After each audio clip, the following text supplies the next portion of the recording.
Alright, hello.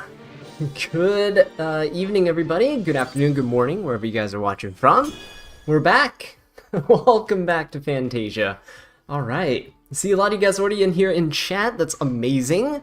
Hello, Mark. How you doing? Tiny Puppets, Game Clef, Yoshinori. We have Colonel as well. Hey, good. Glad to see you here, man. I'm glad you could make it this time around. Oh, man. Cryptotello, hello. Pia, hello. Osmi, Jan, hello guys. Dylan, hey, how's it going? Sigma. Dehims Gaming, hello, welcome. No, my God, Nagito's dead body. Love that username. But welcome. Hey, Lucian, hey, how's it doing? How's it going? Selkie. Oh, sorry, Selic. Right? Is that how you pronounce it? Sorry if I butcher your names, guys. I'm a teacher. It's kind of natural. It comes with the occupation. Paulo, how you doing? Hey, sorry. How's it going? What's Fantasia supposed to mean? It's actually a... Fantasia's a reference to back when I played Yu-Gi-Oh! There's this archetype called the Melodious archetype, which was revolved around music and songs and stuff. So it was a reference to like music, but also to like Disney's Fantasia as well. They're like musical kind of thing with Mickey Mouse and stuff, so it's kind of what it's in reference to. First ever stream you've seen from me? Hey! Kude! Welcome! That's awesome. Glad you can make it here.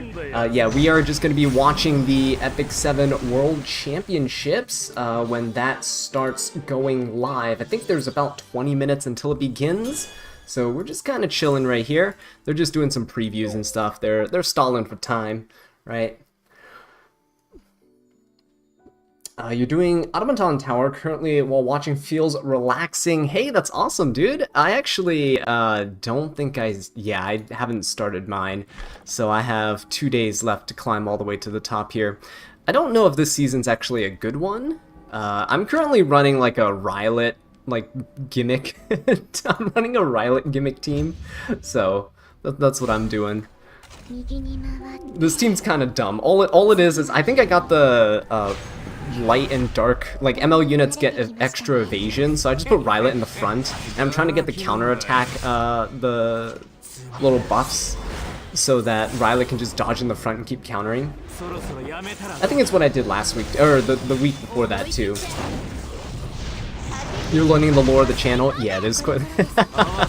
Slowly but surely you guys will piece together the lore. Hey, Rodolfo! Welcome! You're from Argentina! That's awesome! Ooh. Alright, your time is... I think your time is actually just an hour ahead of mine. It's not too shabby. Although, I think these qualifiers do last quite a while, so that's a little unfortunate. When is the qualifier? It starts in 18 minutes. Asia qualifiers start in 18 minutes. And then tomorrow, we'll be back tomorrow too. We'll be doing the Korea qualifiers. Yeah. So obviously they put Korea towards the end. They have the last qualifier so they get to see what everyone else does, right? And they can adapt their playstyle accordingly. It's funny. I have the same background as yours? Oh yeah, dude, the Para skin is so good. I actually had it as Celine for the longest time. So I had the Celine buff. Ooh, not Celine buff, Celine skin. I guess you could say they buffed her. They buffed her artwork. What is this? I kind of like... I don't have a Soul Weaver, wait a minute. I don't have a soul ear. I'll just use this one. It's fine. Anyway, I'll climb that. I'll climb that eventually. But right now, I think... Actually, I gotta check if my arena flags have regenerated. Because look at this, guys! We're an emperor! In arena, not in actual RTA. But I've climbed up. I've been trying to get these, like, sky stones. So... where is it? Yeah, look, today I got to Champ 1, Emperor 5, and Emperor 4 just today. So it's really tight up here, all the slots, so I was actually able to climb up really quickly and get these sky stones. So that was kind of cool, right? I'm trying to gun for like Emperor 1 to try to get the sky stones. I don't think the Legend ones are possible anymore. Like, it's just so competitive up in Legend, I don't think I can do it. Full-time streamer for real? Nah. Oh man, living the dream. No, we're not doing full-time streaming. Teaching while it's more boring, it is way more stable of a job. Even if you offered me a full-time streaming career right now, I'd reject it. I wouldn't do it. Not stable enough for me. Summer break Charlotte is perfect for tower. Oh yeah, you know, actually that's pretty good. I should probably use her. I've been just like memeing in tower. It's just really fun to just throw in fun units and sometimes just watch him do some work. Any new skin that I want to see? Yeah, I do. There's a lot of skins that I actually want to see in the game. There's a lot of units I think that can kind of benefit from a skin. I don't know who my number one would be. Ooh, I actually got to do this. So many things going on, juggling so many things. Alright, let's do, I hate how they do the hunts in here. They should just have it, like, clear X number of hunts. I know they do have it, but it doesn't show up as frequently. Or they should be, like, clear hunt/rift 5 times or something. That'd be kind of cool. Skin I want to see. Who's the skin I want to see the most for? Charles already has a skin. I actually don't have it equipped, but... I love Charles' skin, he's great. I hope they like work him back into the story and then buff him or something, because my man needs some help. Who else really needs a skin here? I actually really kind of want to see, like... I mean, Spirit Eye Celine's design is like absolutely amazing, she's beautiful, but like what if, you know? It's kind of like Lionheart. Like Lionheart has a beautiful skin, but like what are they gonna do with it? Right, that's really the question. What are they gonna do with it? I don't know who I'd really want the next skin for. But there's a lot of units that, like, if you came up with a unit and you're like, give this unit a skin, I'd probably be like, yeah, you know what, that sounds cool. Oh, I was actually talking to my wife about this earlier today. I was saying, I really want to see DDR, not necessarily have a skin, but just give him, like, an alternative artwork, you know? Like, have him put his Plague Doctor mask on, because that's what I want to see. I want to see him with the Plague Doctor mask on. Right? That's probably my number one. I just want DDR to have the Plague Doctor mask on. That's about it. Spez, actually, I really want to see them revamp like Spez's skin, because his design is great, but he's just very monochromatic, a little bit bland-ish, you know, kind of cool looking. I like his aesthetic, right? But I want to, you know, if they can revamp it a little bit, it'd be kind of cool.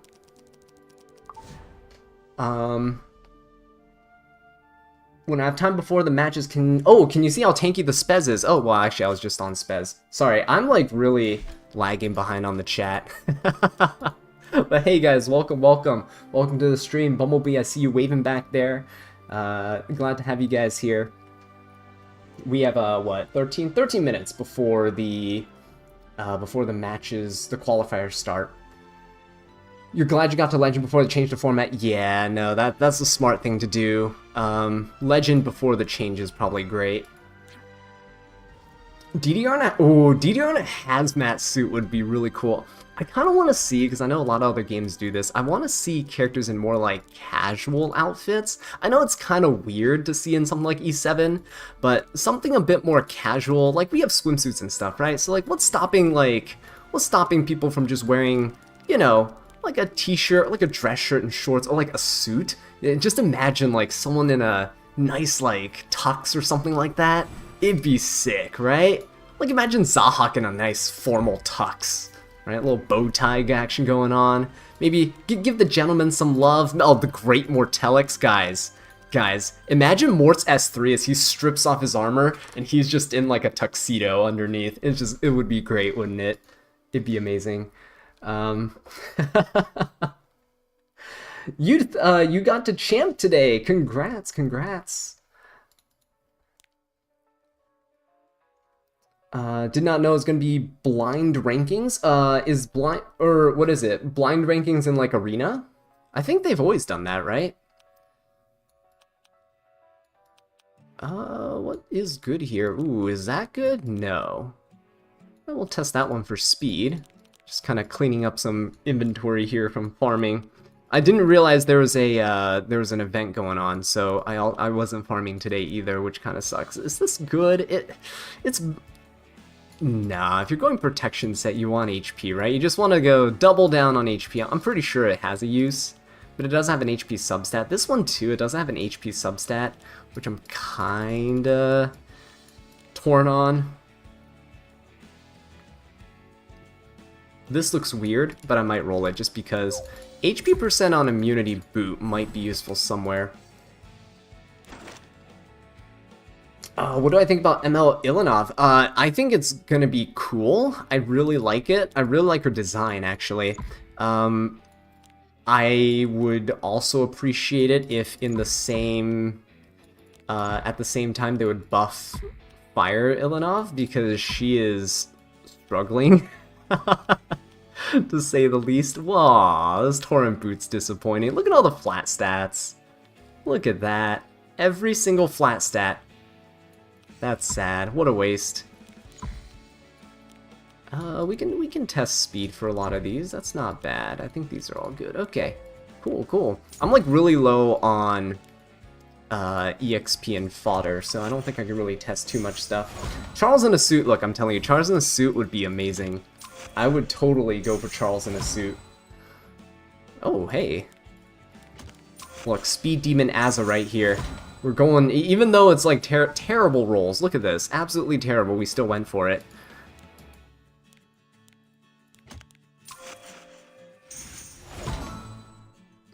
That's not, no, not quite.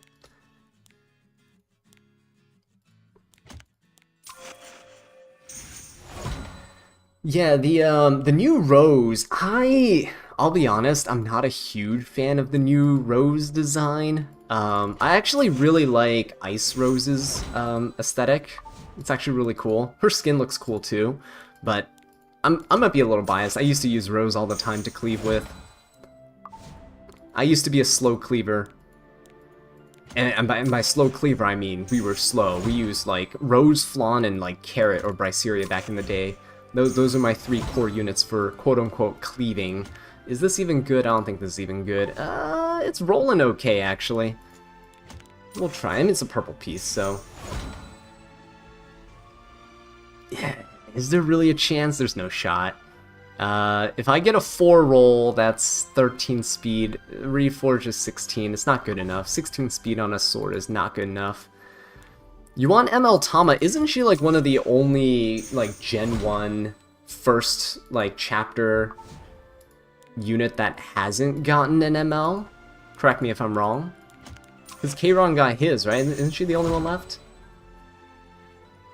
Give Fire Ilinov her defense buff back? Give Fire Ilinov a lot of help because she needs it. She needs it.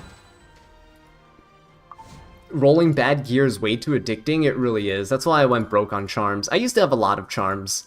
Now I'm just falling into this spiral. I'll let you guys see what the, ooh, yeah, let's go +6. I'll let you guys see what the arena chess piece, I just unlocked it, so we'll see what that rolls. Oh my god, these rolls are god-awful.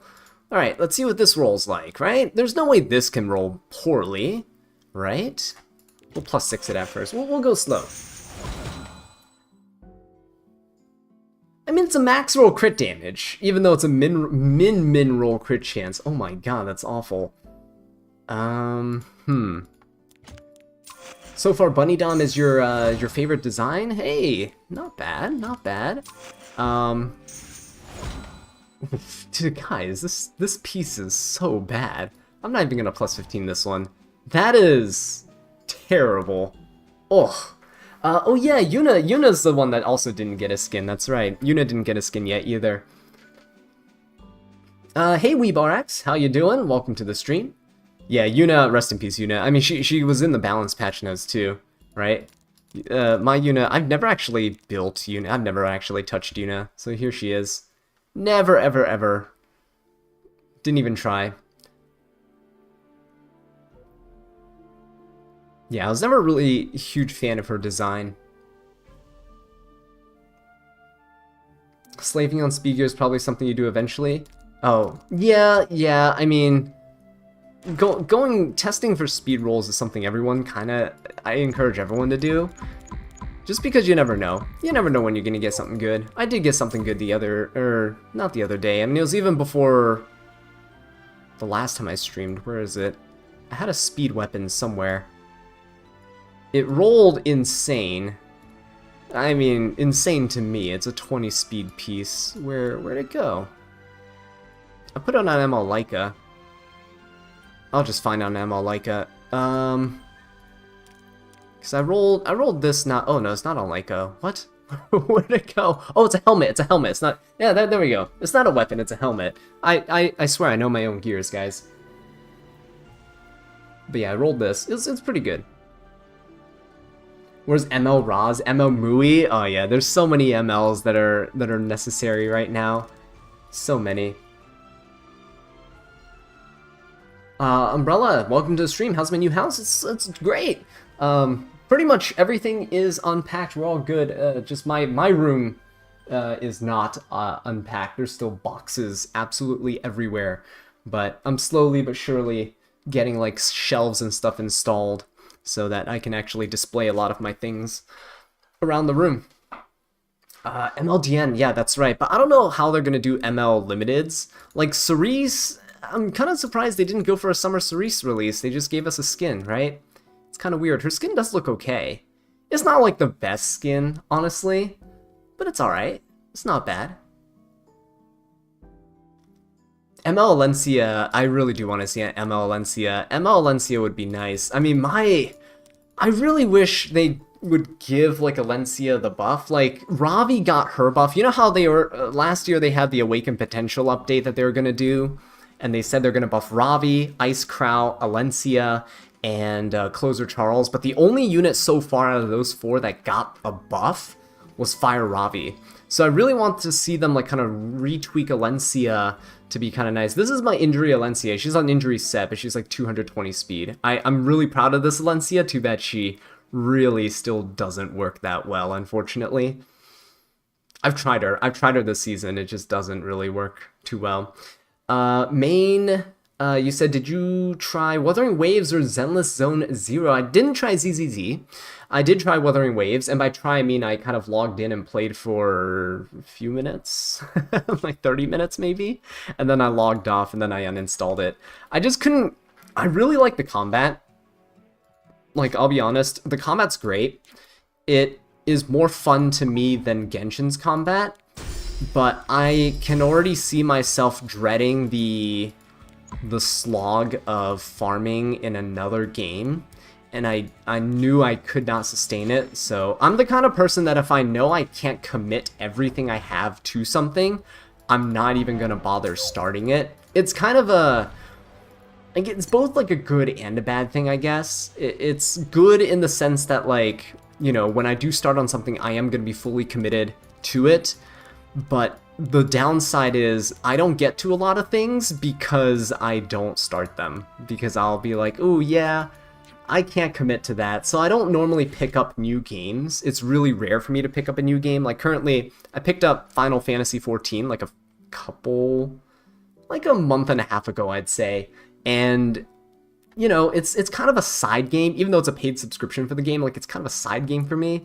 I don't put that much time into it. Even though I'm on summer break, I should put more time into it because get my money's worth. Experience the game, experience the story, but yeah, it's just kind of, I don't know, it's something about me and how I operate. I just can't do that. We already have ML Landia and ML Luna, so ML Limiteds aren't an issue. No, it's not that ML Limiteds aren't an issue, but do keep in mind that ML Landia came out last year to promote the Epic 7 World Championship. And this year, ML Luna to come out to promote the Epic 7 World Championship, right?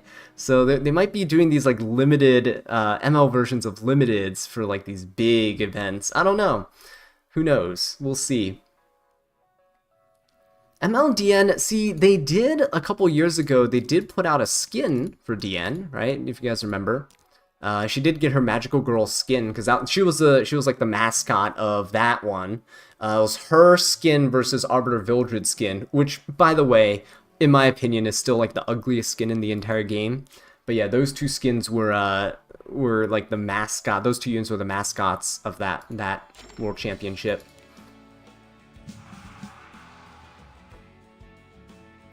Oh, All I Nerd, you said, I don't know if you answered this, but as who's your most wanted ML that you want to see?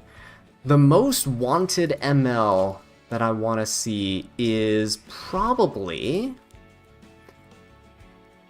If it's a female character, I think the most wanted ML that I want is probably gonna be like Melissa. I would say Abigail, but Abigail's like too new, right? I would say Melissa would probably get her ML first, but I'd like to see an ML Melissa, personally. I've been a huge fan of Melissa. I just, like, you know, she was plus 15 as well back in the day. I used to love using her, but she fell off hard, and then she became a huge meme with Smilegate, like, quote-unquote buffing her, but not really giving buffs. It was just terrible. Poor Melissa, but I really do like her. I would like to see her get an ML version. For male characters, you guys, no. You guys, no.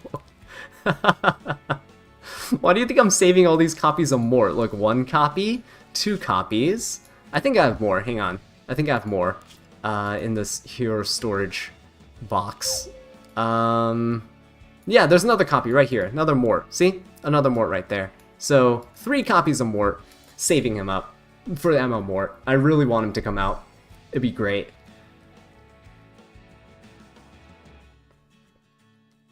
You're suffering because you're playing ZZZ, Wuthering Waves, Genshin, and Honkai Star Rail, and the SW, I assume Summoner's War, right? And you're suffering? That sounds like pure suffering. Light Charles, I don't know if they're actually going to make a Light Charles, so the problem is, they're making new MLs for units that,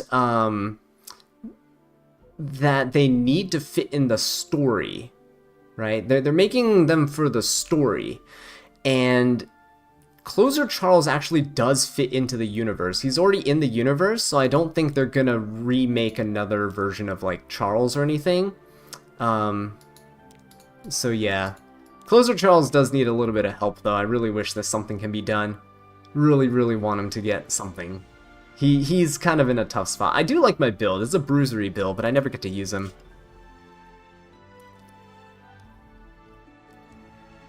What an interesting pick with Melissa. Yeah, I don't know. I've always just wanted to see ML Melissa. It's been a few years.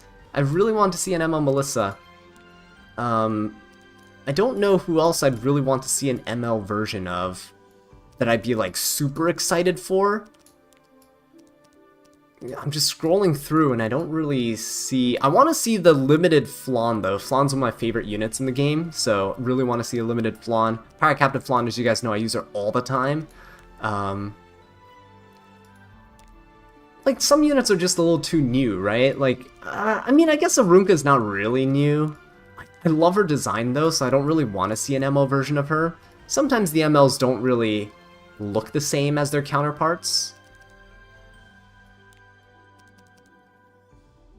Like, we already got Dragon King Shurun. Shurun's one of my favorite aesthetic, like, units. She looks great. Yeah, I don't really know who else I want to see in an ML version. Don't know. They're already coming out with Ilanov. Lidica already has one.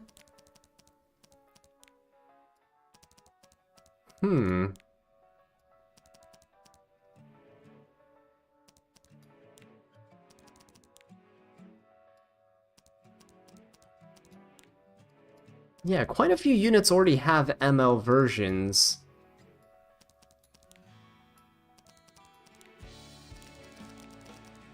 Not really sure. Yeah. Aside from those two that I mentioned, Mort and Melissa, I think those are my two top picks. Unless you guys have somebody that I might have missed, like overlooked.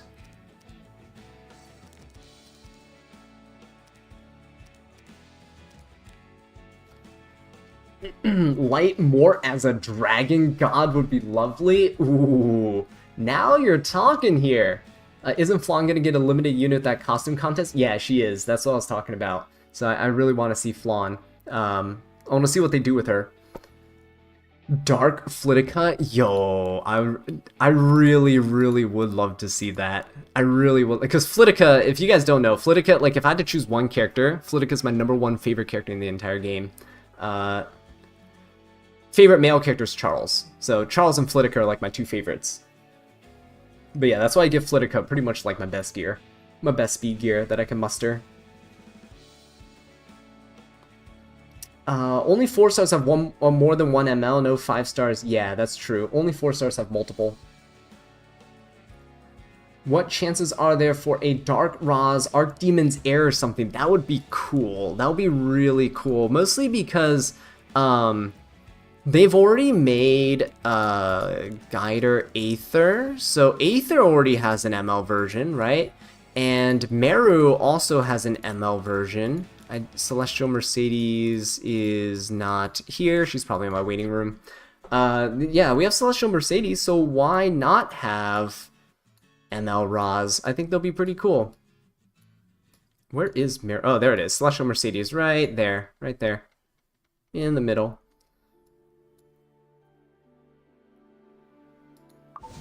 Light redeemed Cecilia? Like, risen Cecilia? Not fallen Cecilia, it's risen Cecilia. That would be cool. I was making the thumbnail. I think the thumbnail for today's stream was an FCC. But yeah, I was going through and I was like, man, I was using her in like a arena, like not arena, adventure mode, just like kind of running around with her to get like screenshots of her skills. Man, it's been a long time since I used her. It's been a long time. It's kind of sad, honestly. I wonder what I wonder what Equip All does. That is actually a really funny build. We'll take that. Why not? That's actually a really funny build. Like a 238 FCC for no reason.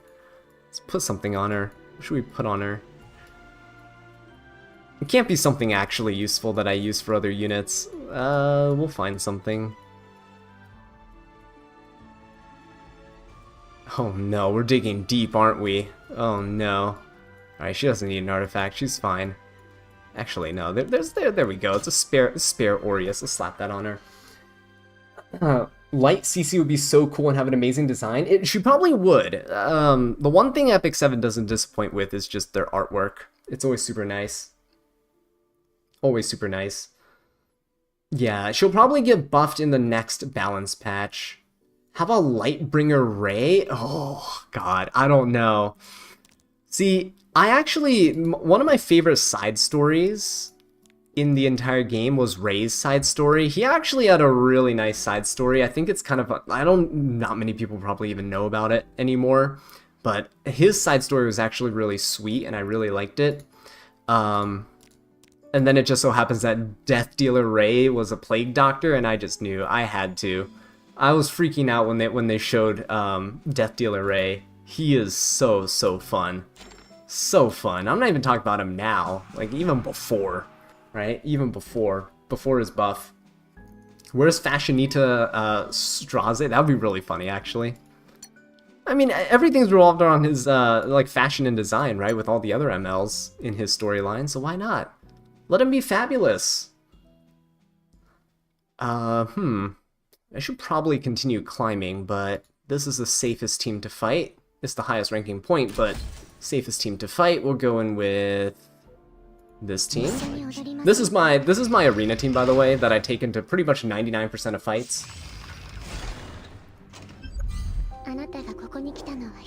Do they ever ML the Book of Memory units? What do you mean by that?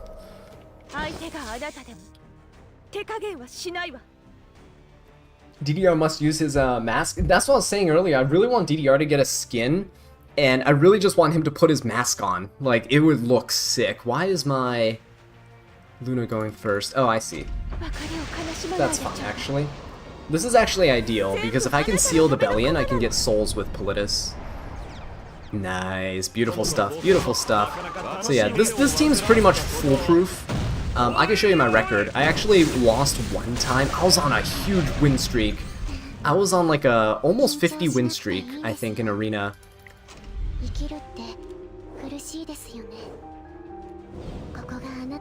Am I planning on going anywhere for my summer vacation? Ooh, that's a good question, Umbrella. I'm actually going to... Oh, yeah. I was going to tell you guys this when it got closer to it, but the main matches, unfortunately, that's on a Friday evening for me. That is on August 3rd, I think? Something like that, right? August something. The main matches, the first week of August, the first weekend. That one... Here, let me see on the calendar. August 2nd, yes. So exactly 3 weeks from today. I won't be able to stream on that day because I'm actually going to an anime convention. So I go on Friday and Saturday to that convention. So what happens is I can't stay up to watch the matches because I have to wake up at like 6 a.m. to get ready for the convention on Saturday again. So unfortunately, can't do that. So I'll be missing those main matches, but I think it'll still be fine. I think we'll be okay. Cirilla? Cirilla's a weird one because she kind of made like she kind of appeared right like near the beginning of the game, and then she just disappeared. Like she never, outside of her side story, the spooky mansion thing, she just never came back up ever again. I think she made a cameo in like one other side story, but that was about it. Who doesn't like the design of Plague Doctors? That's what I'm saying. Plague Doctors are so cool.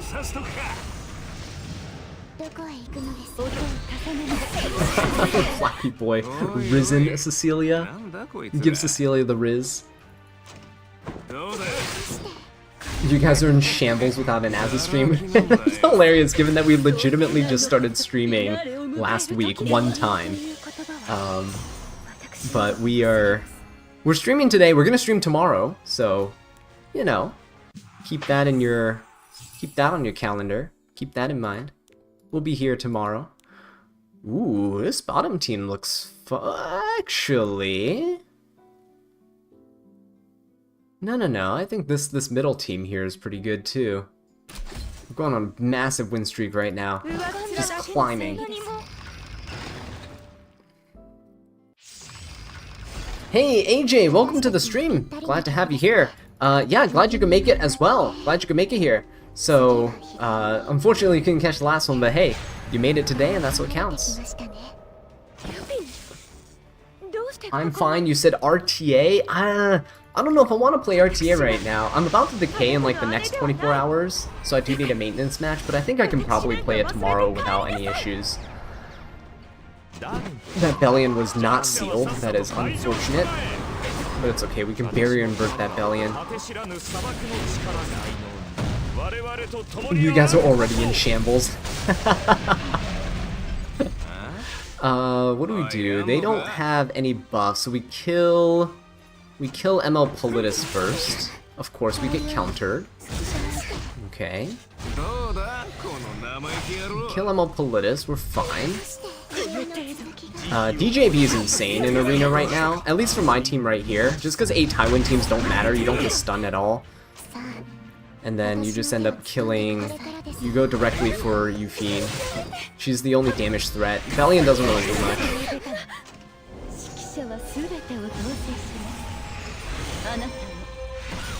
Have I seen Shi Jing's games? Pretty off meta. I actually don't know who that player is. I don't know if they're in the E7 World Championships or not. If they are, we'll keep an eye out for them. What do I do here? I think I just defense break the Yufine. Okay, we should get this. めんどくさいな。 And then we'll... I have the E7 stream going. They're just currently still talking right now. They're still setting things up.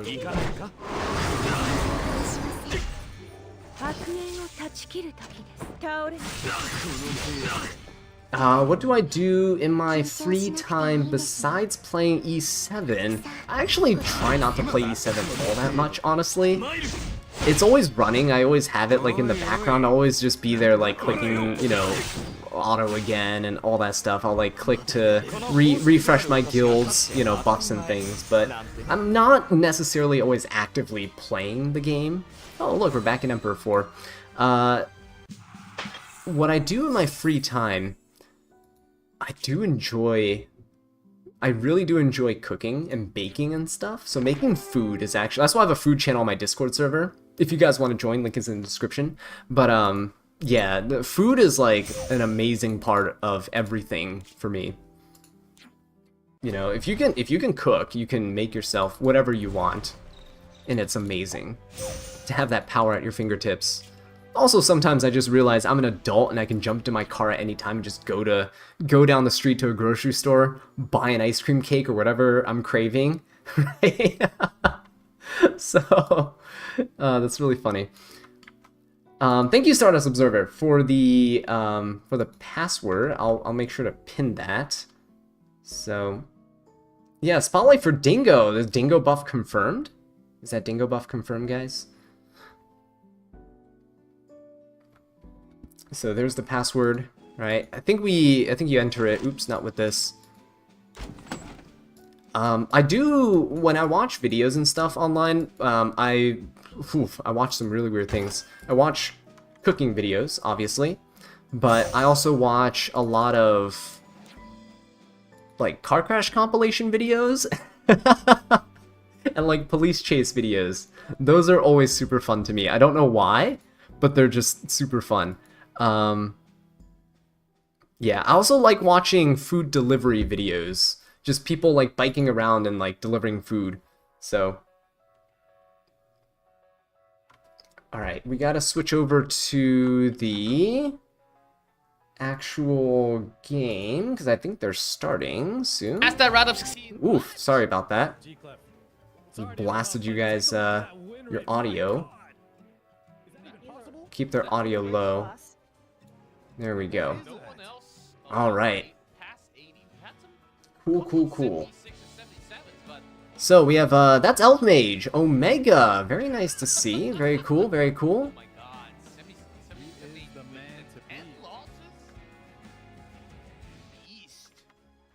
That's right. His most pre-bans are the Para and Ran, which we see a couple players try. And who's Omega going up against? Omega's going up against Isaac. I love the names.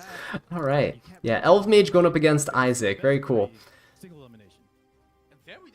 LA car chase videos are wild. Dude, LA car chase videos are like I swear, like, they just have, like, mass-produced car chase videos. It's crazy. It's always, like, Orange County as well, right? It's always Orange County. The fact that I know counties in California is a problem, because I don't live in California, so I should not know the names of counties in California. But here we are. On the right, first match of Asia qualifiers for E7WC 24.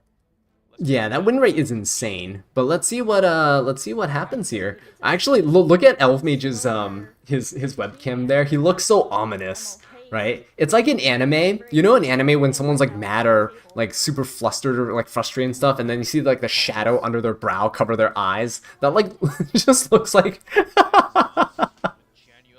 it just looks like that to me. It's hilarious. It looks like he's wearing shades. He might be wearing... No, he's not wearing shades.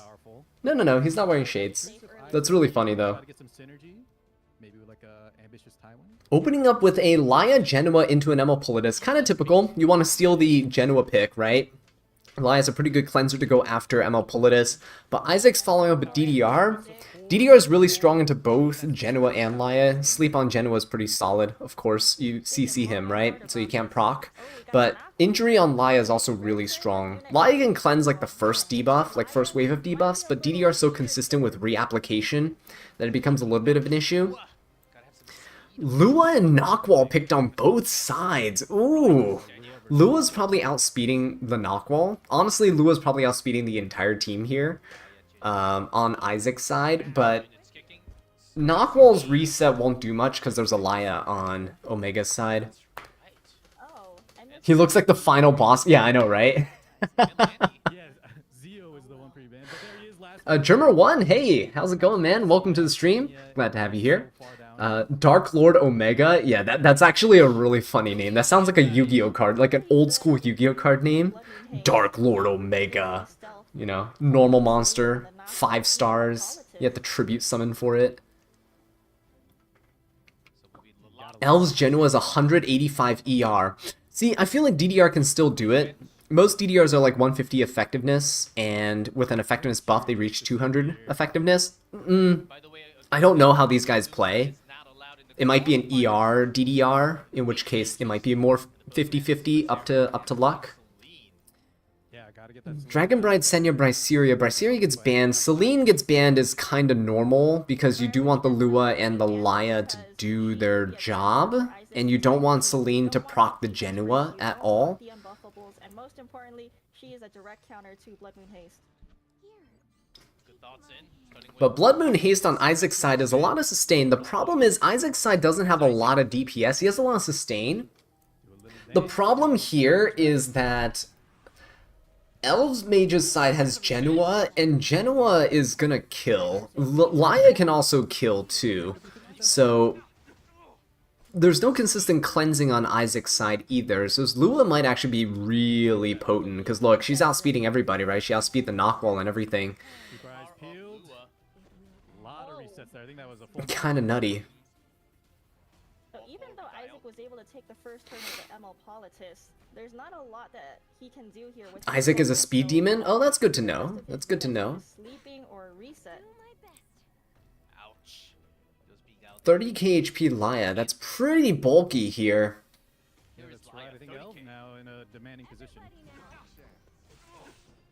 Right, Genoa, bringing Genoa there is actually really good. That attack buff is huge. That attack buff is huge, because he's about to do an S3 here. Right, this doesn't push up the Genoa. He's actually, it's a little strange. Lua's the one in the back line, right? Not even Genoa. Oh, Blood Moon Haste, look at that. Took away a quarter of Laya's health, and then healing up his entire team there too. Genoa should still be able to kill DDR, but the issue is, do you really want to kill DDR, right? You can S3. You might just want to go into Blood Moon Haste, honestly. You don't have the rage buff, but you do already have an attack buff. Oh, okay, never mind, he's going to DDR. That's okay. Blood Moon Haste does have an S3, and he's probably gonna ooh. Lua's probably, unless Lua can re-guiding light, she's probably dead.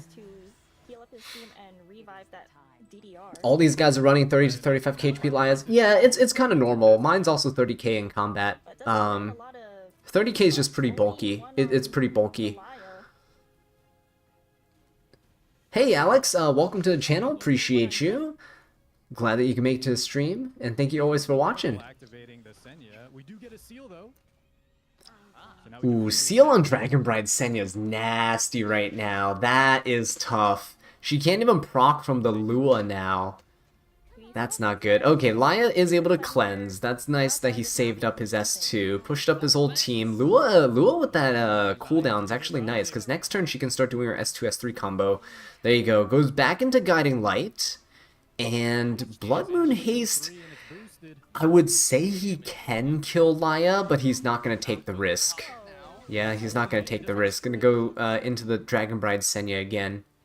So much sustain, but no DDR means that there's really no killing blow on Isaac's side. Do you guys see that? Genoa's immortality hasn't been proc. Nothing has been done here. Now, Knockwall can seal Genoa, especially now that Laya's cleanse has been used. But oh boy, is that going to be risky, right? Maybe that's what he's trying to do. Maybe he's waiting to seal Genoa and then tries to have Blood Moon Haste kill. Because right now, look at the turn cycling right here. After Lua goes and Laya goes, he does have a chance, but Yeah, that's probably not gonna happen, right? No cleansing on his team, and Lua's gonna go ahead and back control again. S3 reset everyone. Soul burn. Ignore res. Death Dealer Ray. Yeah, and we have the soul burn to boot here. Ooh, that's real tough right now. That's gonna Because look, Blood Moon Hate's gonna lose his buff too. Wow, what a waste. I think Elf Mage actually is gonna do this. Omega slowly putting the damage in.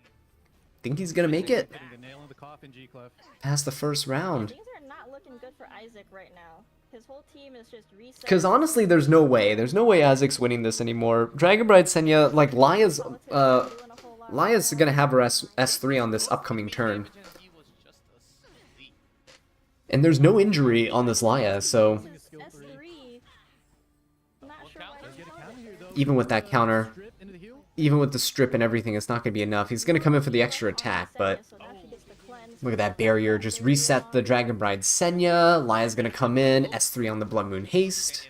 Chuck it at him. Let's see the damage. Oh, man. Even without a soul burn, that oh look at that, it kills 15k damage. Laya is insane. So much stronger. I feel like the E7 World Championships right now, Laya has probably some of the best success rates. With Isaac tiptoeing around with this match, it looks like he kind of threw any chances he had of trying to make a comeback when the DDR disappeared. He just kind of held Laya on S3 into to it. Senya S3 into no, it's nuts, right? He had a way superior draft. Controlled his whole team. DDR did nothing there. Looked, I think, I would say Lua being ban protected was kinda huge. I can understand why he banned Bryceria, down was just too powerful. but the problem was he picked too little damage. Going from ML Politis into DDR into Knockwall means he had to pick 2 damage dealers. He could not pick Blood Moon Haste back there. While Blood Moon Haste did put in some work, he couldn't have picked that. It just doesn't work. Definitely not. With Salim banned, like you have to realize that there needs to be a balance that's struck between offense and defense, and Isaac just went too passive. He has a lot of sustain, he had a lot of good control units on his side, right? But the problem is, you're facing a Genoa, and Genoa and Laya on the other side, Genoa and Laya together are just saying, you better kill us, or we're gonna kill you, and that's exactly what happened. Isaac couldn't do anything, right? He sustained for a little bit with Haste getting some lucky counters and heals, but Haste doesn't provide tempo for the team. That's one of his problems. He has no tempo in any of his skills. No CR pushing, none of that stuff, no slowing of the opponent, no pushing them back, no speed up for your team. So he just kind of sits there. That Genoa. He's very passive. He's one of the reasons, like, Hand Guy now is built more faster again. He's built with, like, the more supporty, fast, bulky, Warhorn cleanse the whole team type of shenanigans because of ML Luna. But the reason why people switch to Damage Hand Guy is because normal, like, cleansing is it's just too slow. You're waiting to get debuffed, and then you just kind of sit there, right? So, it's kind of bad. A fire Politis. A nice counter pick into that Genua, and there's that benevolent roll. All right, let's see what's happening here. Most vanguarded. Blood Moon Haste first pick, so it's better for Isaac to first pick the Blood Moon Haste if he wants to play the slower sustain, but then he's giving the ML Politis Genoa to the other side. That is rough. I mean, Lua Knockwall bans are kind of understandable, right, for pre-bans, but Isaac right now, ooh, locking in Broman's kind of cool though. I really want to see this Broman tech go through. Please. I mean, he's ban protected, he will go through, but I want to see him do work. I want Isaac to win this one. See Lilius. Okay. Now, that is actually really smart because see Lilius now, you can S3, Bromo try to cut, but then you can provoke the Broman and he can't do anything. He can't do his S3, right? Ooh, this is what I mean. Higher level play is insane. Right? You have so many counter picks that you don't necessarily normally think of. Last piece Corinne being picked up. Is she outspeeding these openers? I don't think so. But you guys said Isaac was a speed demon, right? So I'm hoping for that. I'm hoping to see. DDR picked again, even though he did absolutely nothing last time. He just vaporized in front of Genoa. This team looks still way too passive. Politis requires the opponents to click a button. Broman requires the opponents to click a button. Last piece Corinne could get banned out, and that's about it, right? Destina's here for more cleansing, more tempo. Lia's here for cleansing and tempo. ML Politis has tempo with dual attacks as well, as a speed up for the team with rage buff, speed down for the opponent. Genoa's good damage. See, Lilius is also good pacing, right? You have pushbacks and provokes on the opponent. So, I don't know about that, honestly. That Destina ban? I personally would have gone for a Genoa ban, but I don't know what they're thinking. That last piece Corinne, I already said earlier, right? She was gonna get banned out. There's no way she gets through. I don't think he should have picked DDR. I really don't think he should have picked DDR. Now he's again, lacking on the damage. You can't lack on damage when you're going up against Genoa. You just can't. Yep, first turn from Omega.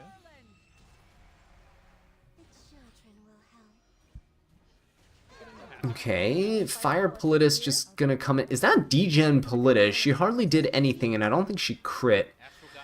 I think it's a Degen. Ooh, no, 8,000 HP.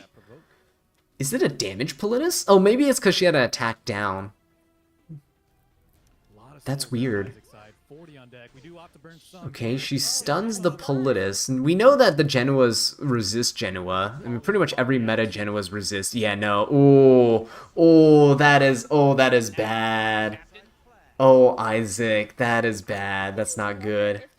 I mean, I see what he's doing here. He's letting the Politis just chip away at the Genoa, and it's cool. You can get him to proc his immortality, but the issue is, what are you gonna do now? Broman, if he gets lucky, will push back everybody. Oh, lucky! Nice, Broman pushing back the Genoa, no strip. Wait, hang on. Isaac be cooking here. Wait, guys. Oh, boy. Still, DDR is not able to strip. I think it's a res DDR, probably. Not able to strip here. Pushes up the Blood Moon Haste. Blood Moon Haste can strip. Wait, he can soul burn. Oh, Isaac. That was sick.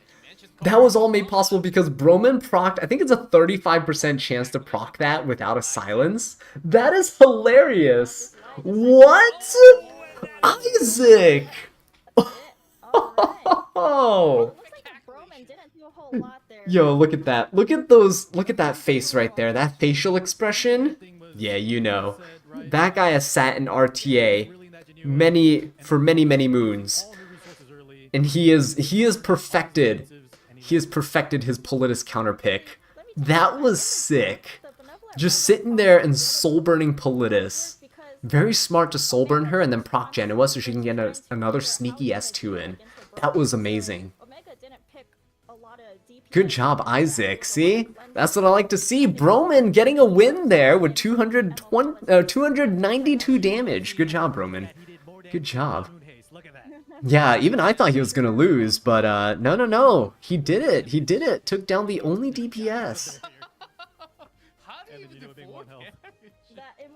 Wow. Broman, he needed Broman to land that. That was huge.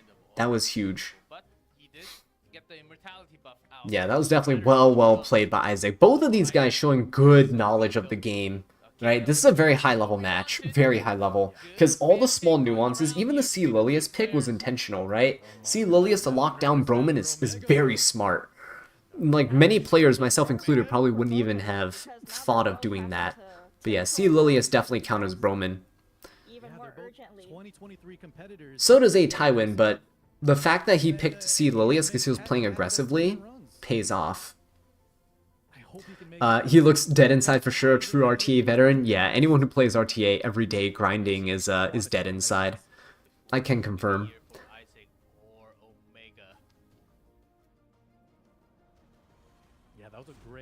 Are they playing best of 3 or best of 5? This is best of 3. So qualifiers right now is best of 3. I think later on it turns into a best of 5 as we go later into the tournament. Picking up the Sea Phantom Politis again. Yeah, when she's on the pre-ban, they just kind of trade the first picks. Online Nerd, you said, for you, you've been enjoying the more recent metas because it's a lot more diverse playstyles and pocket picks and past metas. What are my thoughts? There were actually metas. The meta right before ML Landy was probably my favorite meta. The one where she was introduced at the end of it. I probably, honestly, I was so into that meta, I probably would have been motivated enough to finish Emperor. I probably would have grinded that meta out, but it became too riddled with RNG. I hate RNG metas, so I ended up kind of quitting near the end. I was like, nah, let's not do this. That was a really enjoyable meta. But yeah, I think the meta's in a good state. I know people are always going to say, like, there's X units broken, Y units broken. In my opinion, no unit's broken, no unit's overtuned. I think the meta's fine. If you got rid of the best units in the current meta right now, you'd still have more best units that you're going to complain about. And that's the thing with any game, is that there's always going to be something that's the dominant unit in that niche, right? So for damage dealers, right now is Genoa, right? For sustain, right now is Blood Moon Haste. No one sustains better. Destina's fallen off from the meta. Why would you choose Destina when Blood Moon Haste exists, right? So, you know, Destina does have her uses, though. I'm not saying that they're not one-to-one, but in the category of sustaining long-term throughout a fight, Blood Moon Haste, he doesn't have a cooldown. He just keeps attacking. Every single turn, he can just proc extra heals with Celestine and counters. So, yeah, with counterplay, you have a lot of things that punish non-attack skills, namely right now it's Celine. You also have tank down units, right? Dragon Bride Senya, one of the best ones. DDR, one of the best control units. Every season it changes. Solitary used to be very oppressive, you know, now she's hardly seen. She's a very niche pick. Alright, what do we got here? Ooh, speaking of tank down, that's what Omega's doing on the left. Isaac's playing a lot more aggressively. Look at that aggressive playstyle right now. Politis, Celine, Last Beast Corinne, Closer Charles, Bryceria. Everything's just locked in here. And on Omega's side, Bryceria makes sense because Blood Moon Haste on the other side. You don't want that. And Bryceria can also completely destroy Genoa as well because you can ignore Res Soulburn because Politis has Book. But yeah, Dragon Bride Senya getting banned out, that kind of makes sense, makes the team a lot less tanky. And this is match point, let's see what happens. Who goes first? ML Politis goes first. Last Piece Corinne and Closer Charles aren't able to follow up here. Oh wait, but Celine is gonna go into the Arwell. Okay, Celine's gonna jump up, Politis gonna go. Extra hit here. Oh! Oh, the stun on Jenny was huge! Wait, guys! Whoa! Is that why his Politis deals no damage but is so squishy? She's on all effectiveness? Is that what it is? Oh my god, dude, Blood Moon Haste is dead! Genoa's dead! Omega in big trouble here. Last Piece Corinne ignores damage share and mitigation. Look at that, Blood Moon Haste is dead, right? Oh my god, Last Piece Corinne didn't even S3, by the way. Oh yeah, oh my god, look at the stuns! Oh, it's over. Oh, he's already leaning back, he knows. Oh, sick! Wow! I can't believe he actually ripped the MO Politis, though. Well played, Isaac. Look at that. This MO Politis didn't crit, probably a different one? No, I think it's the same one. His previous one didn't crit either. Oh, it's a different Politis? Oh, never mind. Okay, there's more HP. I wasn't paying attention. 2 Politises built up. That's actually something I was planning on doing, but I don't have the resources right now to build up a second one. It's so cheeky, isn't it? That's disgusting.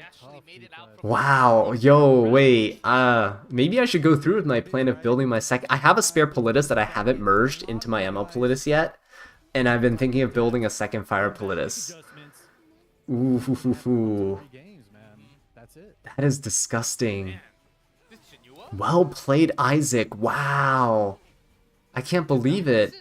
Elf Mage has never really made it into the late stages, right? He never gets the W's here. He does really well in ladder, but I think in best of 3, he kind of falters. He didn't make it last year or the year before, right?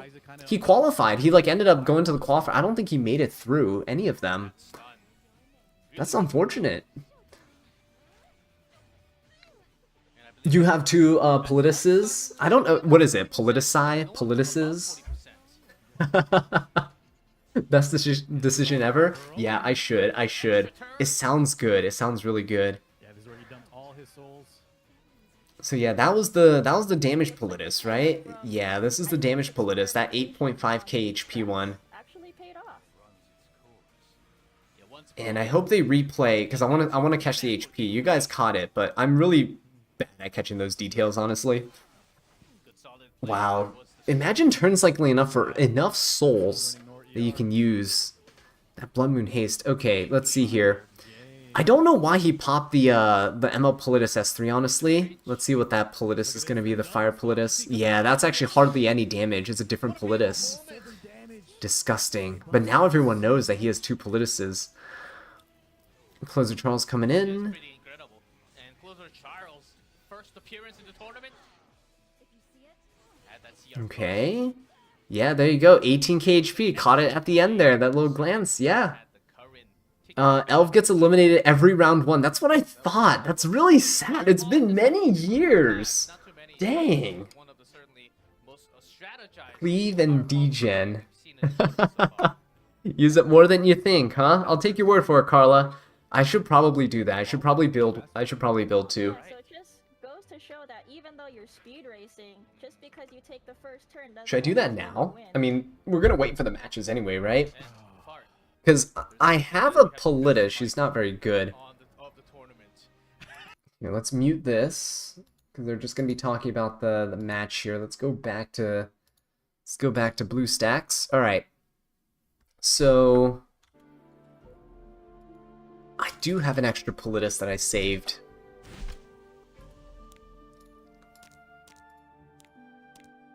See, so this is the current one that I have. It's like kind of all-arounder. It's an all-rounder, right? It's not really amazing.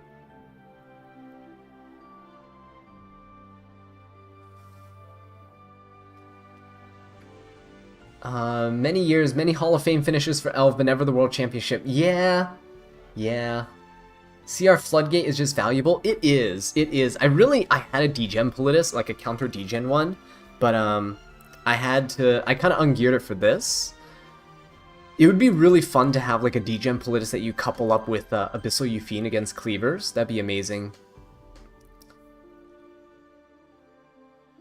Oh, Lucian, you have a DPS and a degen one? Yeah, sure. Send me it in Discord. I'd love to see it.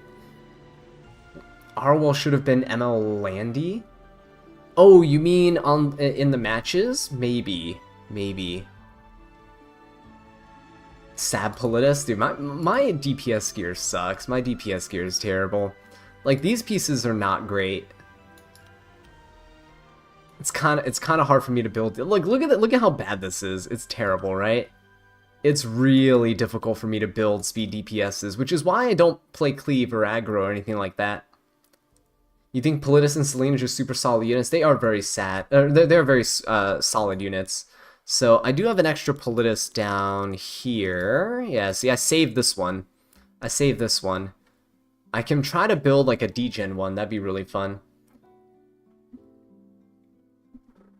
Politis is, yes, she is used as an anti-cleaver.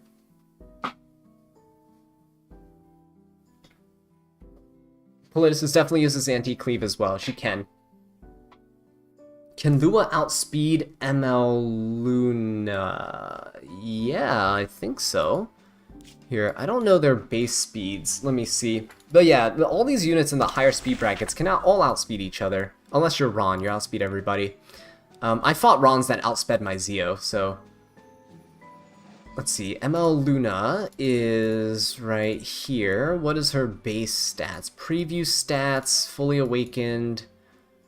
So, 124 base speed versus...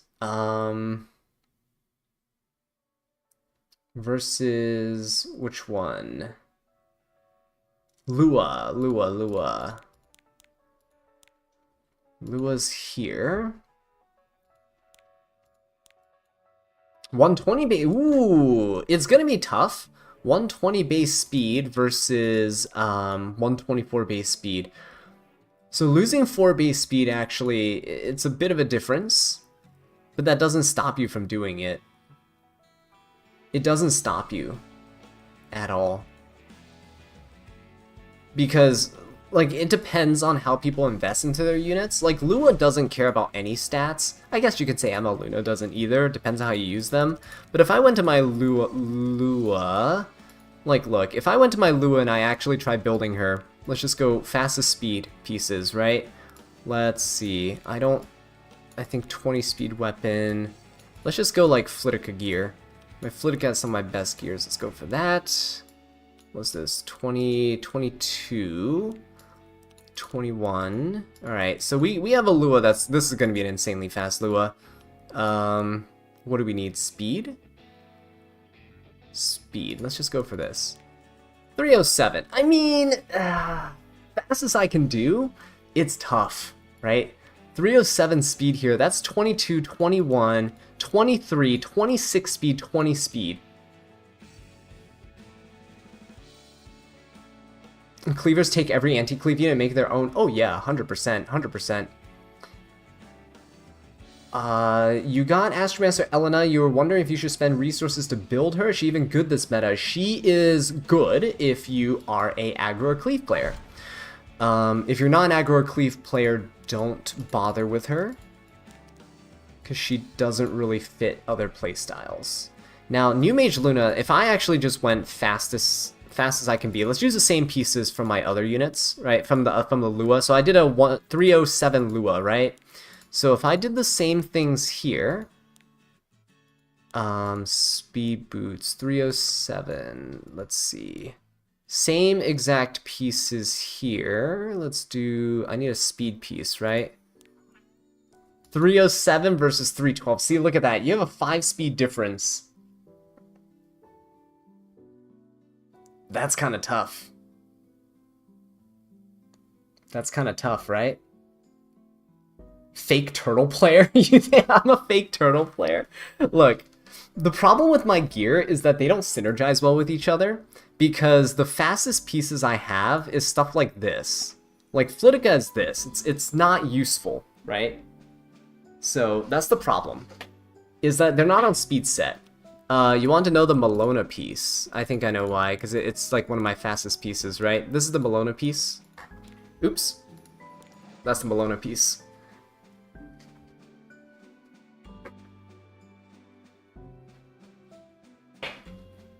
Yeah, so it looks really weird, but I think the stat that was modded out was like res or something like that.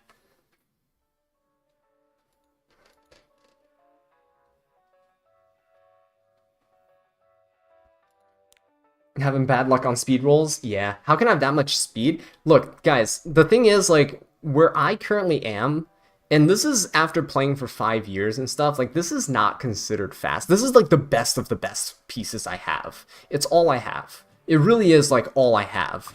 And that's if I invest it all into one unit. But in Epic 7, you can't do that. You can't invest it all into one unit. If you do, you're screwed. It's a team-based game, right? So when you play RTA or you play other things, it's all synergy between units.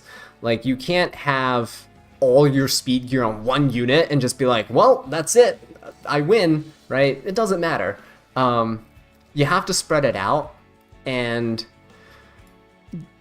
like, it's okay to have one unit that's super fast, but you need to have follow-ups, right? Like, if you have New Moon Luna, like, let's say you have a 315 New Moon Luna, but you have no units to go after her, what good is that 315 speed, right? Anyone who can cut you is gonna cleanse the debuffs. So, that's the problem. So, yeah, it's kind of a tough thing to explain, because, you know, when you see speed like that, you're like, oh, but you have all that speed, Asa, why? Like, it just, you complain about being slow.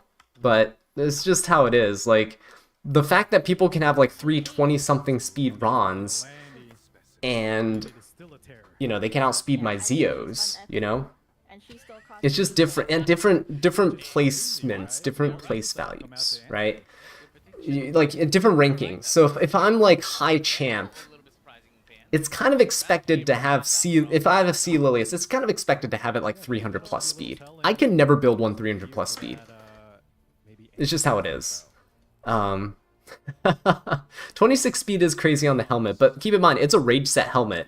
If it was a speed set helmet, you can guarantee I can make an insane unit. But alas, you know.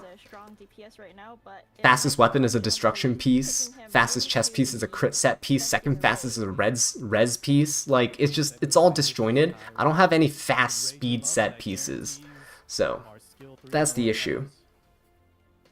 Just wondering, if you're not an aggro player with absolute no 20 plus speed gear, should you roll for Mage Luna? Yes. Yeah. For sure. You can definitely do that because Mage Luna can be used in many contexts. Mine's a bit slower than most people's. Mine's like 288 speed. People in the comment sections of my videos sometimes tell me that I'm using Mage Luna wrong, that I'm supposed to cleave and play aggro with her. I legitimately can't.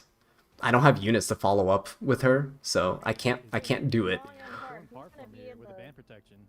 So I play it slower. Why is that on Bologna? Because it works. There's no reason, there's no other unit I can use it on. It doesn't have crit rate or anything on it, I don't think, right? So it just has some bulk, it has speed, it has attack. It works on ML Bologna. I can show you ML Bologna afterwards. Just remind me, I'll show you afterwards. She needed the speed, so. I'm missing a speed set bonus on there though. On which one? I think I had 4 speed pieces on both the ML Luna and the Lua when I compared them.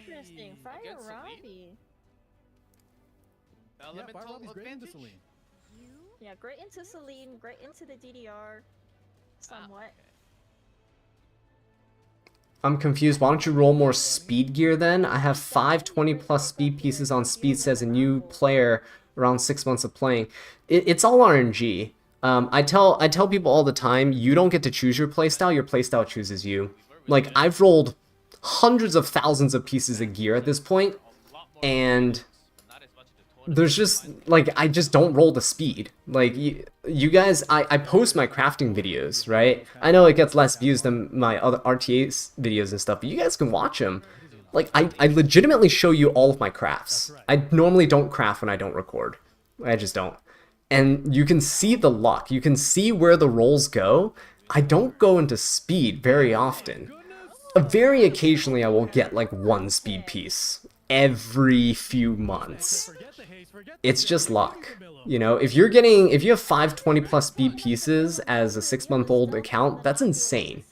Your account you just might be destined to be an aggro or cleave player. I'm not.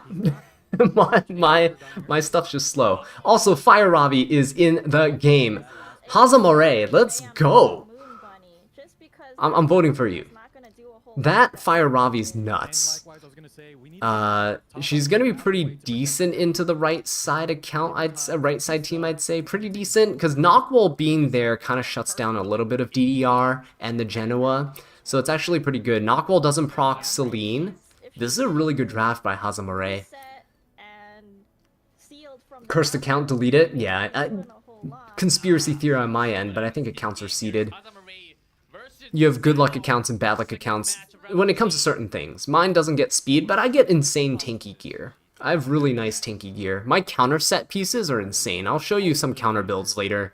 It's nuts. My lifesteal gear is also, like, out of this world. So I think my account's, like, seeded for Banshee, honestly.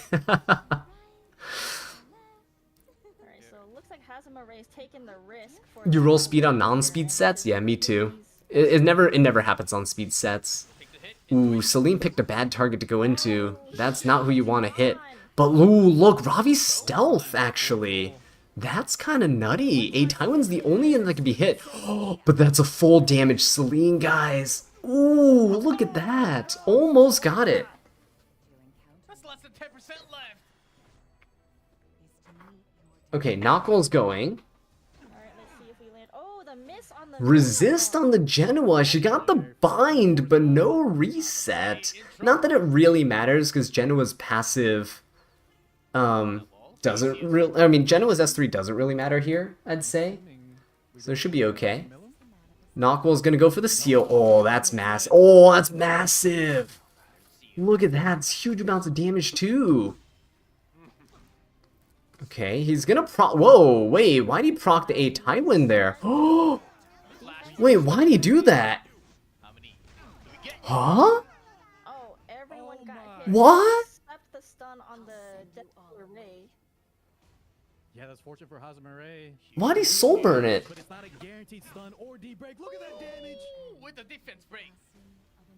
You might just see a comeback. Huh. I mean, I know he had to attack anyway, right? Because he was reset by the knock wall, and everyone else was stealth, but that was still weird. Oof. I'm not sure if this Hazumaray, look at that. Good job, Ravi. Good job. Mama. Because it was funny. I mean, he really had no choice, right? He really had no choice. Even if he didn't soul burn, even if he just S1'd, let's say he didn't land the sleep and A Tywin didn't get the rage buff, A Tywin, the same outcome probably would have happened because no one has res on the other side. So, I mean, maybe except Genoa, but he was already sealed, so it doesn't matter. It's fine. It's fine. I don't think it would have changed the outcome, honestly. So, Hazumaray, look, you pick Ravi. She got 2 kills. Look at that. Good job, Ravi. Right? Good job. Yeah, unfortunate drafting from Zowl's side just because the win con for him was looking like that bunny dom, which made her the obvious ban because he didn't really Fast win meta? Yeah, I mean, I don't know. Asia server... Historically, Asia server has been a more aggressive server in terms of playstyle. Korea is the server that's known for kind of tanking down a bit more. Yeah, Asia server has been known to play really aggressively. So this is not out of character for these players, I'd say. Yeah, in an ideal world, if that was a super fast Millum and she just, you know, revealed the stuff. Alright, come on, Zool. Let's make it a good match, right? Let's have a little comeback action here. Speed units like See what Nazi, happens. Phantom Politis, if you don't have anything to deal with them, you better get those cleansers ready. That's right. It's a tough epic. The worst part is you don't have controlling units. You don't really need control units. Control as a playstyle is really weak in general because it's easily disrupted and you really rely a lot on tempo. I personally enjoy control playstyles, which is why I always sneak Power Captain Flan and those units into games, but yeah. You're a Stardust Observer, you're from Asia server, you hate it here? Oh no. It's really weird how each server kind of develops their own sort of playstyle. It's not like players come together and make a conference, right? It's not like the Asia server conference where everyone sits around and is like, all right, guys, we're gonna cleave this meta, okay? Like people just tend to just do it. It's kind of strange. As a, what if one of your students comes up to you one day and shows you your YouTube channel and asks if it's you, how would you react? I would pull them aside and give them hush money. No, I'm joking. It'd be really difficult for them to find my channel. One, because I don't have my face. That's one of the reasons why I don't show my face, because I'm a teacher. So being a teacher in the US means that you can get threats to your school and work, because that's fun. What a great place to live, right? But yeah, and my students don't ever pay attention to me when I'm teaching, so I don't think they'll recognize my voice either. Got a closer to deal with these debuffs coming in from the Sea Phantom and the Ambitious Tywin. Hovering over a strays though. Ain't no way. Is there a reason why JP plays so much resist? The Japanese server is known for really weird playstyles. Like, honestly, their meta is completely different than everyone else's meta. It's really weird. Japanese players are so creative with how they approach the game, and just games in general, is wacky. I love seeing it. They have a different mentality. It's the same thing with, like, Yu-Gi-Oh! When I used to play that. The OCG and TCG, Japanese players are insane. They always approach the game much more differently. They have a different mindset when they play. So they make these weird builds and they somehow make it work. I'd love to try some of their tech sometime though. One of your teachers played WoW? That's really funny. I never got into WoW, but I was really into Terra back in the day. I like this fire Robbie lock-in. Time to switch to Korea server. Time to tank down in Korea. Get the Korean RNG in RTA. Thank you, Carla. I appreciate that. Yeah, I would say it's kind of an underappreciated profession. I do enjoy it though. I really do. Working with kids is great. Just watching them grow throughout the year, even the ones you get pissed at that you like, they want to make you tear your hair out. Just watching them grow, and then actually mature by the end of the year is fantastic. And maybe they accidentally learn something along the way too. I do teach math, Sleepy. Yes, I do. I teach math. I like the fire mentor. We saw the Broman. Now we got the fire mentor again. Oh, you were friends with your teacher in game in WoW, but you never knew. That is actually hilarious.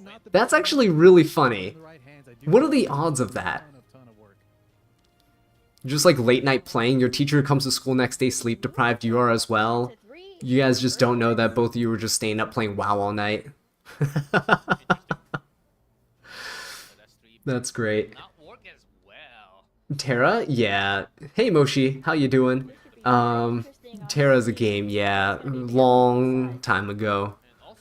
It's a long while back. Rest in peace, Terra.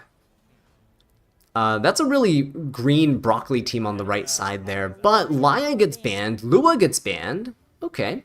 The Lua pick at the last there for Haza Murray is very indicative of a Laya ban, right? If you're picking Lua, you're not going to let that Laya through. So Noel just knew. It was a 50-50 shot. He just had to ban the Lua.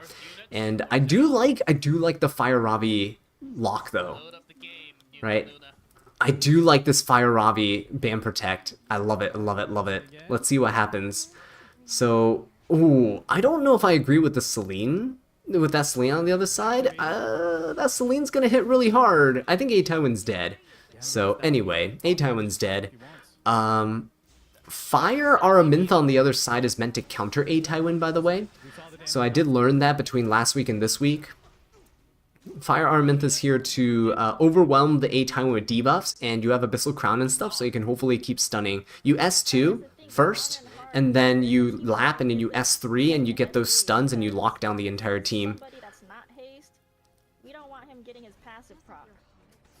Dova, your mom was a teacher before she retired? Well, thank your mom for her service. That is awesome. That's awesome, awesome. She made it to retirement, too. She kept her sanity, hopefully.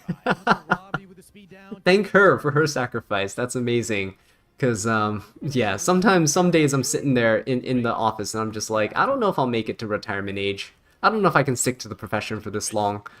Maybe I'll lose my sanity, who knows. Ooh, Midnight Galilei is falling there to the Fire Ravi, but who is Blood Moon Haze killing?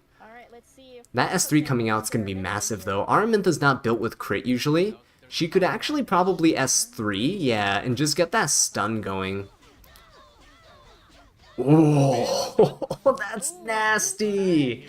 Yo, Blood Moon Haze could kill ML Politis. I don't think he can kill Senya or Ravi. They're too tanky. He can definitely kill Politis here and just revive. He is definitely doing that. There you go. 18k damage. Haza Murray not looking too good right now. Midnight Galilei is coming in. Gonna kill the Senya. That's not good. There's too much tempo on the right side. Ravi needs to be crit to cleanse, by the way, but she hasn't taken her turn to lap yet. Uh-oh. Senya's dead to burns anyway, so it doesn't matter. Oh, he is still gonna hit the Senya. Interesting. I probably would have hit the Ravi, though.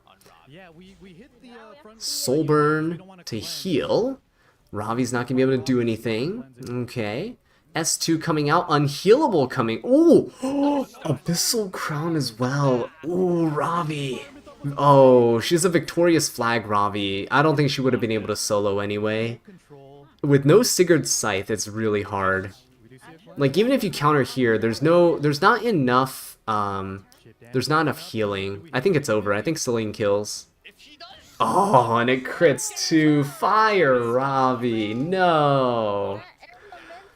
I really prefer Sigurd. I mean, Ravi didn't counter at all there.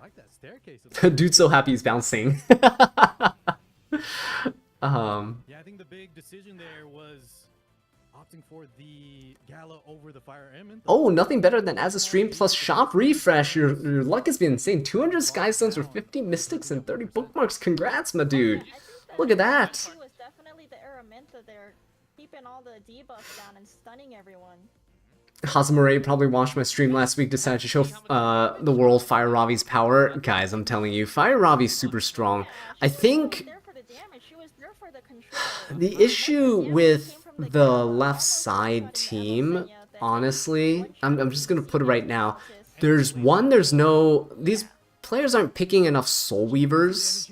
I always love a Soul Weaver in my draft. I don't like C-Fan and Politis. Soul Weaver in the draft is really nice for consistency against control and like just random debuffs and stuff. It would have been good. But also, I don't understand why these players see a Selene on the other side and just go, let me press my button. Like, you could just hold the S3. I know, like, you won't get the rage buff. It sucks, but just hold the S3.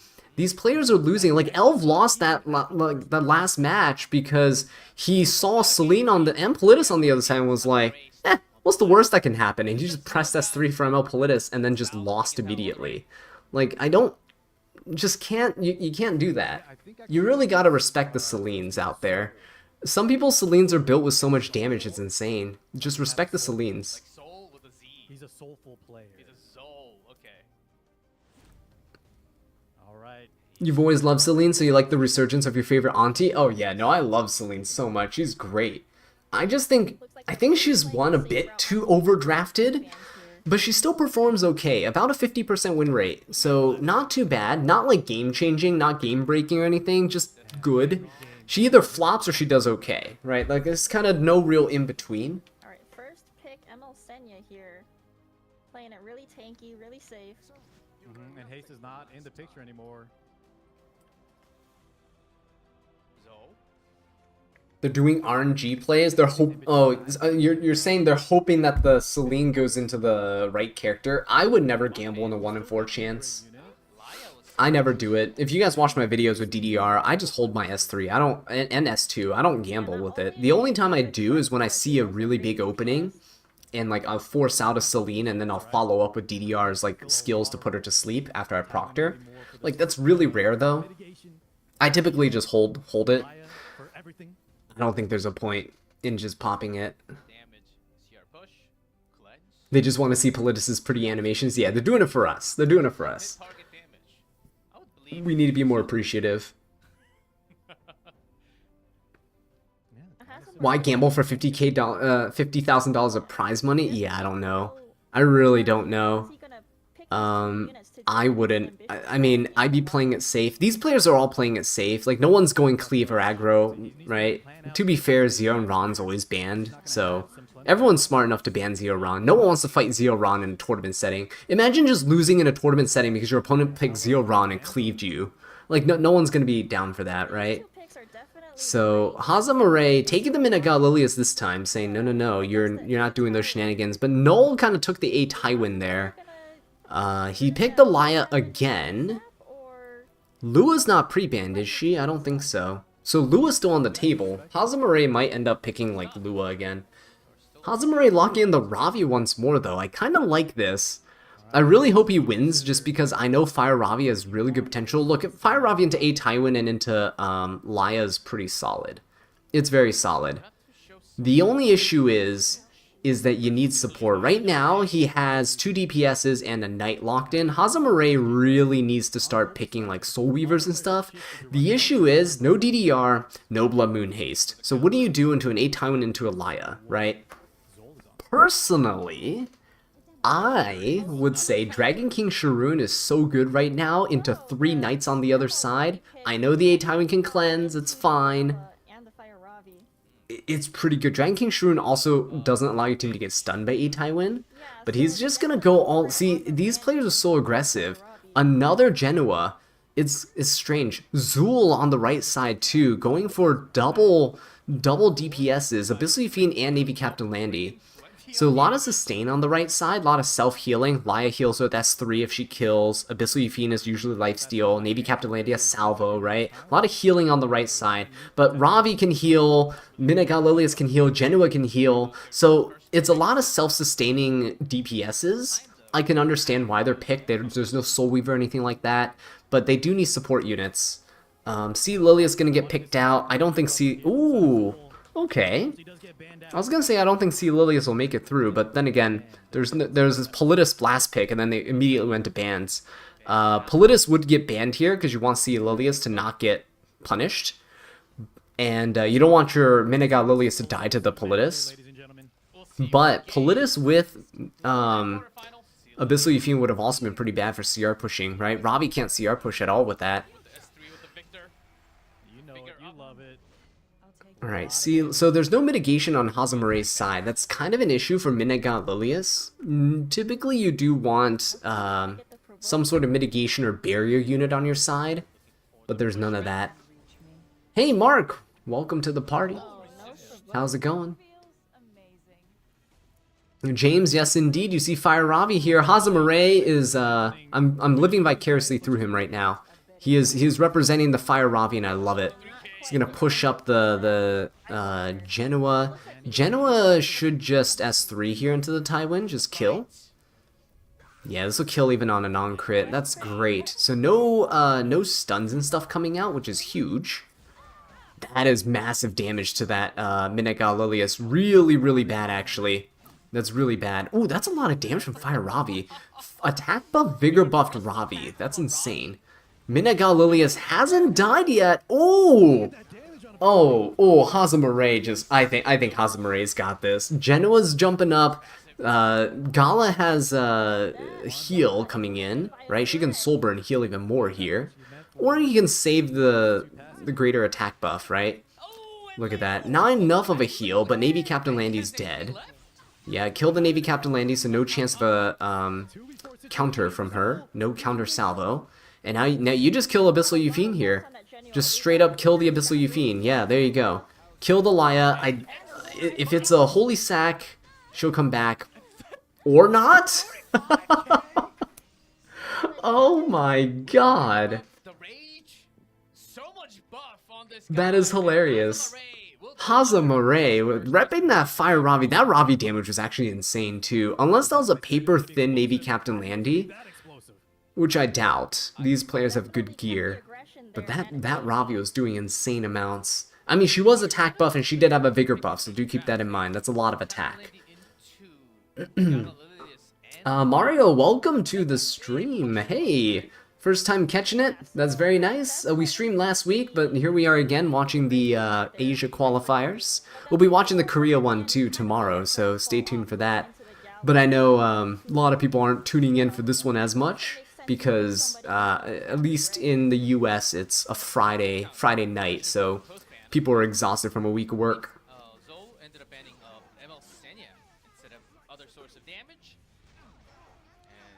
Not one of these people has a light in their eyes? Oh, you mean how they like stare at the camera with like lifeless eyes? Yeah, well, I don't know the time that they're playing.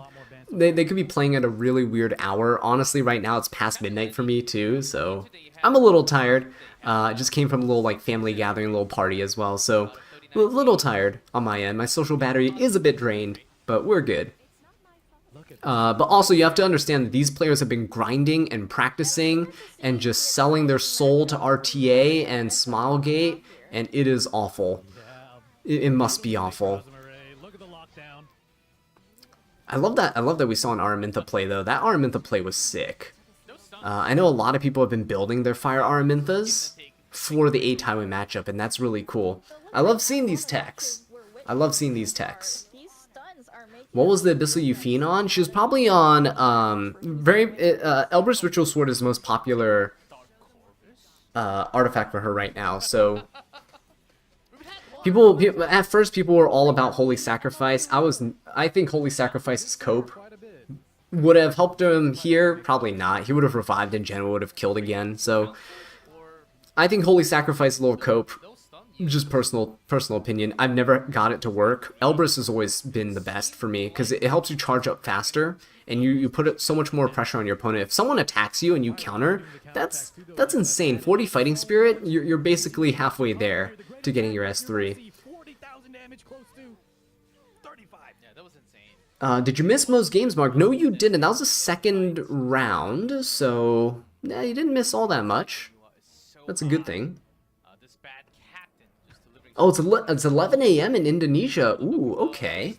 I mean, the thing is, the Asia server players, like, they aren't actually all based in Asia, like, in the Asia, like, kind of area, you know, what you associate with, like, Asia server, you know, Southeast Asia, like, all that stuff. Like, it's not really, right? Like, all these players are kind of from all over. Some people, like, get their accounts. Like they're from different regions, but they make an Asia server account, right?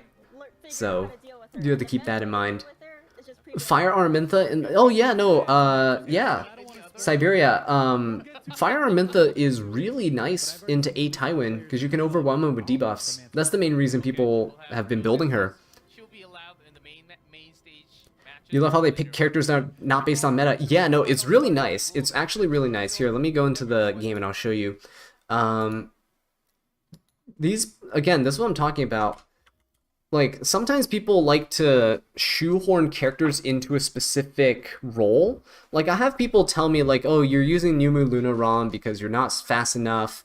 But I've repeatedly shown that you can use her in a slower setting, right? And not every character has to have like a single play style, a single use. So the thing with Fire Araminta, I don't have mine built. I don't think I will build her. But Fire Araminta's kit is actually nutty. So unhealable on S2, right? It's not bad. Every unhealable inflicted increases combat readiness by 30%. So really, if you're building a good Araminta, she doesn't need too much bulk. Mostly a bit of attack and a lot of effectiveness. And some speed. 260 to 270 speed is normally what you want. You just want to go in front of DDR and A Tywin. She's used into those teams. So technically I should be running into her in RTA because she's good into my type of draft. But what you'll do is you S2, you get unhealables. If you land all 4 unhealables, she gains a ton of combat readiness, 120%. She'll lap. And what happens is she gets the A Tywin to cleanse the unhealable. You run her on Abyssal Crown, so you have a chance to stun them as well. And then you rip an S3, which is a 100% chance to burn, and if you have her EE, it's a 80% chance to stun. Keep in mind, if you soul burn this, it ignores res. You don't really need it, but you just throw this out, S3 out. Her S3 has the same chance of landing as A Tywin, so basically you take her into A Tywin to punish A Tywin for A Tywin things. Insert copy pasta for A Tywin. Right? Yeah, so there's a lot of usage out of characters that people don't really look at. It's like, for example, how people were using Bihu in the global qualifiers into ML Landy. That's another use for some characters. You saw a lot of Spez being used, right? Spez was being used a lot in the global qualifiers. So there's a lot of characters that people don't deem as meta. People like to tunnel vision and like focus and be like, oh, you know, only Genoa's good or only ML Senya's good, but that's not the case. There's so many units that have potential, but you have to have enough game knowledge and game sense to know when to draft them and when to make them work. That's the main thing. It's a lot of players lack that kind of knowledge, and it's not their fault necessarily. It just comes with time. Like with additional time, you will come to pick up those things too, right? Ooh, I really want to try to climb up to Emperor 1 here in Arena. So we made to Emperor 4. I could try to make it to Emperor 3. I really want to try top 600 players, right? I'm gonna get there. Let's do this team. Do I want to fight Aiden actually? No. Let's fight the bottom team safer. This team's safer. This is my team that I always take in. We'll just go with it. Araminta also has an extra turn that doesn't trigger Bunny Dom, kind of like Flitica. Yes, Dova, that's a very good point as well. She does do that. Combat readiness, taking extra turns through combat readiness is actually really, it's a double-edged sword, right? You bypass Bunny Dom, but you also get screwed over by Politis and Abyssal Euphine.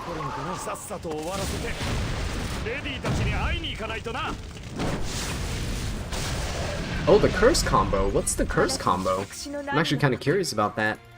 Hey, Polar, how's it going? Hopefully work went well today, you know? Happy Friday. Hopefully you're not working on the weekend. If you are, I'm so sorry. But glad you can catch the stream.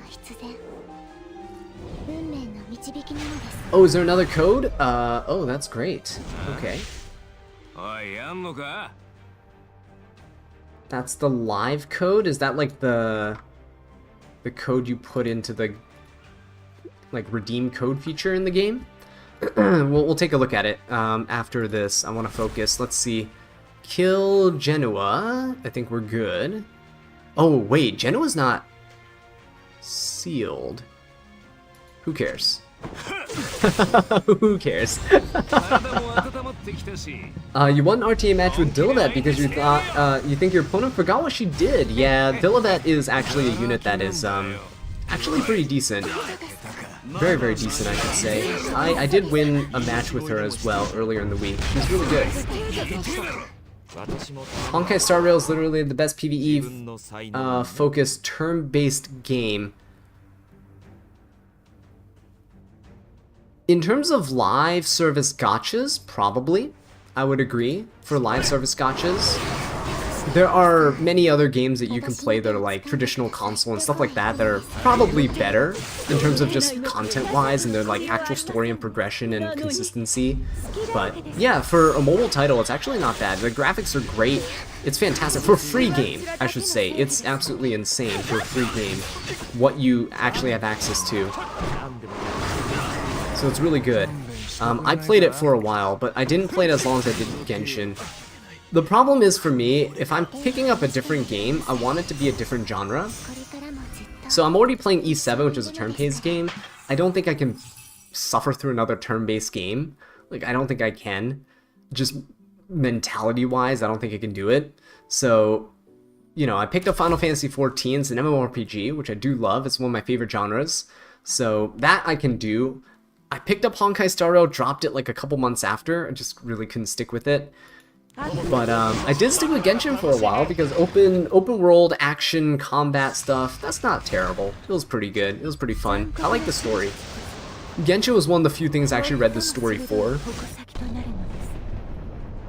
Like, I hardly even read story in E7 anymore. Oh, look at that. Look at, they're so kind to give me barriers to invert. This is why DJB is the greatest Soul Reaver ever created in this game.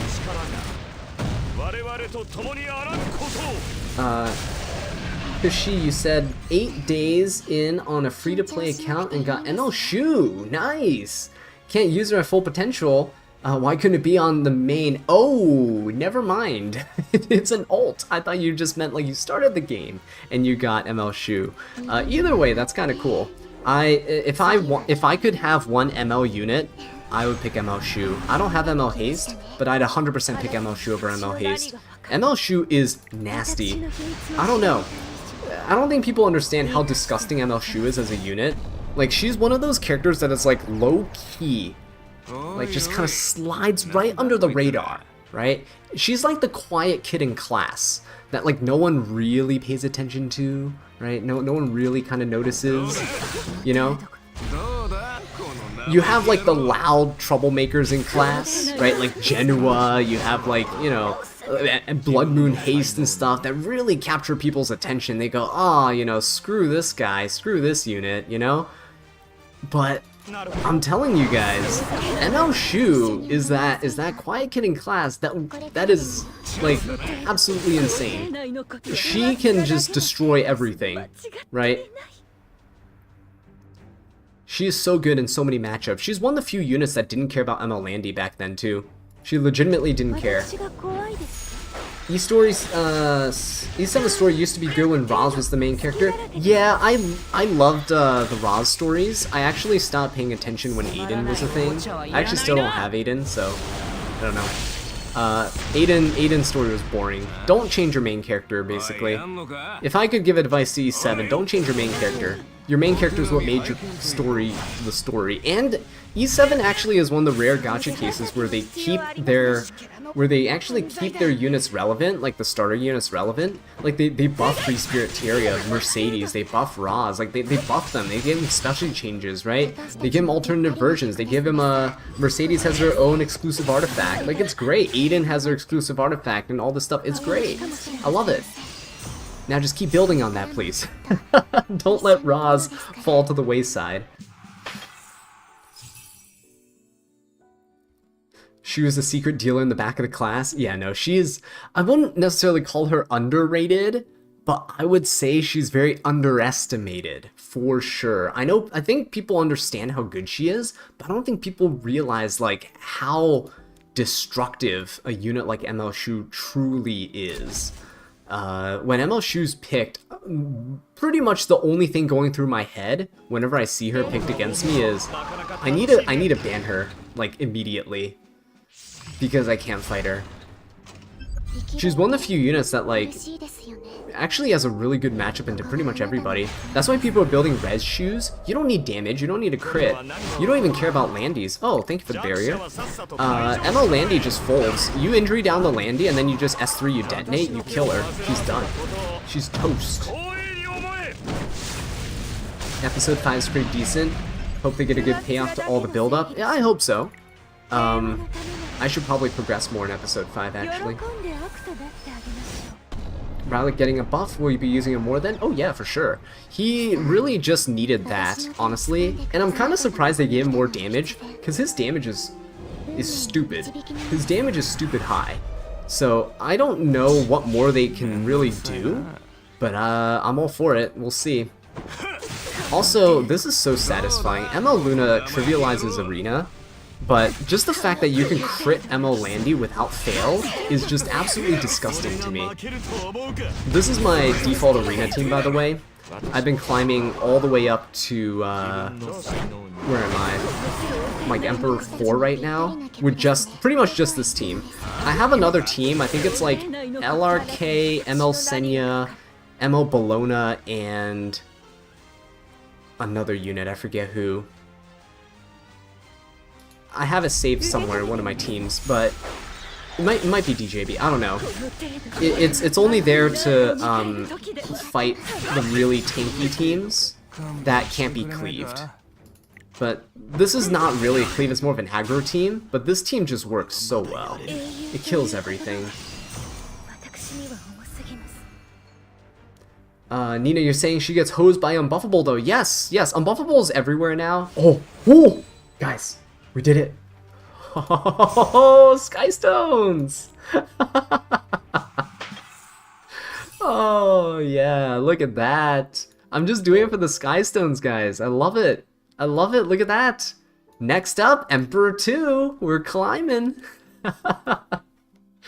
Oh, that's beautiful. But we are gonna switch back over to the matches here. We'll be climbing Arena again in a bit.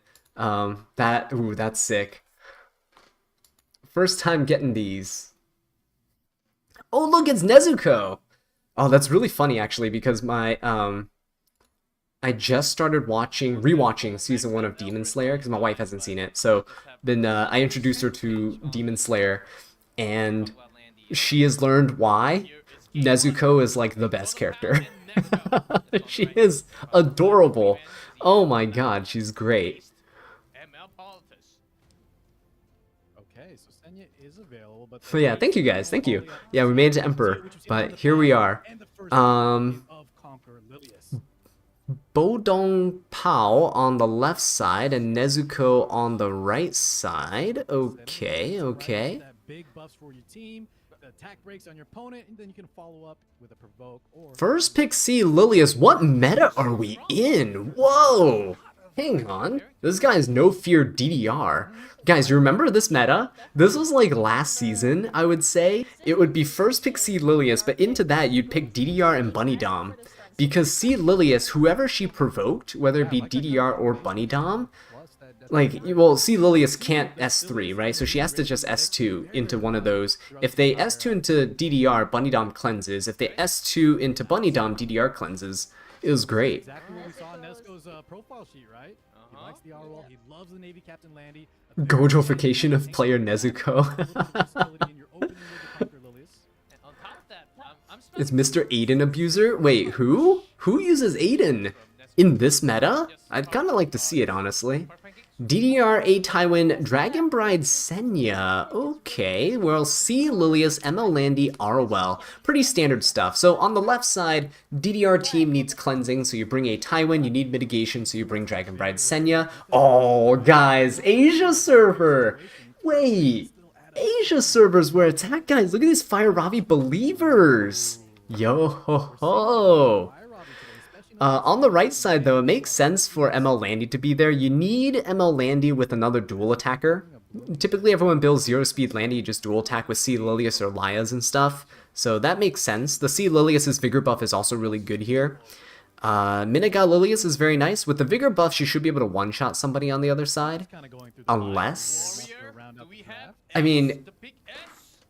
unless like they're on Adamant Shield. If Dragon Bride Senya is on Adamant Shield, because A Tywin's usually on Aureus, then I don't think he'll kill.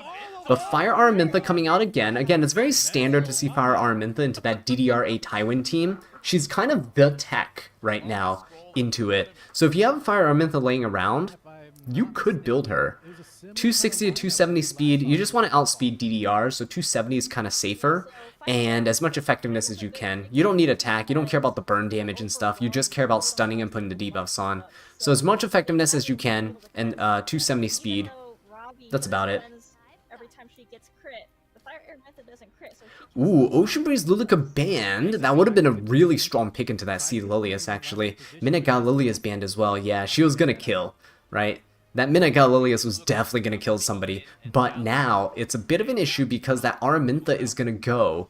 And I don't think anyone on Bo's team on the left outspeeds. You see here, Sea Lilius and then Araminta, right? So watch this. Classic Conquer Lilius opener. The Araminta's gonna come in, and she's gonna come in hot. This is gonna be insane. So, look, A Tywin gets provoked here, right? So when A Tywin cleanses, like, Araminta, she could just go for an S3 here. Yeah. So he is just gonna go for it. See? And look, you just stun the entire team. There's nothing that the opponent can do. Nothing. Right? It's insane. No stun though on the Death Dealer Ray, so we're gonna get some sort of rebuttal here. Can't sleep the Landy, but in terms of everyone else, Oh! No one going to sleep. AJ, I'm so sorry. Hopefully you get your bookmark so you can get Summer Charlotte. What just happened there? Oh no. Okay, he's gonna go in for the stun on Fire Ravi. That's very smart, because again, there's no cleansing on the left side. You have to hit A Tywin to cleanse, but look at all the debuffs on Fire Ravi. Like, if you do hit the Tywin, you're gonna cleanse a burn, right? Look at this. It's gonna cleanse a burn. So Fire Ravi really nothing gets done here. Look at that. And the crit on Fire Ravi actually end up cleansing the second burn. That's why she lost both of them right there. Guardian Ice Crystals DDR. This is why I prefer Potion Vial, because then you'd actually have a chance to cleanse. He sleeps the Araminta, but look at that. Araminta doesn't really need bulk. She just kind of stays alive, because you're supposed to ideally not get hit. A Tywin, though, turns cycling out, and he's going to come in with an S3. Nice defense breaks. No stuns on the Sea Lilius or the Arwell, and Landy is immune. Landy didn't get defense broken, though. That's a little bit of an issue. With the extra. This might actually proc the Senya. Oh, so close to Senya proc. Look at that. Senya's going to come with her first S3. This is actually kind of ideal for Bo, because he hasn't S3'd yet. So now when DDR gets hit, she'll be able to proc an S3 again. The issue is, who do you go for, right? Senya already ignores defense. She already penetrates, so I'd go for Landy. There you go. Going for the Landy there. Pretty nice. Good damage. Very good damage, actually. There's no more barriers from Arwell. There's no heals, except for salvoing on Nezuko's side. Must be an Asia server thing? I don't know. I'm a believer of the Fire Ravi. Fire Ravi's great, guys, I'm telling you. Is she like a fire DDR? I'd say she's more like a fire... yeah, I guess you could say she's kind of like a fire DDR. She's more like a fire RGB version of A Tywin. Sort of. She kind of accomplishes what A Tywin does. But you can control it, right? You don't have to wait for the rage buff. You can kind of just control it and just go for it. Ooh, Ravi's gonna hurt. Bye, Landy. Look at that. Goodbye, Landy. Oof, now it's just Fire Araminta. That is not good. Look at that. Conceding right away. No Landy means there's no way to win this. That is tough. Good job, Fire Ravi. Nice camera angle, I guess. Nice, Fire Ravi. Good job, good job. You have a level 1 Ara. Looks like you need to build an Araminta. Only if A Tywin DDR teams give you trouble. She's good into those teams. The problem with this is, and again, I've been kind of saying this, is that, I mean, I guess there is enough support on the right side. The issue is, Navy Captain Landy's a terrible pick into Fire Ravi. I know that the Navy Captain Landy was picked before the Fire Ravi, but like Fire Ravi is too strong, right? She's too strong into Navy Captain Landy. So Fire Ravi is always going to win that matchup. If there's another DPS there that doesn't guarantee crits, Navy Captain Landy probably would have done okay, but the fact that Fire Ravi cleansed those burns so quickly, the fact that Fire Ravi got stunned those many times, and they still, all those turns that they bought and they still couldn't kill anybody, that's an issue. You never know. Navy Captain Landy just didn't kill in that match, honestly. Would I say Fire Ravi is like APOC Ravi at her peak, but in a much stronger meta? They kind of alternate, so any meta that APOC Ravi isn't meta in, Fire Ravi usually is. It's really funny. They keep alternating the buffs.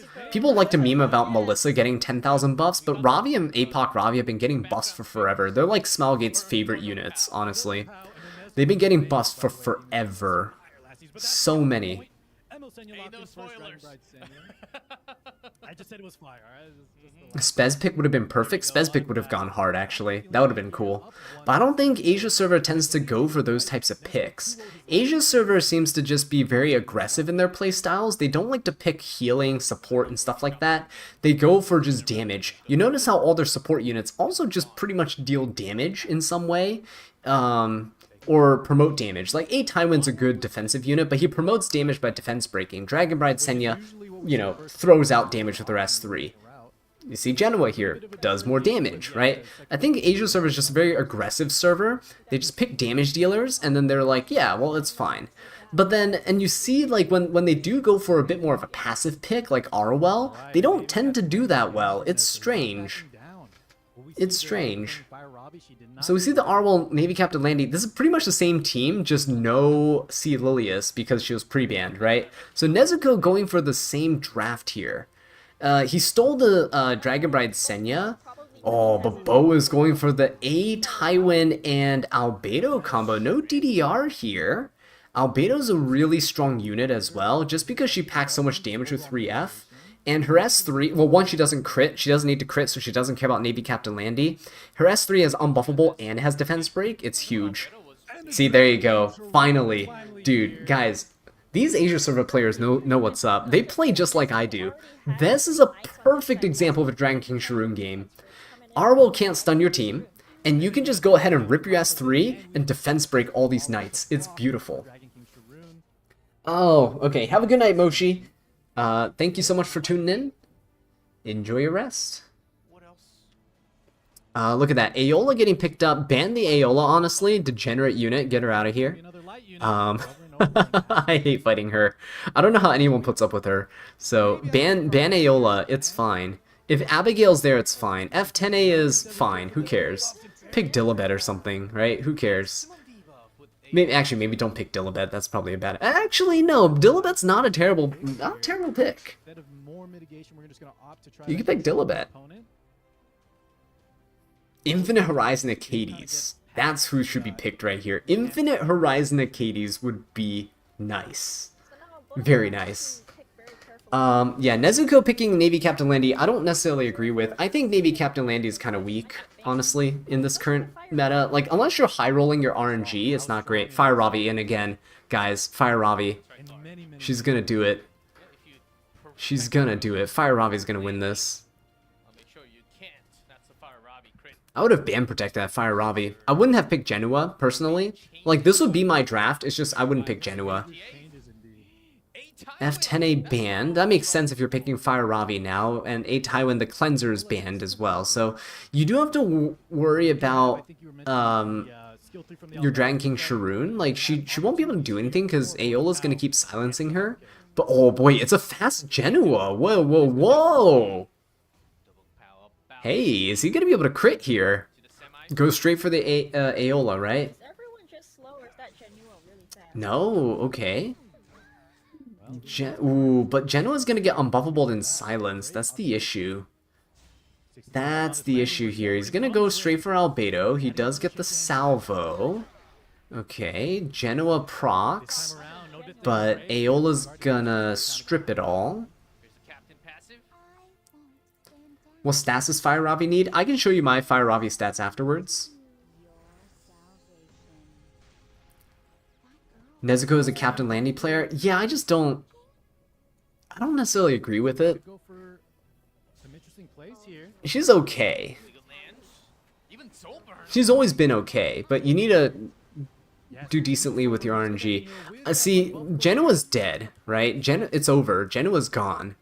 You need to... He can't even stun the Arwell here because she has immunity. Oh, that counter too. That's tough. That's tough.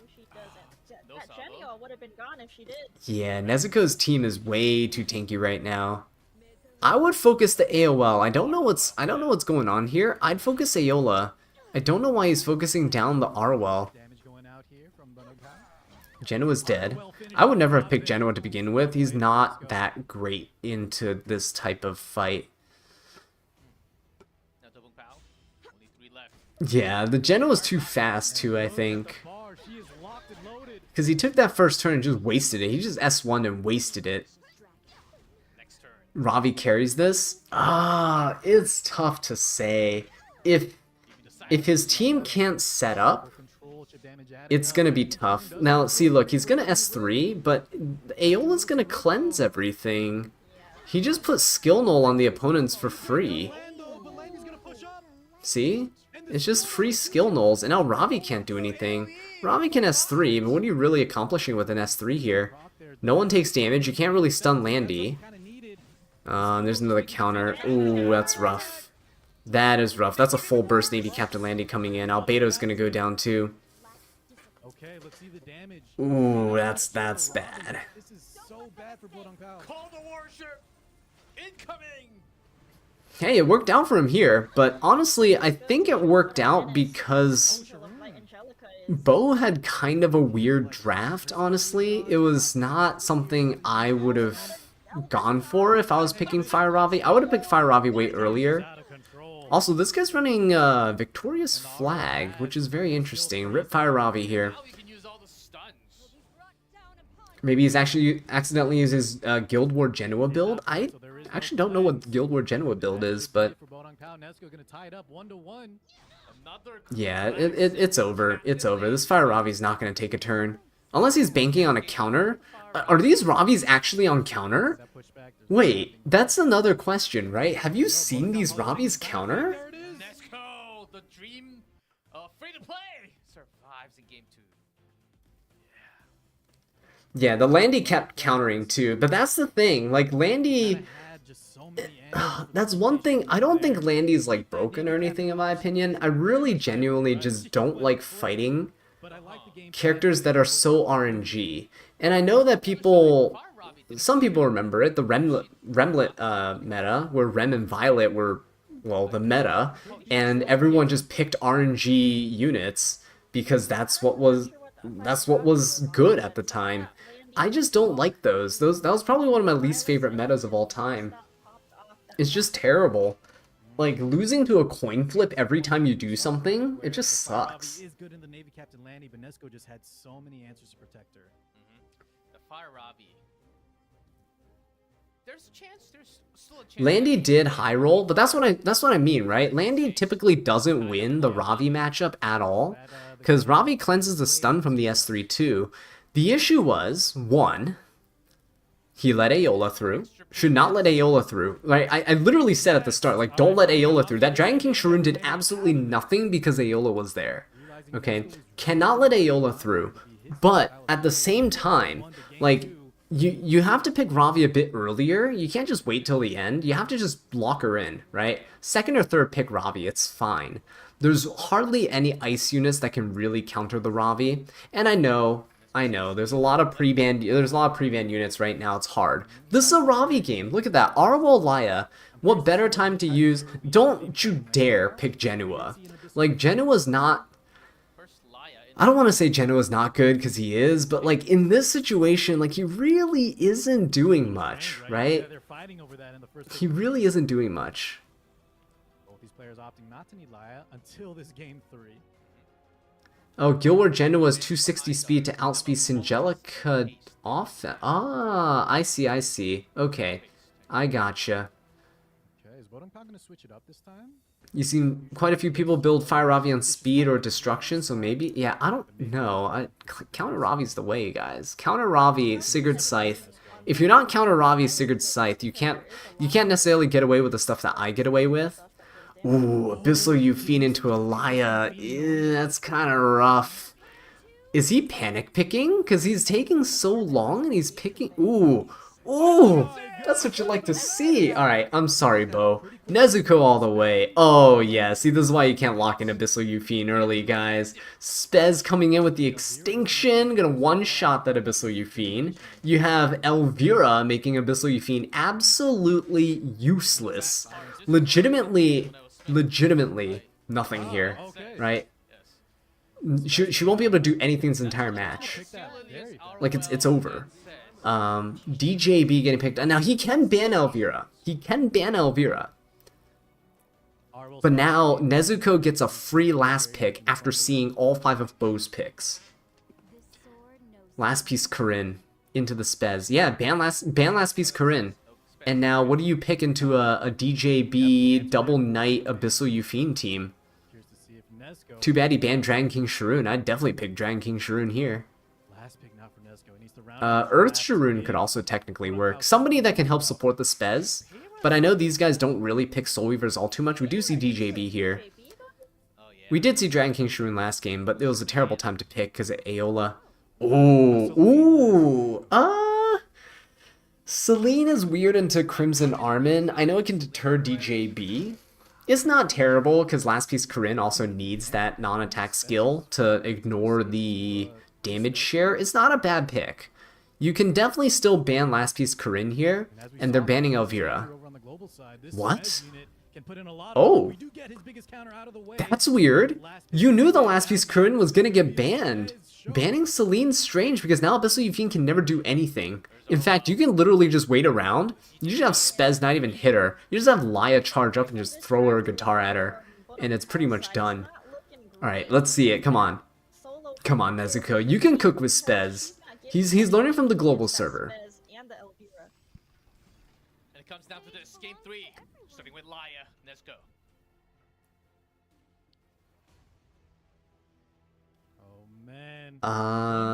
Celine was solid if Armin... Yeah, that's what I mean. Like, Crimson Armin can S3 and then Celine's useless. But he banned Celine anyway, so we'll see what happens.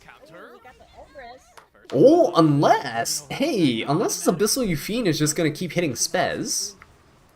DJB didn't even bother to barrier invert, which is a little weird. I would have done it just to blind the Spez.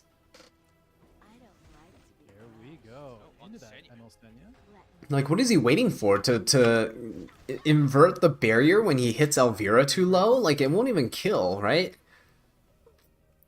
Or when, I guess Arwell's S3, but I don't know. Dragon Bride Senyu coming in on the Arwell. Probably the best to focus Arwell and then go for the Laya afterwards. I don't know.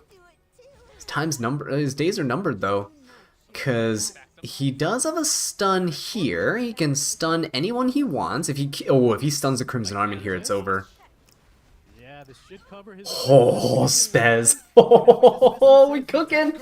We cooking. Doesn't matter if that's an attack down. Spez don't even need an attack up. It's done.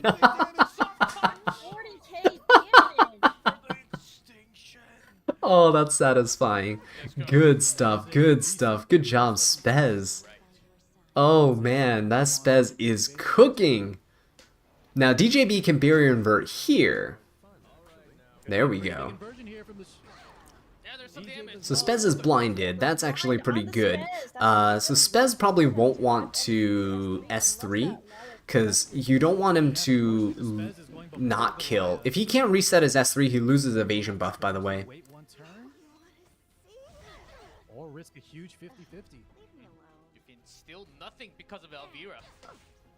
Ooh, unless this Abyssal Euphine keeps countering, guys. Wait a minute. Ooh, that is nutty. Uh-oh. Attack down blinded Spez. He is just gonna go for a miss there. Oh, another Elbrus. See, this is why Elbrus is so good right now on Abyssal Euphine. Uh-oh. Uh-oh. Nezuko.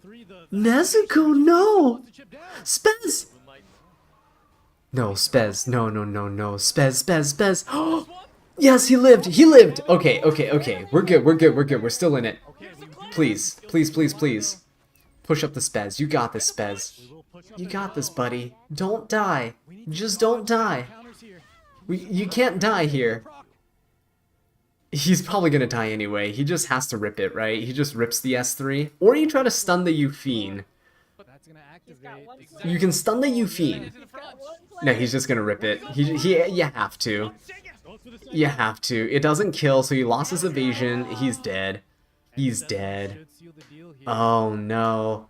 Laya has S3 though. Laya has S3.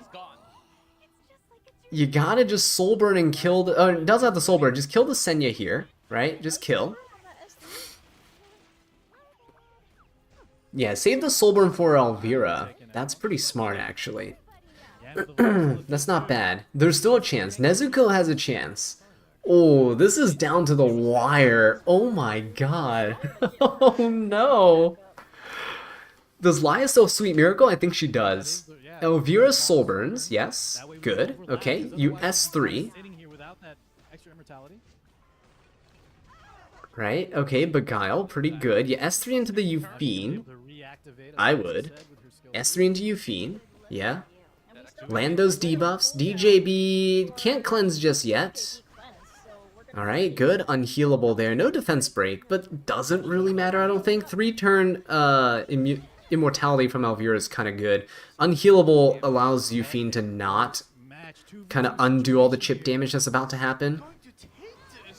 Oh, that's a big stun. Wow, because Laya... Ooh, is Laya actually gonna get her S3 this turn? She is, on this upcoming turn, but is she... She used Sweet Miracle already, right? Oh, no, no. Okay, there it is. There's the proc. Oh, it's over. Goodbye, Euphine. It's an Elbrus Euphine. It's done. Guys, this Laya unit is unhinged. Oh, Nezuko, look at him in the camera. He's nodding his head.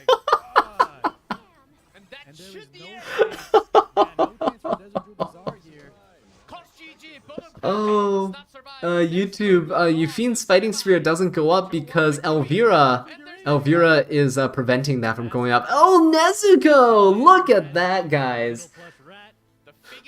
I wonder who his favorite character is.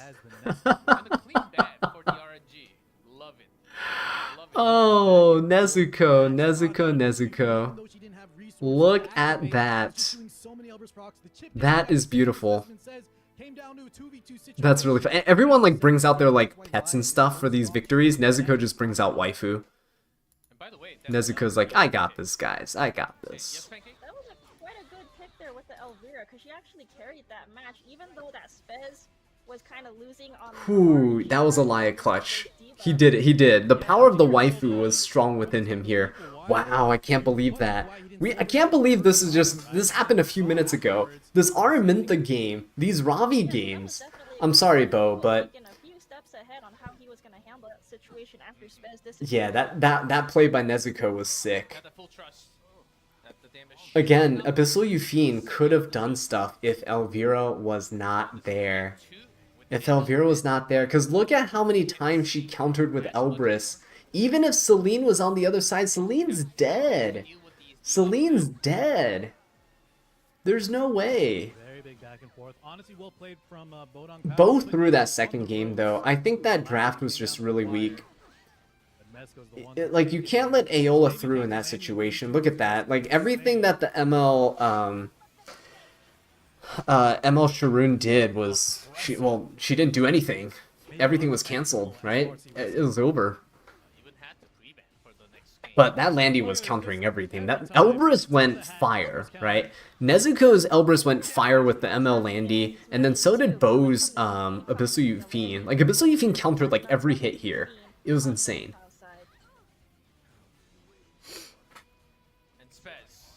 Demon Slayer collab? Honestly, Demon Slayer collab would be pretty nice. I started rewatching season 1. We're like halfway through. I think we're on like episode 11.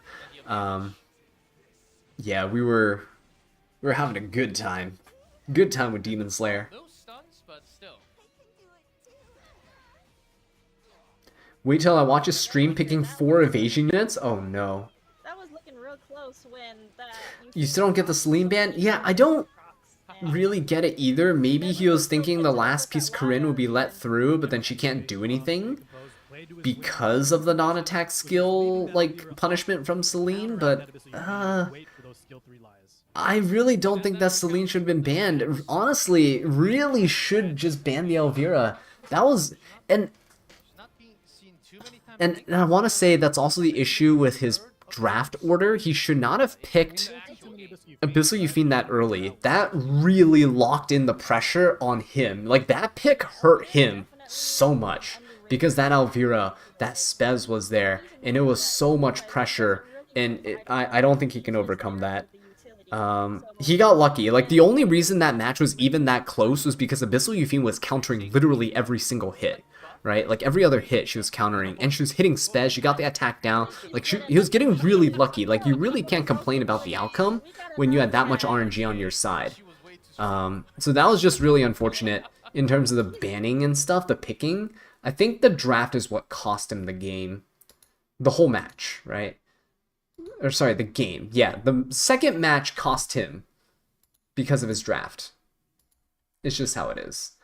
You guys wanted to see my Fire Ravi, I think, so let's go ahead and show you guys the Fire Ravis. This is my current build. I use her pretty much every game, so. Elbrus procs will turn up to 11 this set? Oh yeah, Len. Oh yeah, 100%. Those Elbruses from the Navy Captain Landing and the Abyssal Yufine were insane. But it just goes to show, like, the RNG that's involved with some of these, they're crazy. It's crazy. Poor Yufine is traumatized all. Poor Yufine, guys. This is why my Abyssal Yufine, she's smiling. I can't not give her the smile. She deserves better. Poor Yufine. This is also my best Elbrus that I have. I legitimately don't have a maxed Elbrus. They'll give me, like, double maxed Bloody Roses, but not a maxed Elbrus. I never get good artifact RNG. So this is also what I mean when I was talking earlier about, like, accounts being seeded for, like, speed and stuff. I think we're also seeded for artifacts and things. I have, like, 2 max Duranduls, like, 2 max Shepherds. Like, I just have really random, like, things that are maxed. And then other things that I never get. All the Elbruses that I've ever got were, like, early on the game. Because look at this. Look at this, look, just let me scroll down. Oh look, it's a Bloody Rose, and it's another Bloody Rose, and it's another Bloody Rose. But if that wasn't enough, that's not even counting my fully plus 30 max Bloody Rose. You know, pretty cool stuff. Same thing with Black Hand of the Goddess, you know, with another Black Hand of the Goddess, right? And if that wasn't enough, where's my other Black Hand of the Goddess? I had another one somewhere, or I merged it. Something happened to it. Where did the third one go?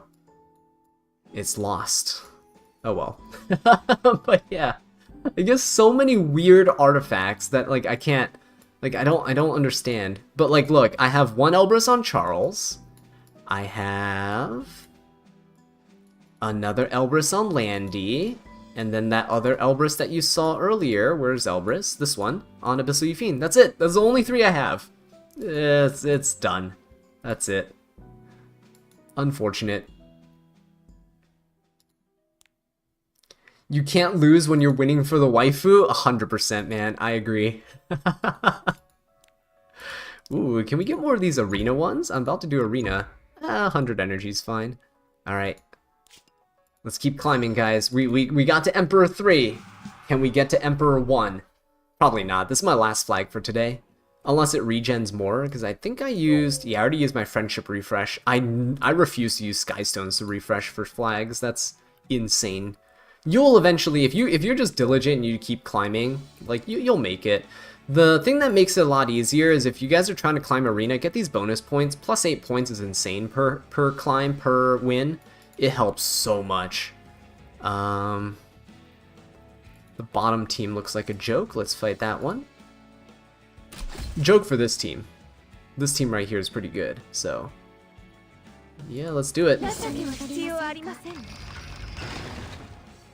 You have 2 max Elbrus and no Euthene or Candy. Ooh. That kind of hurts.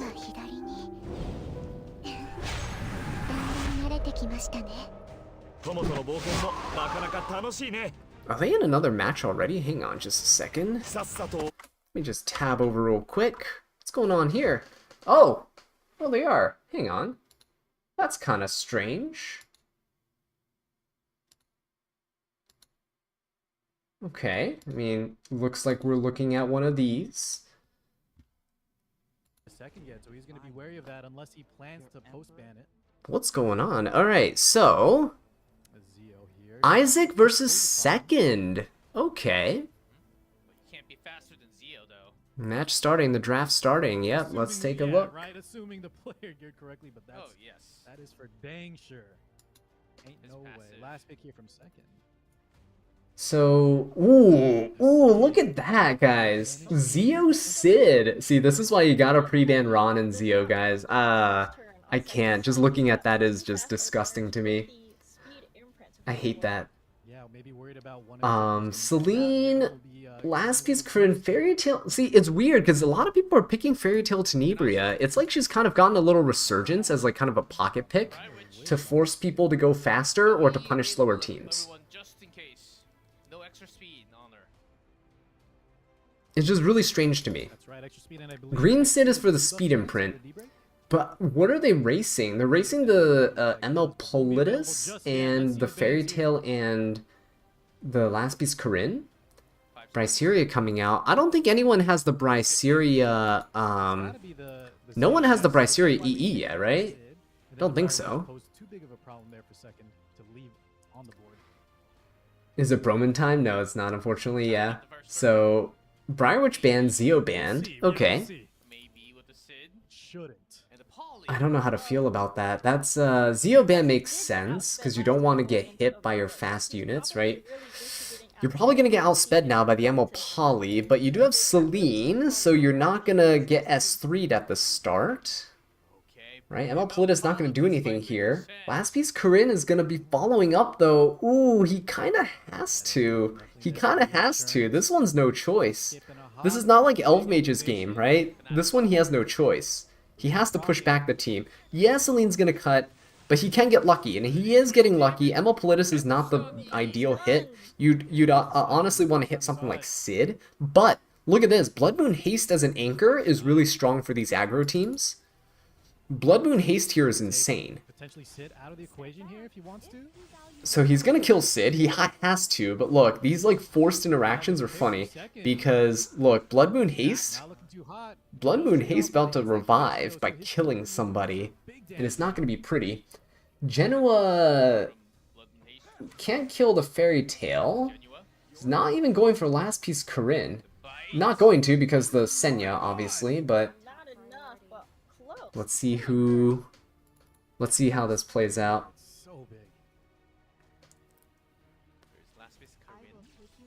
Okay, she's gonna S3.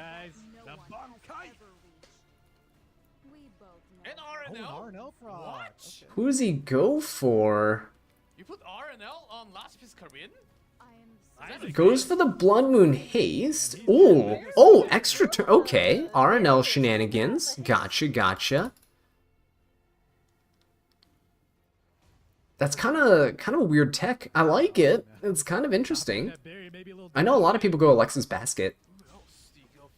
Ooh, that counter though, that's not good. That's not good. Oh, that's not good. Senya gets that reset anyway, but Blood Moon Haze gets that healing. Yeah, that's rough. Most definitely not, right? This MLC. That boost. Gotta get her out of here. Is Landy still good this meta? ML Landy's still good this meta. Yeah, she is solid. Still solid. Ooh, look at that. Sid. Oh, Alexa's Basket Sid coming back. Yo, guys. Kill the F10A. Holy, extra turn. Okay. Gonna go for the Senya, I assume. Kill the Senya. No? Oh, okay. Senya has an S3. She's gonna hit hard. Sid's gonna die. 1,000 HP left on that Senya plus a barrier. I think he could have tried to finish off with that. I'm surprised he didn't try to kill the Senya. He had an attack buff Sid. I'm sure if he hit, he probably would have killed. Yeah, does that Genua? Genoa gonna come in, kill the Celine. Yeah, I mean, it's still pretty much over anyway. But oof, Isaac. Alright. Slow Man. That's his name in game, Slow Man. Not really that slow with how they're picking and drafting, huh? You can't pick Zeo Sid and Emil and call yourself slow. I see it. Yeah, that's second. Certainly not. Got greedy on the Celine. Yeah, I think he should have hit the Dragon Bride Senya. He still got the win in the end. It's fine. I think he should have killed. Yeah, I think he should have gone for the Dragon Bride Senya. No matter kind of what the outcome was there, it was all but over. Okay, Snorlax, that's what I meant, okay? Generation 1. It's been a while. So this just showed us that Isaac's last. Wonder what they're gonna do with the next round. If Isaac knows that second is gonna be playing a bit faster, I think he's probably gonna pre-ban Zeo. Isaac was playing pretty aggressively here too, though. The issue is, and again, I like these techs, right? Fire Araminta coming out, Fairy Tail Tenebria here. But what does Fairy Tail do? Like, I get it. She has good debuffs into Blood Moon Haste, but she's slow, right? Contesting a Sea Phantom Politis, it just doesn't seem right. She needs a little bit of help, Fairy Tail Tenebria. Maybe like a 10-speed EE or something. I don't know. She just needs something. I feel like she's too slow to contest. We'll see. Definitely no stranger to going best of 3. One down as You got your popcorn. This is going to get very interesting. Oh yeah, no, this is going to be good. I should probably grab a snack myself, honestly. Isaac's still on left. Second on the right. Let's see them. I like that their matches are much faster than the previous weekend. Previous weekend we had so much downtime in between. I honestly was like falling asleep. But you guys are amazing. I absolutely loved. Like last week we had so many great discussions. It was great. You guys are all fantastic. Celine from second. RNL, Last Piece Corinne, Alexis Basket Sid. What's next? I know, Len. It's crazy, right? These guys are.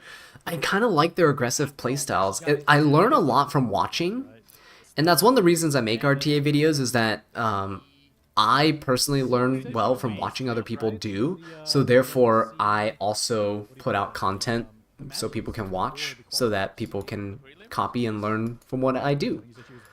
It's kind of nice. She was Domos picked along with Laya. Blood Moon Haste. So Celine and Blood Moon Haste. We saw how effective that barrier was. Okay. This guy does it all.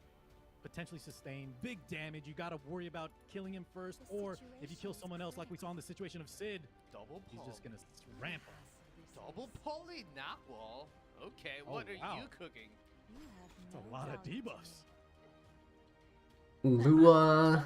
Lua Knockwall. We saw this earlier. Oh my god. Lua Knockwall Band Protection Showdown is not something I honestly expected. I think Elf Mage did the same thing, right?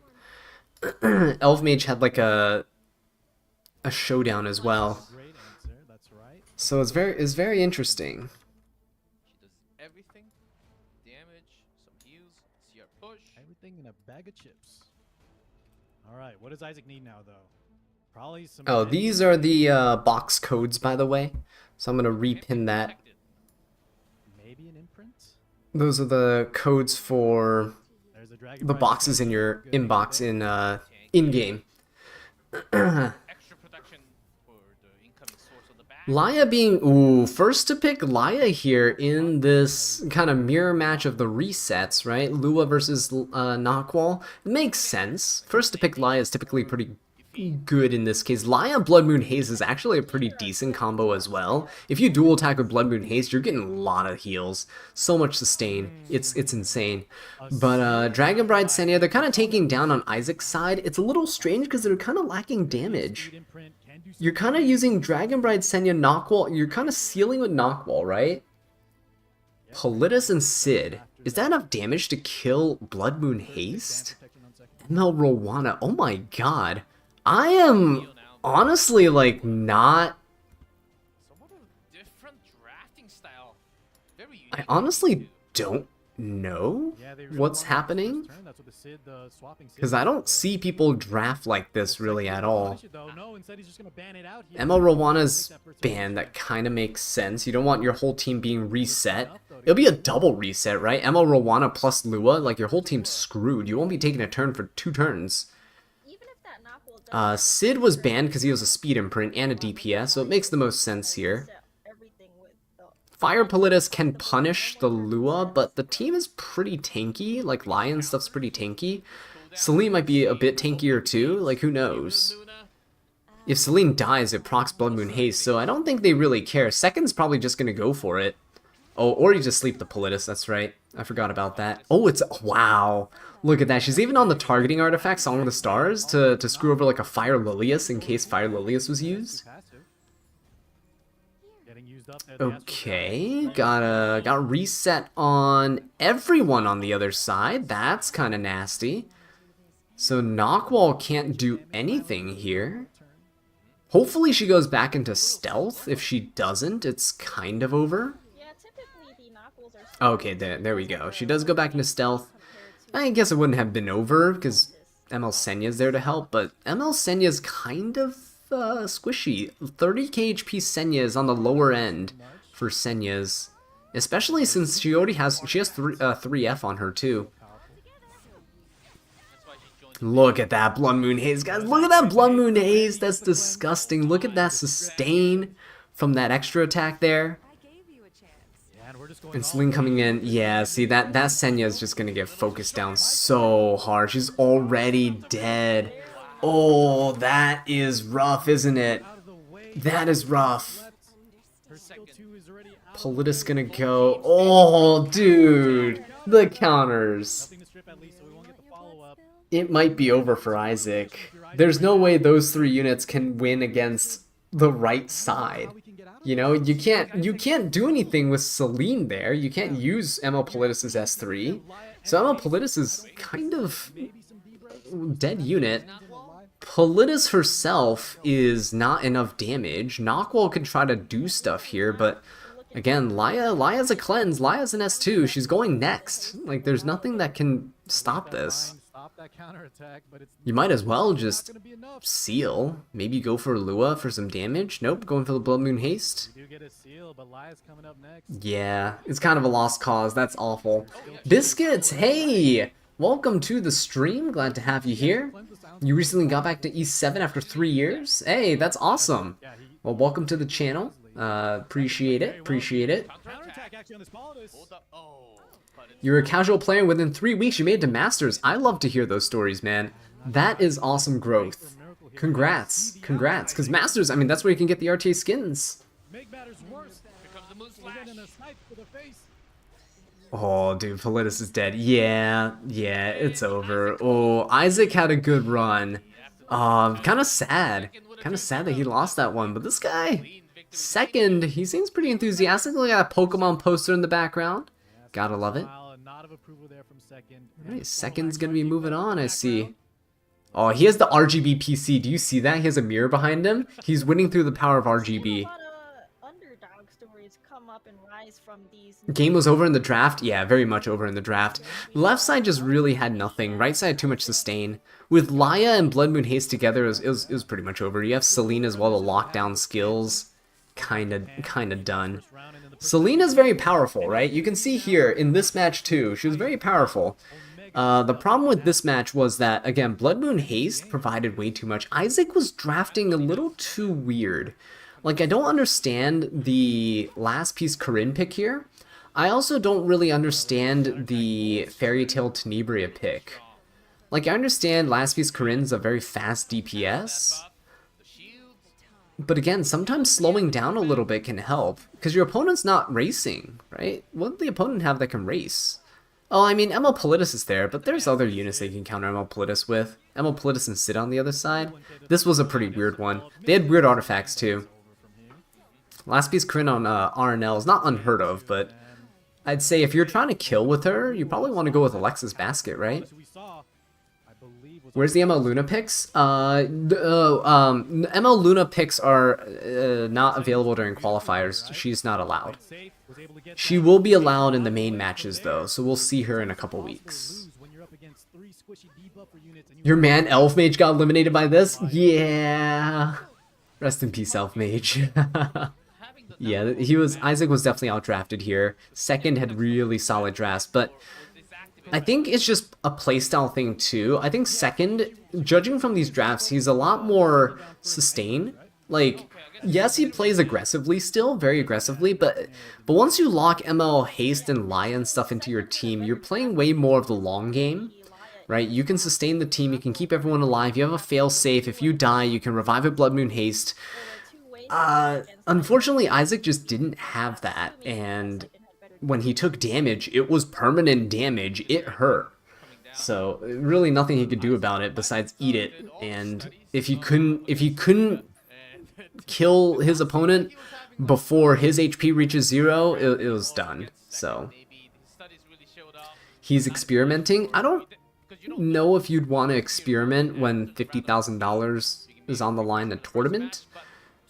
You would probably want to experiment with friends in like mock battle rooms instead.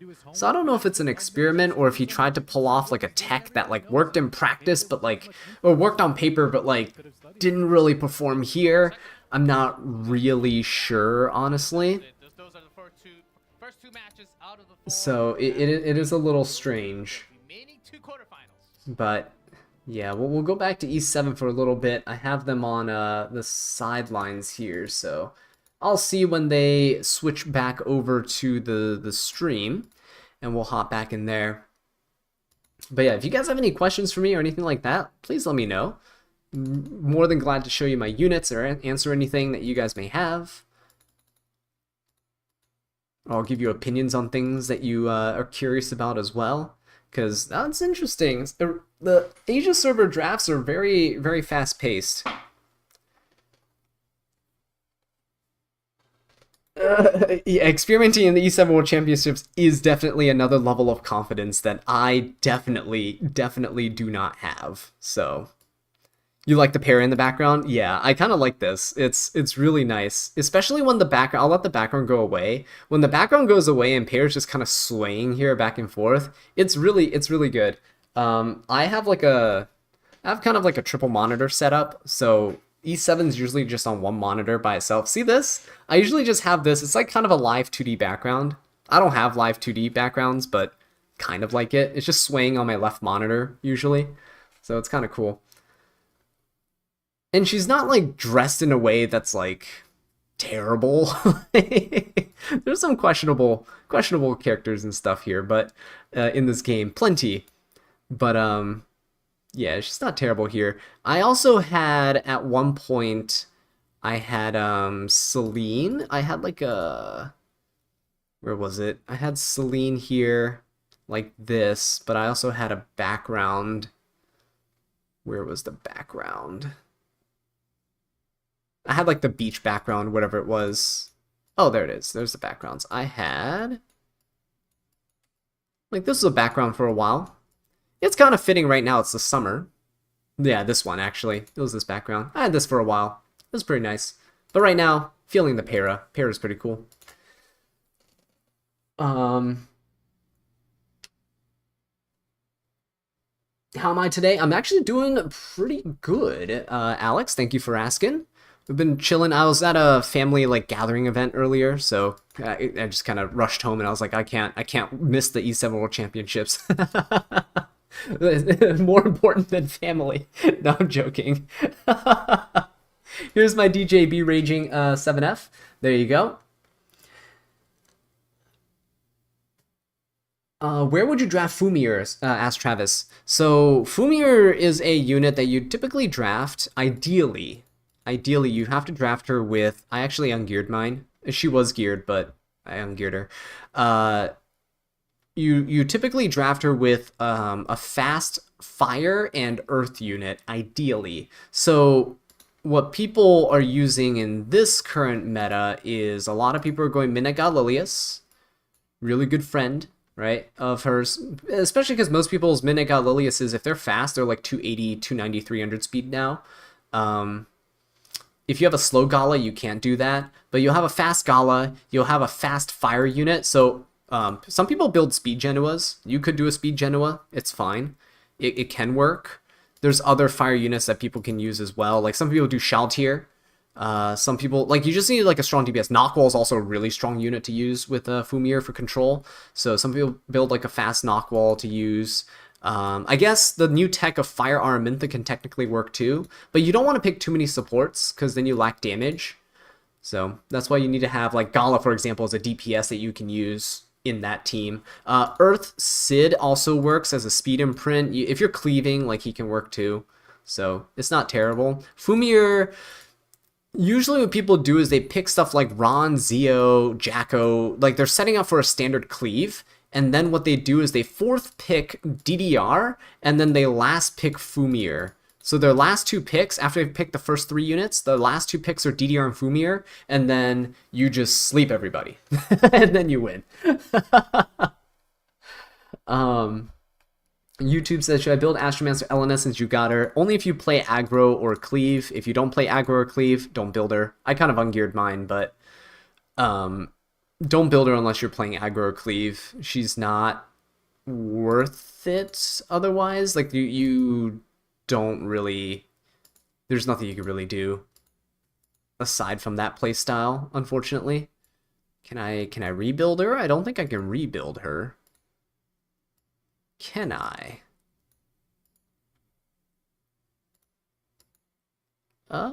Maybe I can. I don't know. She doesn't need to be terribly... Ooh. No, there's no attack on that. I don't know what she used to be on. She used to be on a build. She used to be on a pretty decent build. I don't think I can recreate it right now. Something like this is okay, I guess. I don't know. She typically needs to be a little bit faster, and I have her on Unseen Observer, just for the souls. Yeah, I forget what pieces she was on. I borrowed some pieces for some other units. I had her built for a while, and I never used her, because I don't play that style, unfortunately. Oh, I'm trying to catch up on all your questions. Sorry, guys. And by the way, if I do miss something, just ask it again. It's not that I'm ignoring you. It's that, like, sometimes the chat moves, and it takes me a while to catch up. Is the ASA edition of the tier list confirmed? Still working on it. Gonna work on it soon. Because we're streaming tonight. We're streaming tomorrow. I was kind of busy today, too. But we'll be working on a tier list.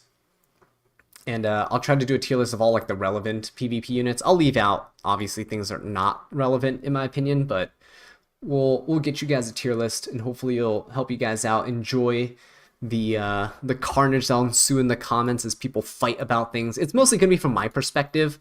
Obviously, I can't tell you that, like, how Zio and Ron fare in the meta aside from me fighting them, because I don't use them. But you know, it'll be from my perspective as a slower player in RTA. Since you got Summer Break Charlotte, can I show you? Oh, dude, you want to see my Summer Break Charlotte? Oh, boy. Congrats on your Summer Break Charlotte, by the way. Here's mine. Unity Lifesteal. Yes, Unity Lifesteal. These Unity pieces are from Nightmare Raid. So technically free gear. Yeah, I think she's fun. I like it. I have used her a couple times this season, too. It's pretty fun. Is Opstig still good? Opsig, you could technically use her. She's kind of outshined by other things lately. The barrier stuff, punching barrier units is not as good as it once was. Maybe she'll shine when FCC gets a buff, who knows? Opsig needs a little bit of help, though. Does the wife know who the waifu is? Wait, what do you mean? Does my wife know who my, like, E7 waifu is? Is that what you're trying to say? Or trying to ask? She also plays E7, so she's actually in my guild and she's on my friends list. So she also plays E7. I can find her profile here. Right here. This is my wife's profile, so she chills in RTA. She also loves DDR. We both love Plague Doctors. Like, that's... I don't chase meta. I chase waifus and husbandos. Freaking DDR is amazing. That's one of the reasons why I love him so much. Plague Doctor, honestly. Make anyone Plague Doctor, I'll probably like him. We'll tab over to this. I'll still answer your questions, guys. I'll just tab over to the stream, because I think they're showing player stuff. There we go. Perfect. Just in time. Alright. Cool. I'm currently on summer break. Rec. I'm currently on summer break, so no school for me, thankfully. Can you farm speed with Commander Pava and RB as a new player to upgrade fast and switch to DDR for PvP? Yeah, that's why maybe I shouldn't have said that, but... Oh, you mean farm like when you're getting the new, like the moonlight selectors. Yeah, as long as you don't click the confirm button, you can use them and then you can switch later. That's fine. We saw the power that this lady can bring out. Dova says full screen latex pair is pretty based. Oh yes it is. Is there any AoE attack buff and defense break characters? Dragon King Shurun's an AoE defense break. Tywin's AoE defense break. Briarwitch AoE defense break. Ron's AoE defense break. AoE attack buffer. Kind of more rare. Hand guy like Meteor to Calric, DN. It's mostly those supporty type units. Minaga Lilius is a full team attack buff though. Usually against units maybe like the Navy Captain Landy with her... What do I think of the free Luna skin? I think free Luna skin's pretty cool. I don't use it myself right now. I might put it on and take a look. I haven't really taken a look at it. It's pretty good. Share Fire Ravi stats. I will again. Yes, I'll share it again after this this round.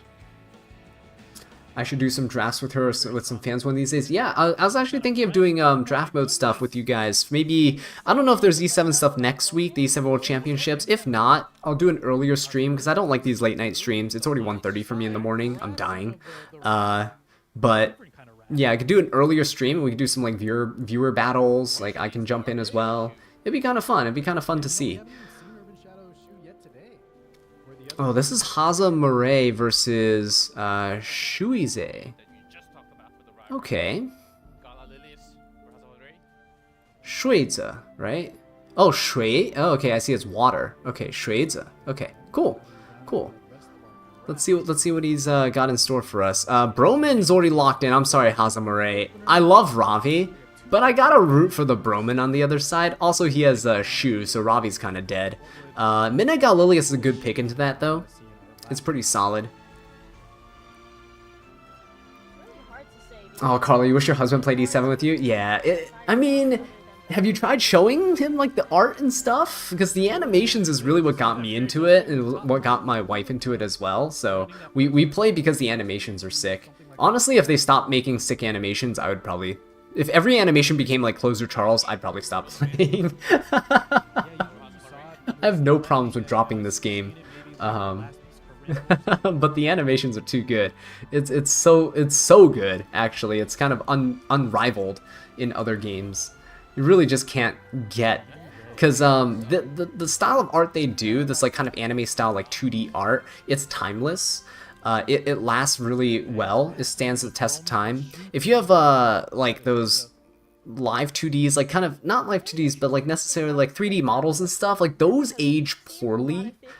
Those age considerably worse than 2D art like this. So DDR ban, that's kind of expected. Minaga Lilius ban, also kind of expected. Otherwise, Minaga Lilius destroys Shu and it's over. But Shu is gonna be here, and she's gonna maybe do something. Tomoka might just try to one-shot the Broman, though. I can see Tomoka one-shotting Broman. This is gonna be bad.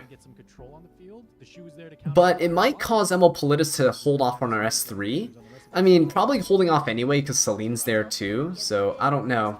Maybe counterpick the ML Politis a little too hard with the Celine Broman, because it's counterintuitive, right? Celine wants her to press... I mean, all these units want her to press S3, so she's just not gonna. Or I mean, Haza Murray can pull an Elf Mage and just press S3 and see what happens. Not gonna happen, okay. Roman is in the back row, protected by the Obsig got nerfed you builder speed because the buff maker also speed scaling nerfed the attack scaling. Yeah, Kevin, I don't know. She does need to be fast anyway, so it kind of shoehorns into a more specific build.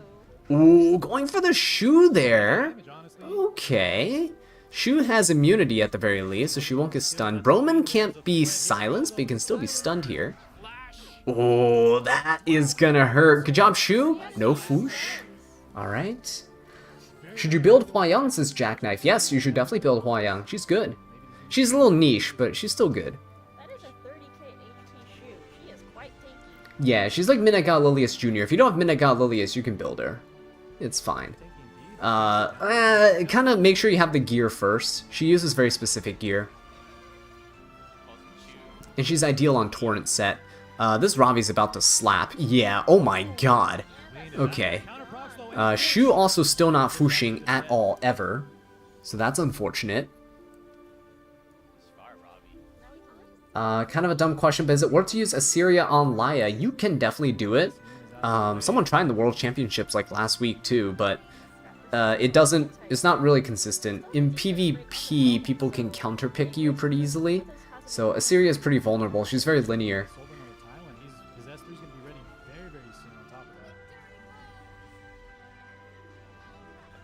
Okay, Tomoka's gonna buff. Oh, yeah, no, it's kind of looking bad right now. They just have to focus down the Shu.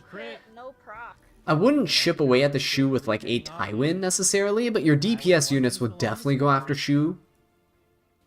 But his team is looking rough.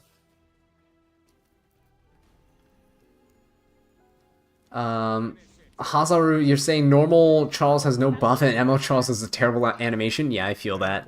Poor Charles, man. Buff my green Charles. It'll be great. Please buff him.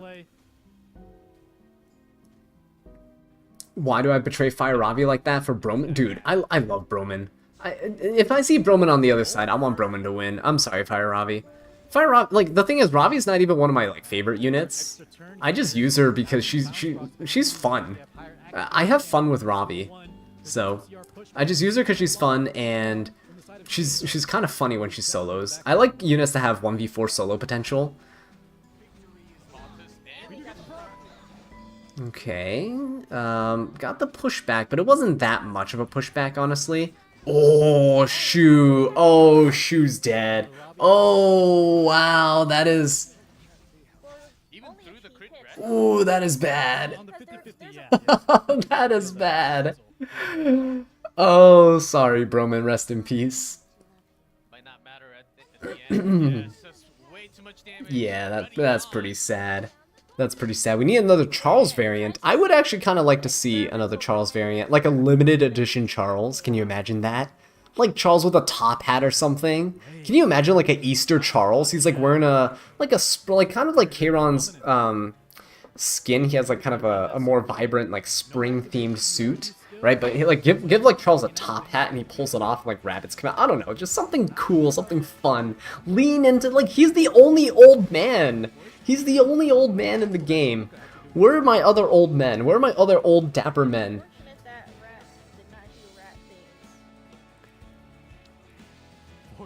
Biscuits, you say, can anyone answer this question? From Season 1 character selection we get at the start of the game, which 5-star would you suggest new players start off with? I'd recommend Ravi. She's pretty good into everything, honestly. Because, you already get, like, you'd probably, for your first ML unit, you'd probably pick Spectre Tenebria. For your second ML unit, it depends on how you play. There's C. Lilius, Handguy, DDR. There's a lot of different options there for the second ML selector. But, yeah, I'd say Fire Ravi is pretty strong pick. Alright, Hazamare, not disappointing with that Fire Ravi. So, rest in peace, Shrey. I'm gonna be voting for the Fire Ravi now. Memeing is done. I really like to see meme units, so when Fire Araminta comes, Broman comes, like, that's just fun stuff. I want them to win. I want the fun things to win. But if we're really serious, come on, Hazamare, you got this, man. Fire Ravi, let's go. Wait, that's really weird. Shrey also picks Fire Ravi. Top 5 picks, his Fire Ravi's 4th. But he's... okay. Not picking the Fire Ravi, though. Hazamare actually pre-banning Shu. So we're going to see another Fire Ravi come out. ML Senya coming out again first pick. It's a little strange to me because I feel like ML Senya, to me in RTA, has kind of started falling off. I don't know, a little bit. She's still really good, but I feel like she gets targeted way too hard. And I'm actually kind of tempted to move her away from a speedy build back to a super tanky 40k HP build. That's just me though. Openers are banned out from Shaze's side, at least as far as popular ones go. Will we see maybe something cleansing, Alaya potentially?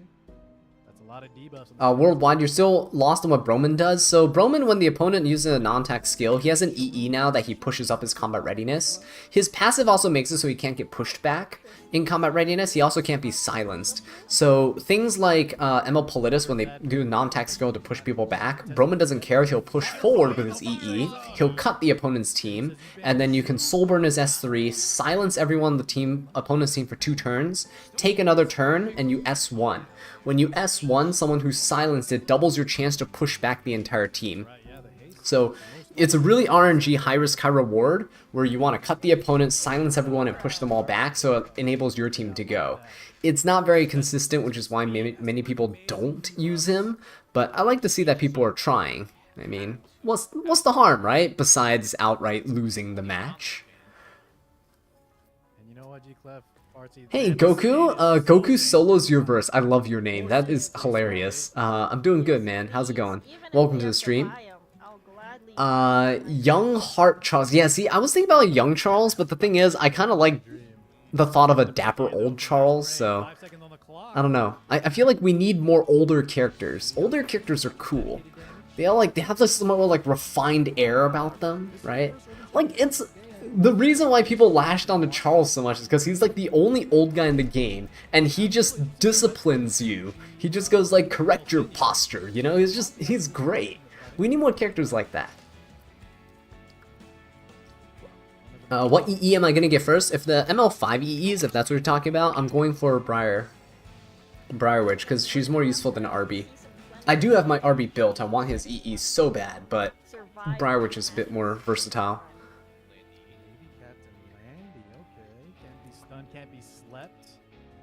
Alright, so Shrey actually locked in Fire Ravi on the right side, which is kind of cool. And picking Navy Captain Landy with her together is actually kind of funny, because Navy Captain Landy is pretty good into A Tywin DDR. She can't get stunned or slept. But look at this. Look at that. Haza Moray is very smart. Guys, remember when I said earlier in the stream, I said ML Shu is nuts, and she's like that quiet kid in class? ML Shu can legitimately solo this Fire Ravi and this Navy Captain Landy. She can easily solo DPS both of these two. You know, I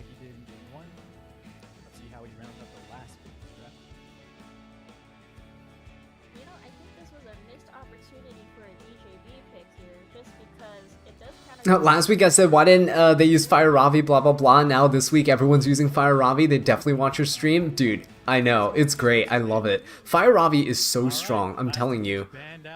Oh, Karina's I understand the ban on Karina. Karina's very strong to Fire Ravi and Navy Captain Landy. In general, like, Fire Ravi can win that matchup, but in general, she's okay into, like, those two combined together, because she's a 1 for 2 pick, right?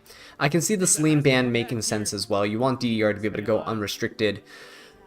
ML Shu here is going to be insane, guys. I'm telling you right now, this ML Shu is going to be disgusting. Absolutely disgusting. Ooh, never mind. I take that back. That's an injury, Navy Captain Landy. Oh, no.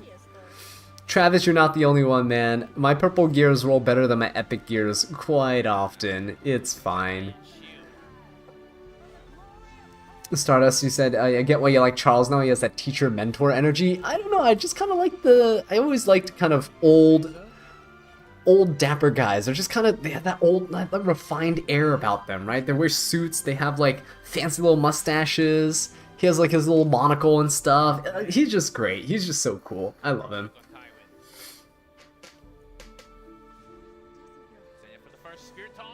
All old characters already retired. Charles is an exception. I guess you could make that argument. Yeah, I can buy that. Oh, look at that Sweet Miracle Shu, huh? Unfortunately, she procced her Sweet Miracle here, but gonna injury down the Senya. That's a lot of. Oh my God, that's a lot of injury. Now DDR sleeps everybody. It's all good, just rip that S3. Landy's unaffected, but it's okay. Rip that S2, provoke that Landy. A Taiwan's gonna provoke that Landy. Oh wait, no, A Taiwan's already redirected provoke. You still S2 anyway, it's fine. Okay, hit the Ravi actually. Ooh, that's a good little cleanse for the team. Good job, A Taiwan. The injury is gonna be rough though. This injury coming out is tough. Charles still has, yes. In terms of animations, I think Charles is my favorite S3 animation. It still hits hard. Just like, it's so powerful. I love it. The imagery that's like just bursting out from the screen towards you, it's great. ML Shu might shine as faster units get banned out in best of 3. ML Shu shines regardless. She is insane. I don't know why people here are not utilizing her more. She was utilized a ton last week and the week before. Oh, I guess just last week. Last week was the first set of streams, right? Yeah, she was used a ton last week. Look at that! Look at the full... Their whole team is injury down so much. Look at that disgusting... Look at that! And Shu has an S3 ready to detonate all that injury. For free. She didn't even do anything. She just sat there and S1'd a couple times. Like, what? Alright, Taiwan's gonna S3 here. Did he crit the Ravi? He didn't. That's good. So Ravi is actually gonna get stunned and defense broken. Alright. Maybe Captain Landy high rolling again. Getting that injury down onto the Shu. Senya died, but Navy Captain Landy's the first to die here. Sleep the Celilius. Oh no! Ooh, okay. Not going for it. Just gonna kill the Senya. Oh no, that makes sense. If he's gonna kill Landy here, kill the Senya first, then kill the Landy. That's all good. Landy's dead. It's over. It's over. Look at that. I told you guys. ML Shu can solo fire Ravi and Navy Captain Landy. This is a quiet kid in class, guys. Never underestimate the quiet kid in class, I'm telling you. When was ML Landy ever built on injury? A lot of people build on injury, actually. I wouldn't say a lot. Some people do. It's a nice little tech into HP scaling bruisers, but if you're building injury Landy, she'll never counter if you attack her. So, yeah. It means the Landy's not on counter set. Oh, look at that. Ravi's dead. Oh, it's over. It's over. Hazamare, look at him go! I'm telling you guys, I want ML Shu so bad. I don't have her. I feel so bad not to have her. Really good pickup with the Payra pick there. I think that Payra I still love how he just sits there and just like has that like 1,000-yard stare off into the screen. I love it. Obviously he's like doing stuff, but it's just so funny. Like he wins a match and he's just kind of sitting there. No celebration, nothing. Just still in the zone. Every time you think ML Shu should be deleted from the game, you remember Laya exists. Yeah, ML Shu is necessary. I would just really like to see, I'd really like to see a unit come out that heals injury, because injury right now, it's out of control. It's out of control. ML Shu's the nastiest unit in the game. If you don't have the way to deal with her, she just stands there and destroys your team, even if she's not on DPS builds. Yeah, most ML Shus now are on resist builds, by the way. So ML Shu just sits there. She does not care. She can just slap your units and no damage build, but she'll still do a 2,000 splash damage to everyone, and it turns to injury too. It's 2,000 injury damage. So until everyone's at half health, and then you just detonate an S3, and she like, you can say like, oh, put unbuffable on her. It's so easy, right? Except you realize it's a team game, and you can have like 2 or 3 cleansers on your team. Like 8 Tywin can cleanse, Potion Vial, like Soul Weavers can cleanse. You have dedicated cleansers. Handguy and Laya can cleanse. You know, like you have so many units that can just help her, and she'll just sit there, and she'll get the bzzzt buff, and then she'll keep stacking up her focus, and it's over. Like, yeah, you can say, oh, counterpick ML Politis or counterpick Solitaria until they're banned. You know, then you have nothing. I don't think Haste was banned, right? The entire game? I don't think so. We also Oof, look at that. Just looking at that damage. Oh my, Shu literally soloed the entire team there. That's insane. You just injured them down so low that they can't even do anything about it anymore. MLShu and DDR's unlimited injury? Oh yeah, for sure. Watching the Epic 7 World Championship convinced you to build your Ravi. Oh, come on, man. I wasn't enough to convince you to build a Fire Ravi? I'm joking. Here, speaking of the Ravi, let me show you guys my Ravi. Some of you guys were asking about my Ravi, so let's go ahead and show her here.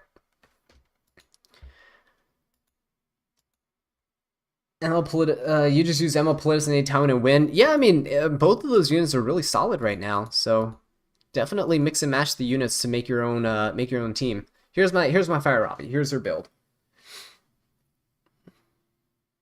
Wild take idea. Unit that deals damage based on your team's injury. Ooh, that's nasty. 3 of your guildmates have Shu for some reason and simply don't build her.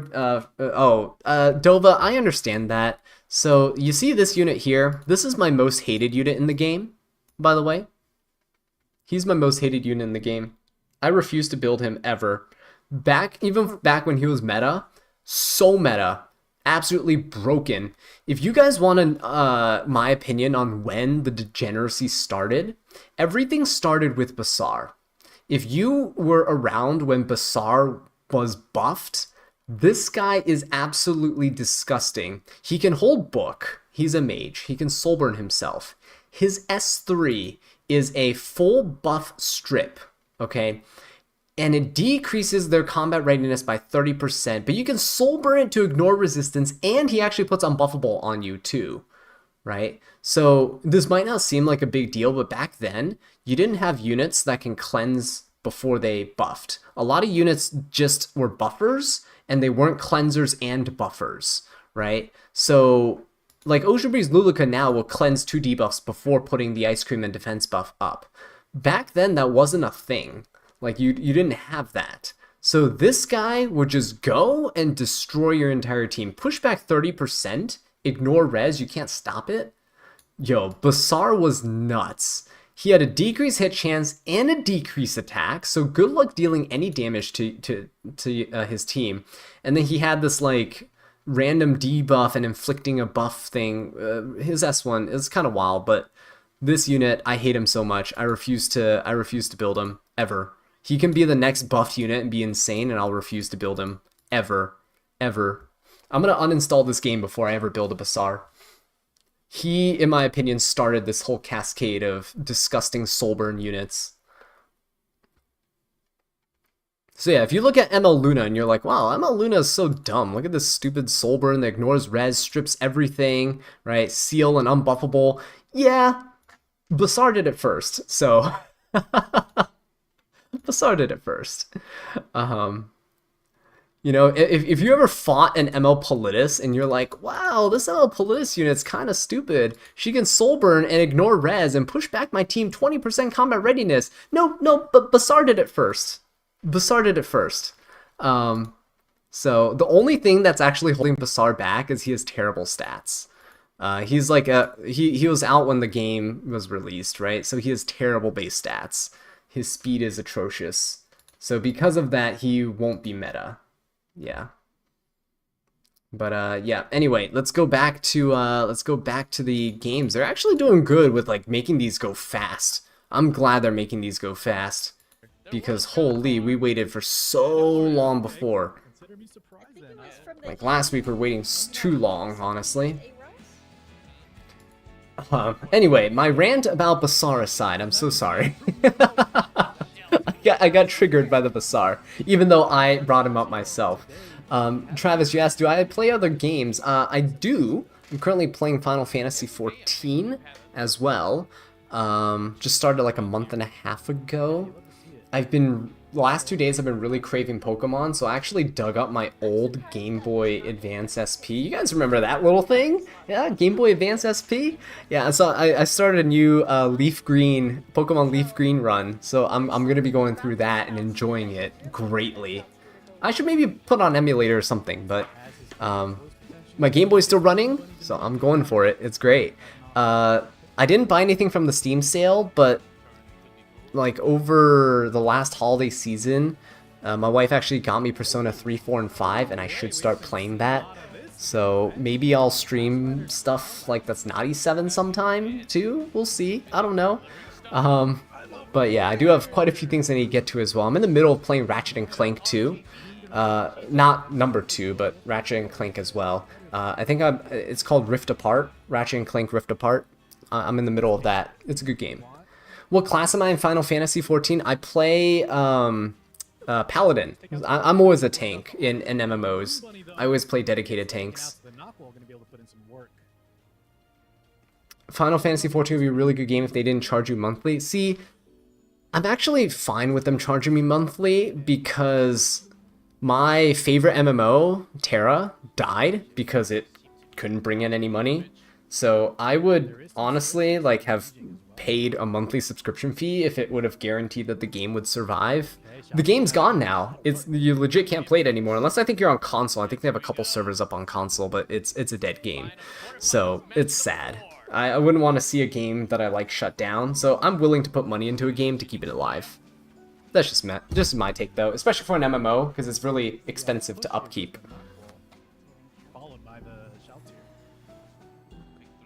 Oh, careful about emulating. Nintendo ninjas are always watching. Oh yeah, of course. I don't think I'd ever stream it or anything like that. I have my Game Boy. I'm satisfied.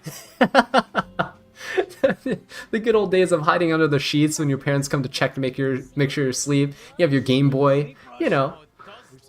You dim the screen, you just kind of put it under your pillow or something, pretend you're sleeping. When they leave, pull it back out. Continue the Pokemon adventure. The old Pokemon games are great. Leaf Green is probably my favorite game. Leaf Green is great. I'm not really too into any of the stuff past like Pokemon Emerald. That's like the golden days of Pokemon for me. Oh shoot, this MLShu has no damage. Alright. That's cool. Barely broke a barrier. There's probably a lack of damage coming from the MLShu because a lot of players... Tanking in Final Fantasy is really fun. Yeah, it's been okay. I need to get more skills. I'm almost level 60, so I'll probably get more... Oh my god, Genoa just evaporated. I'll probably get more stuff then. But, yeah, I'm like level 57 or 58 right now. I'm getting there. My wife's like so much further ahead. She's like level 75. I think Shu's gonna have a little bit of trouble against this team because the problem with Shu is that she plays more of a sustain type of style. So she works well with ML Haste actually. The problem here is LRK. Like, there's just not much going on here. It's too passive. The LRK just sits there too. Blood Moon Haste sits there. He doesn't do anything. Shu kind of needs to take several turns to do stuff. But you have Knockwall and Shaltir and Laya on the other side. There's so much tempo. There's so much push from Laya. There's Knockwall to lock down your team. There's Shaltir has a fast DPS a turn cycle. A Tywin's a cleanser. He is oppressive. He has debuffs. You have no cleansing on the left side. It's just a very one-sided match. Yeah, so even though Blood Moon Haste can revive here, I don't know. We'll see. Because Laya has S3. She has Soulborn S3. Shaltir just goes for the Blood Moon Haste here. And then you Laya Soulborn S3 into Haste.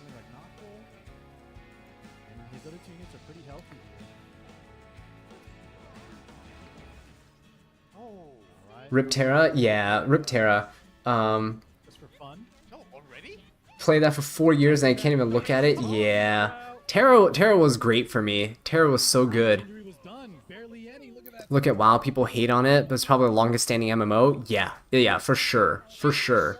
It is insane. You really have to have a paid subscription model. I know it's like, it's coming back into fashion. Obviously, everything's a paid subscription nowadays, which sucks, but back then it was like actually frowned upon because it was a little bit like, oh, this Blood Moon Haze is screwed.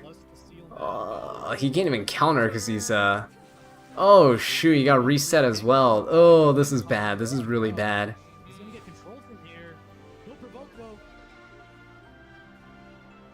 He can get silenced by the Knockwall too. Yeah, it's pretty much over. Unfortunate. Good to see the Shaltir in action though. That's pretty nice. What was I saying? So back then, subscription models were like considered outdated and like every game was going free to play. right? Everyone's like, oh, free to play, free to play. And then that's when the boom of microtransactions started happening, actually. So, yeah, we're going back. Some games are swaying back towards like a subscription model. Some games have kept the subscription models and they've stayed alive. They've weathered the storm. Because microtransactions, when you introduce them to the game and you go free to play, it really introduces a lot of pressure to power creep because you can't monetize any other way. But if you have a subscription-based game, you have a steady income, and because you have a steady income, you're less incentivized to do power creeping shenanigans. So your game's more balanced, more enjoyable, higher player retention. That tends to be what happens. Now, going free to play and having like a different model does raise your ceiling for like monetary gains, right? Before, if you had, let's say, 1,000 players and everyone paid $5 a month to play your game, that's $5,000 a month. But now if you're free to play and you have 10,000 players and some players can spend unlimited amounts of money to buy these packs and other things, you could potentially make way more than $5,000 a month, right? But then you have to introduce like more balancing of like, hey, how do I make sure it's not power creeped, but also incentivize people to buy stuff? And then it becomes this whole, well, I guess you could say it's the birth of gachas. It's kind of interesting, right? Is this a target? Another target, man. Let's go check. Check Blood the top. and haste taken Oh, your love for MMOs faded away? Yeah, I used to play Blade and Soul as well. When Terra was kind of struggling, I did switch over to Blade and Soul. Didn't like their combat system as much. It was kind of okay. The art was okay. But it wasn't really for me. I know people love Black Desert Online and stuff like that, but didn't really capture my attention either. Final Fantasy XIV, I don't like the combat. Story's okay. I hate the combat. I hate tab target combat. I love Terra's live action combat. But I know we'll never get an MMO like that ever again. So I'm just enjoying my time in Final Fantasy because I do like raids. I like large party raids. And I like it when DPSs die. it's so dumb, but I like it when like I get like you get clutch moments, right? As like a tank or a healer, you have so many clutch moments. DPS do too, but as a tank, I love just being like, well, I live that. And then all your DPS die and you're just standing there, you're like the last man alive. You're like, yeah, I lived that. It's just kind of funny. Do I play any Hoyoverse games? I don't play ZZZ. I never tried it. I know it just came out. Genshin Impact I did play for like a year. It was fun. I love the story of Genshin. Probably the most I've ever been engrossed in a story. But I hated Genshin's imprint model. I just felt like I would never play my characters to their full potential. So I gave up on Genshin. It was also content droughted. I was playing before they released Dendro. I played after they released Dendro too, but at that point I was so burned out, I didn't really care. I got Nahida, and then I kind of played a little bit, and then I stopped. It kind of got too boring, it was too easy. I like live action combats that be challenging, that's why I like Terra. Like you can, you know, like time your blocks and stuff in Terra as a Lancer, you can block all the incoming damage, you know, tank big giant bosses that are not jokes to beat. Genshin was too easy. Honkai Star Rail was fun. I explained this earlier, but I don't like playing two games of the same genre. So because Epic 7's a turn-based RPG, and Honkai Star Rail is a turn-based RPG, I can't play them both, because just how my brain works, I guess. Like I feel like it's the same tedious grind, and I need something new. So I need some extra stimulus. I can't play two turn-based RPGs. The grind is too much.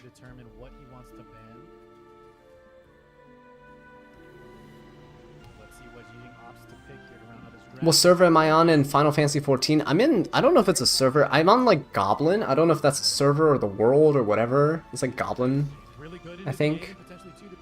That's where I'm on. You like doing more damage than DPS when you're a support? Yeah, healers do damage in Final Fantasy. It's actually hilarious. Also, what are these drafts? Whoa! Yo, guys, I'm telling you, Asian server is so aggressive. I've been like watching them draft, but it didn't click to me what's happening here. We see Ed and Peyra. This is amazing. Let's go. I'm voting for Ed. I'm so sorry. Shi Jing, I'm sorry. I'm voting for Ed. I want Ed to win so bad. Rowana's just gonna S3. There's no reason not to. Yeah, just yet. So Knockwell can't do anything. She's gonna reset. Genoa actually, with that immunity surviving, that's okay. Pretty good. Knockwell's reset, Ed's reset, LRK not reset. Nice little barrier to help protect everybody though.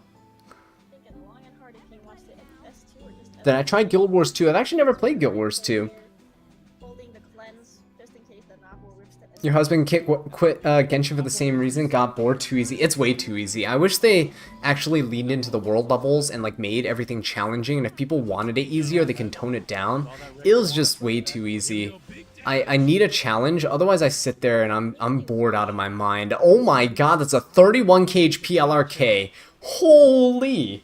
Alright, crowd at least get some damage. What? Immunity for a squad. That's nuts. I love that. Best for Edward. That's amazing. Kill the Rowana, and then afterwards focus the Laya. I didn't see the goblet prog unless I missed it. You can never get into Terra. You love tab targeting. Yeah, see, it depends on the style that you like. A lot of players actually did like tab targeting. Terra didn't really get popular. It was actually not a very popular game at the time, so it kind of died. It never really took off. And one of the reasons was, I think, that it was kind of a new mechanic, and that people didn't really like it. Not everyone liked it. Situation now. Also, it took them a while to release, and they had lawsuits and litigation, all that stuff. So they were already plagued with controversy before they launched. But even so, by the time they released, I think it was 2 years delayed or whatever for production. By the time they released, other games had already introduced similar, like, kind of gameplay styles of, like, you know, action-based, like, kind of, you can have skill shots and things like that. So it was kind of late to the party, unfortunately. If it released like a few years earlier and it didn't have controversy about like stolen assets from Lineage 3 and stuff like that, maybe it would have turned out better. Whereas the cat cam? Yeah, no cat cam. My webcam quality is terrible. And my cats are actually not with me. So like my kitten actually, she likes jumping everywhere. So sometimes she jumps on my computer and actually turns it off. Happened one time earlier this week. So I was recording a video and it was the best ML Luna RTA match I've ever had. And she jumped on my PC and she turned it off. So I lost the recording footage, I lost the match. It was against an Emperor player. I also lost my RTA streak. So I was on a roll. But yeah, it was devastating. Cats. Double fire versus Arceline here. Okay, can Hit at least. Ed do this? Silence. I don't know if Ed can do this. Because she did have her skill 3. You're gonna have to pass it up though. And we have Janua gonna do some big damage. That's right. Still holding passive. Celine versus Ed Genoa. Maybe. It's a resist Genoa, guys. It's a resist Genoa. If he can hit that Celine at some point. But, I mean, Celine's gonna get her stealth again. Bring in the brother. Payra here. Pipette Okay. Lance on. That's a good hit on Payra. He actually crit that one. It's insane. Celine's gonna kill Ed. Alright. Oh, she crit Ed as well! No! Not the Ed! Oh, shoot. Alright, that's kind of bad. Okay, Payra gets S3, but this actually... Holding on to it. Hmm. Barrier to go through now. Big ol' You get the greater attack buff, alright. Just so your next hit you don't have to soul burn it. You already start with greater attack buff. Immortality.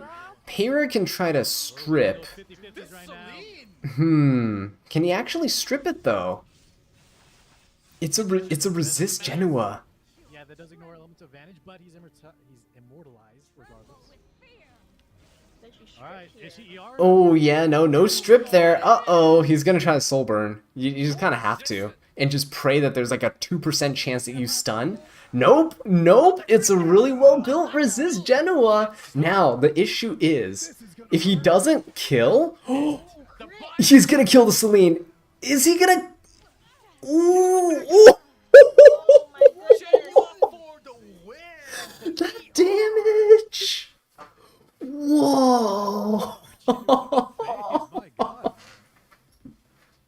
I think that was That unfortunate was for nice. Keira. It That was damage went really through that focused barrier on too. F-res rather Genoa than dealt just so much damage though. It destroyed Pyrrha's barrier. It destroyed Pyrrha's barrier from all the escort buff soaking all that damage. Holy crap!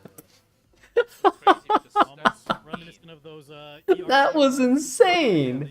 insane. That was a clutch. I love these, like, I don't care who it is, I don't care what unit it is. Anytime you have like a 1v like whatever situation, it is so satisfying. Oh, I love that. That was sick. Now we have a match on our hands. Best of 3, let's go. that will tie us up 1-1. Some interesting Oh my moments. god. A lot of these players seem to like Genoa might be a cringe lord, but it doesn't matter. Genoa is that was sick. That was freaking awesome. the biggest weakness to that guy. He was blinking like he couldn't believe he won. Me too, honestly. If I was in that situation, I'd probably also not believe that I won. Oh, that is awesome. Despite the green Celine hitting, he just had that game plan of the Juno working out. Do you remember the 1v4 Kayron match last week? Dude, that 1v4 Kayron match was so good. That Kayron was amazing. I loved it. Loved it, loved it. But yeah, no, that's another thing. This guy built a full resist Genoa and it paid off. Right? Full resist Genoa paid off. You know, you can argue all you want about how Genoa is like really strong and all that stuff. Some people like call them overpowered or broken and stuff, but like these people are very intentional with their builds and like pay attention to what they're doing when they build their units. Because, you know, it gets easy to like kind of bash on something and kind of say like, ah, screw this thing, it sucks, right? But then you really have to kind of think about like what is making it so that they're so successful. In that case, if it was any other DPS unit, they probably could have soloed as well if they had the resist. Like Fire Ravi could have maybe done that as well, right? Maybe. Probably could have done that as well. Maybe Ed, if he didn't get crit by the Celine, probably could have also done pretty decently if he was the only unit there, because, you know, Parrot can't help but debuff him eventually. But, you know, you gotta think about that. Like, that resist Genoa is very, very good, but it's not just like a half effort, like, resist Genoa. Some people put like 100 of, like, res. This guy definitely went all in on the res. Because against the Para, if the Para's not able to debuff you, that's a good sign. Paras are usually like 70 to 100 effectiveness. Some are more higher, depends on how lucky you are with gear, but depends on how tanky Paras are. If you want HP ring, you have less effectiveness, right? Maybe Celine stun potentially? I don't know. Ah, the exclusive equipment stun. Maybe if he did his homework and he knows, that's what the... It seems to Either me that both or it's just a players- proactive... It could just be a proactive pick to protect his own time. They have too many NPCs in jail? Oh yeah, no, they have so many units that can literally just add... Guys, Brynus? Where's Brynus, right? Can she just be like a limited unit? Like, please, just like release her. Give me my Zero Suit Samus, please, because... like, come on. I love ZSS. Zero Suit Samus is great. I like always use her in Smash. Fantastic. I'm also like a huge fan of the Metroid game series. I'm so glad they're making Metroid Prime 4. Like, I'm ecstatic about it. It's insane. Omega really busting out. I'm a huge Metroid fan. Brynus? Who? Random on the Hey, Soka, how you doing? Following with Brynus is a joke at this point. I know, it's just sad. Epic 7's literally like... first from I've talked to my friends about this sometimes. Epic 7 just misses so many good opportunities to market stuff. Like, they're terrible on marketing. They finally recently just released some good packs in the store. Maybe they'll finally make some revenue instead of like 3 mil a month. It pales in comparison to things like Genshin, you know? They can, you know, try to make something. She's strong into the carries from she inside. Angel of Light. But yeah, they have so many missed opportunities. Like, release these units that people really want to see, right? They're finally doing it with ML Luna. How long have people waited for ML Luna, right? They're finally doing it. But they really need to start listening to their players more about like what people want to see in the game, and then like actually implement that, especially when it comes to characters, you know? Imagine if Honkai Star had RTA, if only their dupe system didn't... Oh, dude, their dupe system is terrible. They have the Genshin dupe system, which is why I also quit that game. I can't deal with that. Salim banned, Tomoka banned, kind of makes sense. Tomoka could probably, honestly, if you soulburn Tomoka here, you can one-shot Infinite Horizon at Katie's. There's no mitigation. You know, even if mitigation's there, Tomoka doesn't care. I'm surprised that Angel of Light actually made it through. That's gonna be a lot of debuffs. It comes down to this. Game 3. Shown on the left. Cheating on the right. Free-to-play players that get destroyed by whales. I mean, that's pretty much every game, right? But yeah, something like Honkai, like they can't have PvP in Star Rail. It's not designed for it. Like the base game was not designed for it, right? So that's the issue. That's the difference. Like E7 is generous enough that they can actually like implement this, you know, stuff. Like MLs don't need other MLs to imprint. You don't need imprints for really anything. It's just some bonus stats. Sometimes it makes it better to build units, easier to build units, but it's not necessary, right? Like you could have a no imprint unit and you can still win matches against full team imprinted units. Ooh, uh-oh. That Genoa was slow. Did you see that? Even with the push from Infinite Horizon at Katie's, it's still pretty far back. Hardly any damage there. Broke the barriers on everybody though. That's a protection set a Tywin, right? Yeah, I think so. It's a protection set a Tywin. Aeola's gonna come in. See, very common thing to see here is that when people pick Dragon King Sharoon, counterpick Aeola comes out, which is very smart. I might actually try this. I might build a really degenerate Aeola and just have Aeola, like if people pick Dragon King Sharoon into my DDR, I slam Aeola into the match and just see what happens.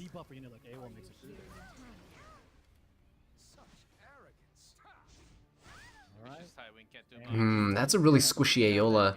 I don't think Acades is gonna save the Aeola with an S3. I don't think I would either.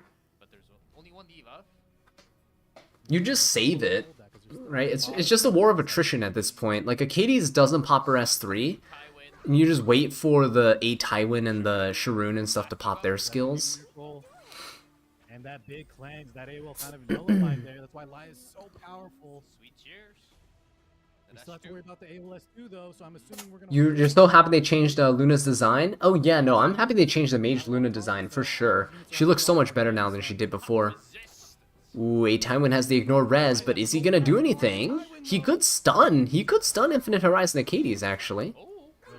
Oh, Genoa's on the artifact, what is it? The Banquet one, Hostess of the Banquet. The Midnight God Lilius artifact. Interesting. Very interesting. Alright, Aeola gets pushed up. Okay, I see. Aeola, so if A Tywin ever tried to debuff an S3, Aeola would cleanse. So he's trying to keep Aeola alive here. Actually, Aeola gets procced here. Oh, it's a lot of damage. Okay, Skill Null comes up. Boom. Genoa's gonna get hit into immortality range, but now he has this rage buff, so he's gonna be able to go. He can't hit anyone except Arya. I don't think he can kill here, even if he wants to. Even if he hit, I don't think he'd kill. Yeah, this is why Arya's so good here. Impossible, me and Aeola. You guys are already calling me out on it.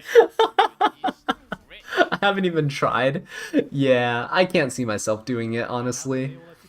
I try to watch these matches and I try to incorporate some of the things that they come up with. I'm like, oh, what can I use, right? Like, what's a good, interesting thing that I can incorporate into my own gameplay?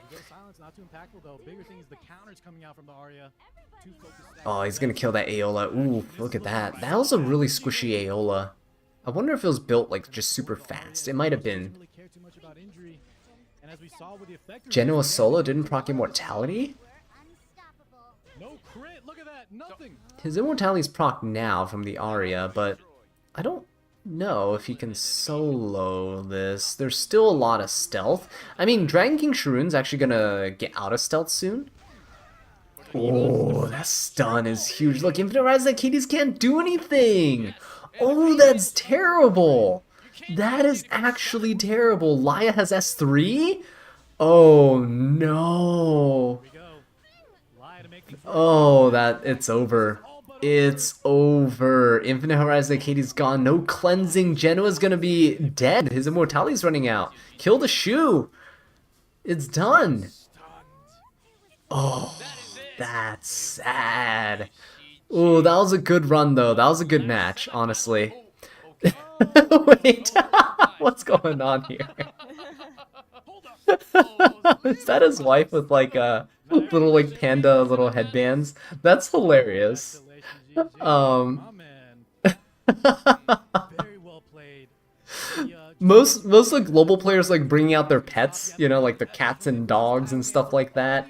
You had the other guy earlier who brought out his like his wife. He brought out Nezuko. He brought out his waifu. This guy's like, yeah, I'm gonna bring out my actual wife. There's a lack of damage from Shu. That is hilarious. Piloting his wife. He's piloting. So there wasn't really true impact as far as damage goes. That's really funny. That's actually hilarious. Leaving the Aria up, just let him Esso is gonna be mad there are two people on camera. Oh, Smallgate's gonna be mad that there are two people on camera. Ooh, would they actually be? get so much Uh-oh. The wife is the coach? Laya's win rate is kind of crazy. Oh no. Uh-oh. crazy in general, no? He's that Is he gonna get in trouble for it? I The wonder. only true counter into Laya is just nuking her right away or getting that injury stacked up. But as we saw, this ML Shu didn't That was a good match, though. That was a really good match. I love that we got to saw this ER Genua like work. I might need to re-gear mine to be res as well. Aravi.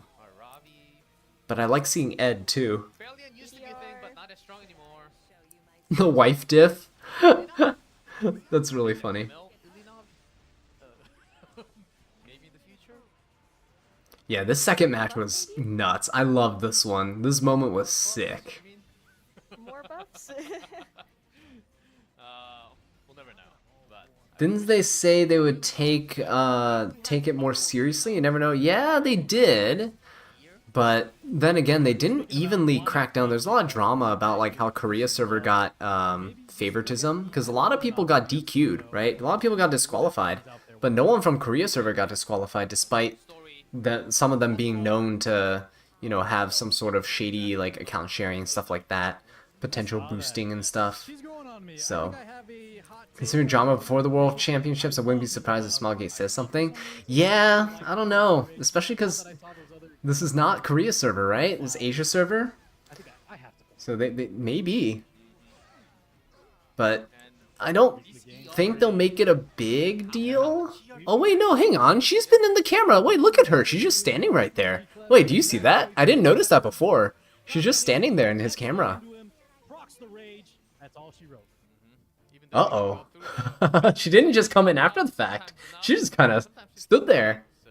Yeah, they really didn't crack down well. Phantom snuck in. I don't think he snuck in. I think like I think they're aware. Smallgate knows. Smallgate knows. more heroes ignoring those effectiveness.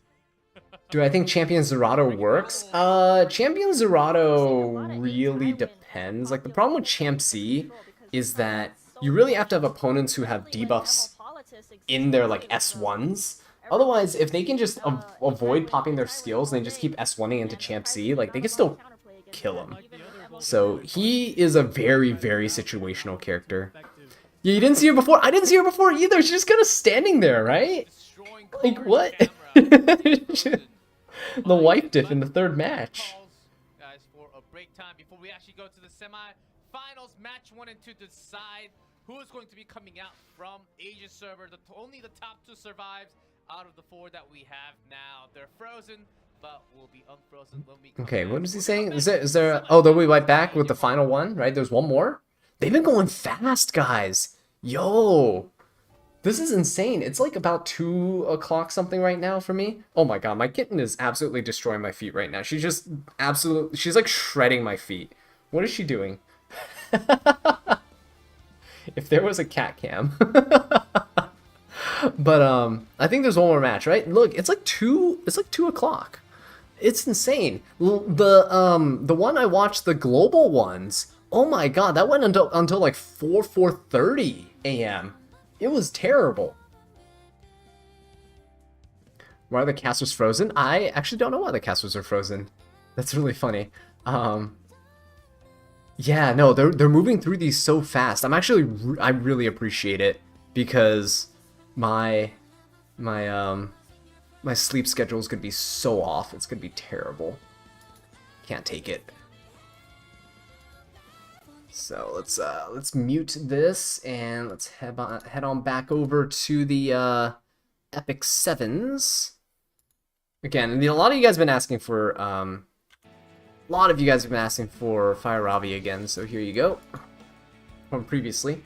Show Sage Vivian build, don't leave you hanging for the 4th time. Oh, sorry. The problem with Sage Vivian is I actually don't have her built right now because her buff didn't go live. So I have actually done the opposite. I've kind of taken her gear. So she's kind of just... Yeah, this current Sage Vivian is for the Hall of Trials, so I don't actually have her built. If you want to see my old build for her, check out the account overview that's on my channel. I have a lifesteal build for her. The issue is, I don't know if I'd actually do a lifesteal build again. Like, this thing I currently have is not a good build, I don't think, because I think this is the... Yeah, this is what I was using for Hall of Trials. You can technically use this, right? I guess you can technically use this for PvP. I don't know, it's a little weird. Silver Sage Vivian isn't a real unit. Yeah. She's getting a buff. I think she'll actually be really good after the buff. I just don't know. Let's see. 20 crit rate. Can I do that on Torrent? I might be able to. I have a decent Torrent boost somewhere. Oh no, that's only 10 crit rate. No, I can't. Otherwise, you can make like a really fast, like, Sage Vivian sort of like this. I don't know if I'd still keep her lifesteal. I don't know if she still needs it. Maybe. But yeah, I currently don't have mine built. So I'm sorry, online nerd. I'm so sorry. But if you want to see my, again, if you want to see my lifesteal version, check out my account overview on the channel. Right, the account overview video has it. You want to see my ML Flan? Oh, you want to see my beautiful Pirate Captain Flan? I was actually thinking of making my like little new office room here, because I recently moved like a few months ago. So new office. I haven't unpacked everything, but I might make it like a little pirate themed room, like a little ship themed room. Be kind of cool. Paying tribute to my Pirate Captain Flan here. Do not build effectiveness on your Abigail. Nope. My Abigail is, thanks, Soka. My Abigail is not on effectiveness. This is what she's on. I made her more tanky. She used to be faster, like 235, almost 240 speed, I think.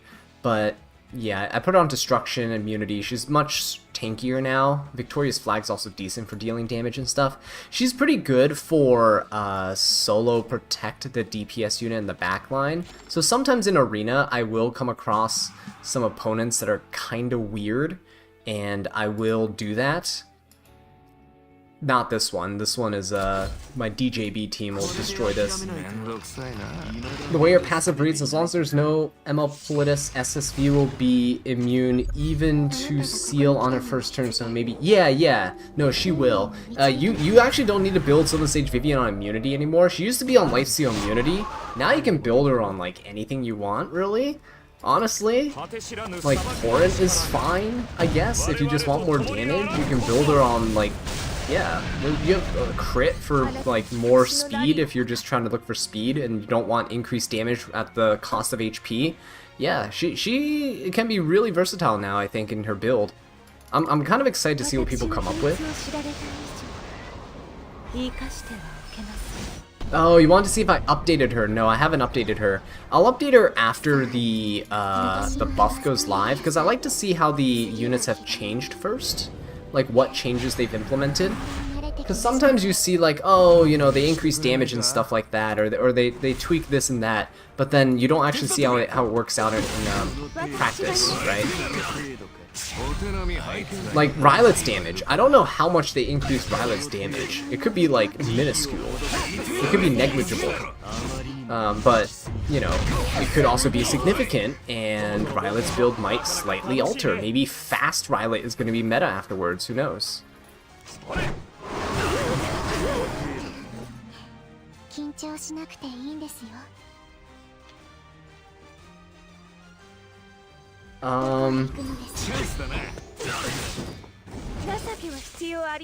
Is there a difference between purple and red gear? The only difference between purple and red gear is that purple gears, you can roll a total of 4 times. You get like additional stats 4 times, because one of the rolls, at plus 12, you get an extra line of text.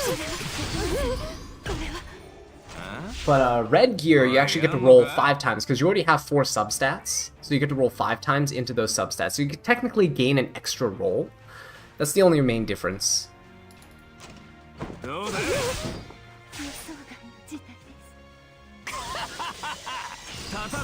Has my arena gear been rolling well? No. Here, this is the, I'll show you guys. This is the, what is it called? It's terrible. My chest piece that I just rolled early on stream. This one. Look at that. What is this? It's garbage. It looks awful. I had a 3 speed roll, which is a min roll, a 3% crit roll, which is a min roll. I think HP started as 9%, was it? Was it 9? 8 or 9, right? One of those. Even then, it rolled like 5 or 6%. Low roll HP. It max rolled crit damage and that's it. But 3 low rolls, it's terrible. I'm not even gonna plus 15 it because it's awful. The helmet rolled okay, like it's usable. What other, was there a weapon or anything? I don't recall. Oh, yeah, there was. The weapon didn't roll that well either. So you can see, kind of bad. Kind of bad. It's all good. We're climbing the arena mostly for Skystones. So I'm trying to, because I've never been to these. I've never been Legend either. Honestly, before this update, I never got higher than Champ 4. So I ended up getting Champ 3, 2, 1, and now I'm on Emperor 4, 5, 3, or 5, 4, 3. We're trying to gun for Emperor 1 to get the Skystones. This top team looks easy. I think I can beat this before the next match goes live.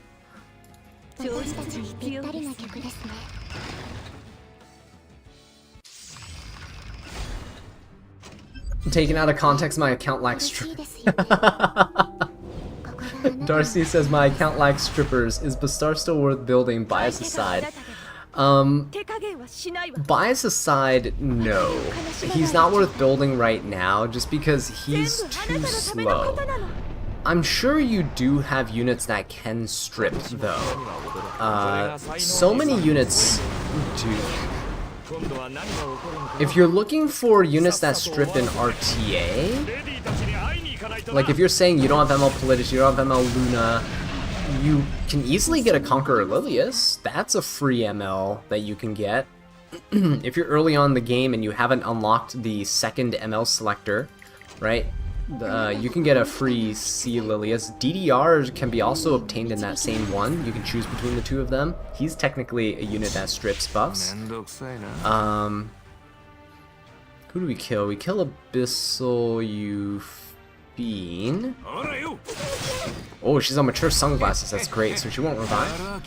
Am I planning to increase equipment slots? Yes, I am. Yes, I am. Actually, farming these arena Skystones here is gonna help me pay for the equipment storage increase. I also need the because I'm also doing this to farm Skystone so I can expand the hero slots as well. Because my heroes are still capped at 300 or 305. I think I expanded one time. But yeah. You just got your crit headgear and it looks exactly like my chest gear. Dude, yeah, my arena gear rolled terribly. I don't know what's going on with the arena gear. Is it because we don't have to pay the currency for the conquest points for it? So without the conquest point cost, they're like, yeah, we'll just make all their gear tank. Screw these guys. I don't know. It's kind of funny though. My friends also, and some of my guildmates too, their gear also tanked. So I'm not sure. I think we can kill... we'll just kill the Tywin, it's fine.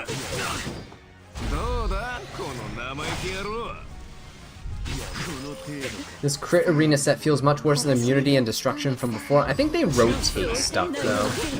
No, I don't think they increase the chances for it to roll bad. I think that's just how this arena, it's how the level 88 gears work. That's why when you get Nightmare Labyrinth gear, like you can get some really nice Nightmare Lab gear, but you can also get some terrible Nightmare Labyrinth gear, right? Most of the terrible ones I've already thrown away, but maybe I have a couple pieces I can show you. Like there's some pretty bad Labyrinth gear out there. Oh wait, no, the last time we got counter gear, see, the counter gear also didn't roll that well for me. I don't know. Right? Like it's called kind of a little bit mediocre. I just don't feel like they rolled real nice. This was Ancient Inheritance. Look at the Ancient Inheritance stuff. This is just sad. It's nice equipment score, but look at all the defense. It just feels bad. This was a... Oh god. Hey guys, can you believe there's 3 rolls in this thing? Look at that. Let's take it to plus 12. I'm a little curious now. This was from Ancient Inheritance, wasn't it? Oh, actually, hang on. Wait. Maybe it's a little bit redeemed. The 6% crit. Ah, no. What do you use this on? What's the HP for? Ugh. It looks okay. But who would you use that on? I guess you can mod attack for crit damage or something? I don't know. Oof. That was kind of bad. That was kind of bad.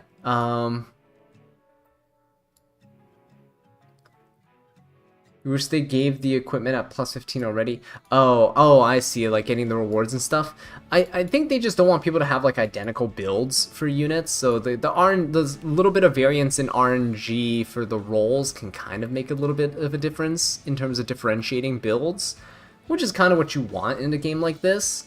I know that they did sell like these. They did sell these, like the 17 speed stuff. I actually still can't find a use for this ring, funny enough.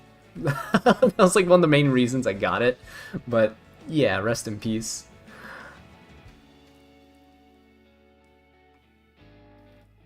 Your Herald of Despair actually rolled really well. Oh, that's good. That's good to hear. Don't I think Genoa looks and sounds like Mundane Man from Shadowguard? I actually don't know what that is, unfortunately. You guys have Fire Ravi or A Ravi? Penset A Ravi? I mean, this is my A Ravi, so she is Penset. But my A Ravi is looking pretty solid. Like, you can't really replace anything here. She's looking pretty decent. She's not fantastic, obviously. But she's looking pretty decent, right? I think she's looking okay. As for Fire Ravi, my Fire Ravi is on, Oh no, I can't replace that. That's way too much. That's a lot of stats stacked up here. Health, attack, crit damage. I don't need the speed. Yeah, that crit rate, it also has crit rate, right? I didn't need that crit rate on that weapon, so Fire Ravi doesn't need it. Alright, anyway, we are back. Let's go. Into the draft. Final match, right? Final match. Let's go. All right, so that's how we're gonna answer it from game 1. Yeah. It's showtime. Oh, he was, in the anime, The Eminence in Shadow. Okay. I've actually been planning on watching that, because I have never watched it before. I really do want to watch it. Okay, so even though we don't have our Landy, we still have the ROL. We're probably gonna go for another hyper carry kind of tank. Just got a speed weapon that rolled 18 speed. Hey! I like Congrats! to pick a lot of these heavy debuffers. I think we saw. Meanwhile, we have Nezuko over there on the left jamming out. You see him snapping his fingers. He's bobbing up and down, Vicious Yep, and Tywin. there's the egg doing a little shimmy to side to side. You see, he's in the groove. Seconds over there, just like despair, just staring at his screen. Maybe an eye winter. Oh, the specimen says. Says pickup His own stunt. Oh, an anime watch along when? Ooh. to the A You guys are telling me to go watch it. It's a good one. All right. Hey, I'm looking forward to it. I'm currently watching In the fourth. what is it called? And let's see. Shangri-La Frontier. No way. I think that something like that. Butchered the name. I'm watching that right now. I'm like halfway through it. Watching Demon Slayer with my wife. We actually just finished Classroom of the Elite season 3. Dude, that series is so good. I love that series so much. G-Clip, if this is for 2,500 in the bag, right? Minimum. My God, you better go through all the options. Eminence Shadows is really fun. Also absurdly good OST. Oh, I'm down for some good OSTs. Always down for a good OST. Alright, I'm definitely gonna watch it. Yeah. It's worth it and cringe at the same time. Don't worry, I can take cringe. We got this. Unless we're gonna go for only guitar throwing. Nezuko plays listening to a Demon Slayer soundtrack. Wait, really? That'd be really funny. I know it's like, I know you're probably joking because of his name and stuff, but that would actually be really funny. Demon Slayer has some really sick soundtracks. Invasion is the name of the game right now. Shangri-La Frontier. Yeah, that one. Yes, I'm watching that one right now because my neighbor actually recommended it to me. So I was like, oh, that's pretty cool. I'll check it out. Yeah, it's pretty good. For someone who appreciates MMOs, I do enjoy that one. It's pretty nice. Okay, let's talk about Classroom of the Elite is such an amazing anime. Dude, I'm telling you. Season 1 sucked, honestly. I rewatched it with my wife because I was trying to introduce her to it. I was like, hey, Classroom of the Elite's really good. You should, like, watch it with me. And so we watched Season 1, and, like, as I was watching it, I was like, why did I like this series? It's all fan service. It's terrible. And then it got to the end, and then Season 2 started, and I was like, oh, yeah, no, I remember why I like this series. And so we watched Season 2. I never watched that before. And then we watched Season 3. We're so into it. Season 2 was peak. Season 2 was great. fire is pushed back even Alright, what do we got here? We have Shaltier Abigail. Abigail with Spez is insane. Oh my god. Yo, guys, you have no idea. This Abigail is gonna be nuts, right? This Abigail is about to put what is it called? The debuff. I'm blanking because I'm thinking about anime. She's gonna put the debuff on the highest, on the Shaltier, and when Spez kills somebody else, right? Abigail's gonna make sure that Shaltier dies too. It's gonna be hilarious. Not a lot of debuffs, but here we go. Here's the important one. Only one red. Do we see Yeah, the end of season 1 was great. Log Horizon was also fantastic. I loved it. I love the whole world building and political stuff behind Log Horizon. That was fantastic. Honestly, I wish they would animate more of it, but they did end up, they animated like one of the side arcs with like the kids and stuff. Like, I didn't care about that. I wanted more of like Shiro and his like gang. Like, all that like world building was so cool. Seeing all the skills and stuff come together was great. here's Tywin for the flash. Alright, so A Tywin's coming in, S3. Guys does have immunity. Okay. One stun, 2 breaks.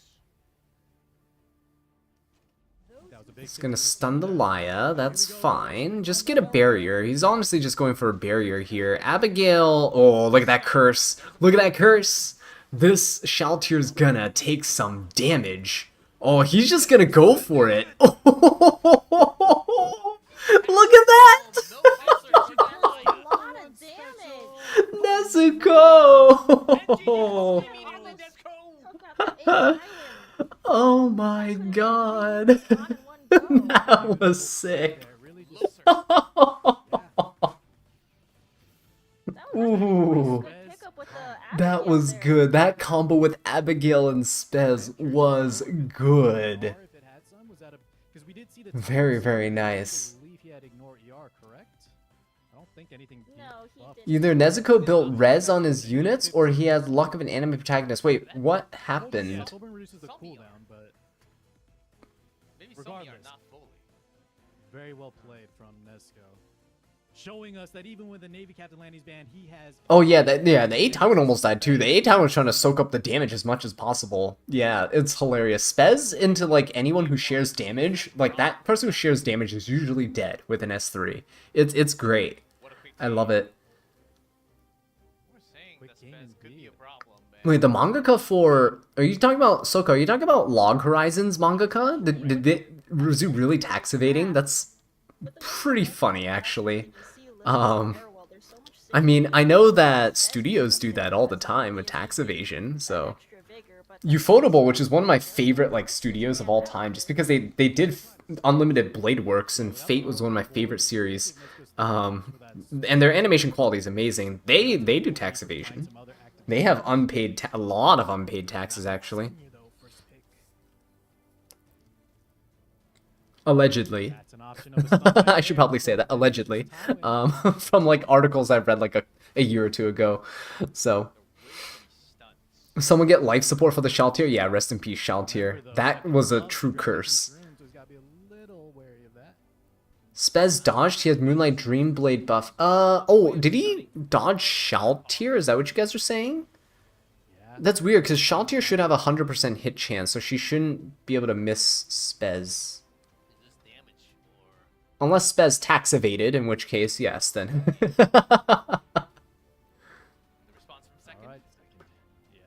Hard. Oh, Spez resisted, Abigail resisted, like, everything from Knockwall. Oh, I see, I see. The issue is, it doesn't matter, actually. Spez getting the bind debuff doesn't change anything. And you can't seal Spez either. So it doesn't... Spez dodging those debuffs actually doesn't matter. We see this a lot. So it's probably not likely that Lock Horizon will ever continue. Oof, that's... I'm sad to hear that. Oh, Shalter didn't S3. Okay, that's kind of what I expected because Spez was so healthy. Even if she did, she couldn't kill, and then Spez would have just S3'd, healed up back to full, and the same outcome would have happened. So I don't think it would have mattered. You take away two powerful options from your opponent, and still provide such great value. I see another good opportunity. Oh, he got out of jail 2 years ago. Oh, shoot. But that's the problem. With a manga like that, like, mangaka, usually they only have one hit. If they're super lucky, they'll have 2 hits. Like, it really is difficult to be in that space. Like, once you have that one hit, you're never able to achieve that second wave of success. It's really rare. Really, really rare. There's no specimen tag just yet, though, so let's see if he does opt to go for this one. Oh, you're right. Oh, Spez got reset by Knockwall. Lower chances, but let's go. Yeah, that's true. If Spez got reset, that'd be super lucky. So I guess it's luck both ways, right? Luck that it hit, but then unlucky that it got resisted. I don't know. Psychopass is so good, Travis. I'm glad you brought that one up. Psychopass is so good. That's like almost classic tier, like, it's really nice. Like, that's like, it gives me Ghost in the Shell kind of, you know, vibes. It was a good one. Then that Knockwall Mr. S3 on special, I think she might have missed. I don't know, I didn't really pay attention, honestly. I just saw Spez and Abigail, and I wanted Nezuko to win. Oh, yes, Atlas. Both the passwords are pinned, so if you need them for the 2 chests, they're right there. Yeah, no problem, man, no problem. Alright, let's see what happens here. Got a Para S2, DDR8 Tywin are unbuffable. S3 coming out. Ooh. And everyone's gonna get pushed back. Laya can undo this, like, -1 cooldown on everyone. But... Ooh, Laya actually resisted that pushback. Wait, what? Also, is it just me, or does that seem like Rowana pushed everyone back really, really far? That's actually hilarious. Oh my god, wait. Wait, goodbye Genoa. Wait, what? Oh my god, does Second just lose again? Wait, what happened? Is this it for Second? Huh? It's over. Oh my god. How do you come back from What? Oh my god, it's over. This is over. the fire politics?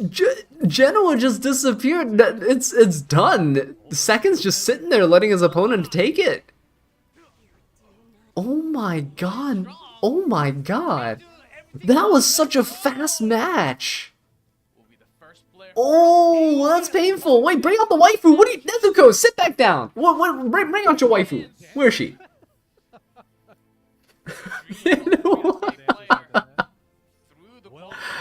Oh. Yeah, Politis got rid of his immortality, and then everything died. Oh my god, it's hilarious. Nezuko! Oh my god, those are sick drafts, dude. Those are great. Okay, guys, I'm gonna do this right now. Nezuko, I want him to win the entire thing now. Please. My man Poopus got knocked out, right? So I have to find someone new to cheer for. I want Nezuko to win this whole thing now. Smilegate, set aside 50k for my man Nezuko right here. This man's a legend. I love him. This is great. No, let him dance, let him dance. But I'm just saying, pull out your waifu, man. Where is it? Where's the Nezuko? Even though like the seal, we're not sure how that kind of interaction went down. Having that extra protection when your opponent. Oh my god, look at that. Strip the Genoa right there. Politis coming in hot. That is insane. Asia server players play so aggressively. It is nuts.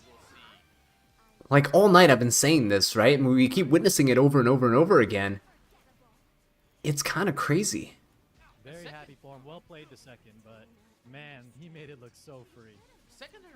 No Poopus, no Elf Mage, no Light. Yeah, I know. Nezuko, come on, man. Come on, Nezuko. You gotta win this whole thing now. Nezuko's Vietnamese. Oh, that's cool. That's awesome. Nezuko had his number. That's his demon. Yo, that is sick. Oh man, I really want to see. Please, Nezuko, you gotta win this whole thing. You gotta win this whole thing now. Justice for Poopist. We need Nezuko to win. Really well. Yes, it certainly did. Politis carried that game. Yeah, oh yeah, for sure. See, it's really interesting, right? Because in Global, you didn't see that many Politis picks at all. Here, you're seeing a lot more Politis picks. You're seeing a lot more, like we just saw Peyra. You saw a lot of Conquer Lilius. You guys realize that? A lot of C Lilius picks. They're still very adamant on banning Zio and Ron. But we did see a Zio earlier. They're really not hesitant to pull out the Emma Rowanas. They every time they pick a support unit, you'll notice that they don't tend to tank down. So Global likes to tank down, right? Like A Tywin, Albedo, you know, those types of units to just mitigate damage. But what we're seeing here is different, right? A Tywin enables damage with defense breaks. They're using ML Senya very aggressively. With 3F, usually they're built decently fast, not very tanky. It's kind of crazy. I like it. I like it. He's Nezuko here. Oh, I still feeling quite nervous, honestly, and I can't believe I just won the whole thing. Yeah, honestly, yeah, Asia server is very aggressive. Is Politis really good to Genoa? Yes. Politis is pretty good to Genoa because if her S2 does enough damage and brings Genoa down to his immortality, her S2 actually strips a debuff as well, or like reduces the duration of a debuff, I think it is. So she'll strip the immortality away, and then it leaves Genoa really vulnerable. You actually don't need Fairy Tail for a Nightmare to kill him. Usually Politis will cut with that S2, and then you can just, like in that last match, you finish him off with an S3 or an S1, and it's pretty much over. Japan is more off-meta builds. Asia is aggressive. Yes, that's 100%. Global is a bit more standard. I say Global's actually a bit of mix. They're kind of really... They're not really off... You don't really see too many off-meta stuff in Global. Global's very straightforward. Korea is very tank-downy. Last year was a little different. Last year was strange because Korea went super aggressive last year. There were a lot of fast Korea players last year. We'll see what it's like this year. But Korea typically is very methodical, very slow. Like, remember Hui from 2 years ago with the 20k HP Ron? Like, these guys will draft things and you'll like, wait, what? And they're all just tanks. Everybody's a tank, 5K is right? already a lot And you're for like, starting first. you'll be questioning it. Definitely spend some more on Epic 7, right? It's the best game ever. You're in the wrong server, help, I know. I should try out 3F Last Rider Crowd. That would be kind of cool. I still just like I like my LR as he is. He's pretty nice. I need mitigation most of the time. I don't need damage. I don't like playing too aggressive because it leaves your team too vulnerable. When I pick a knight, I want them to have mitigation and a bit of damage. So that's why I do like ML Senya. I do like Last Rider Crow. They are pretty good. And my Last Rider Crow is on Lifesteal as well. So Korea Cleave? You know, Korea was going fast last year. They were really weird. They were like out of character almost.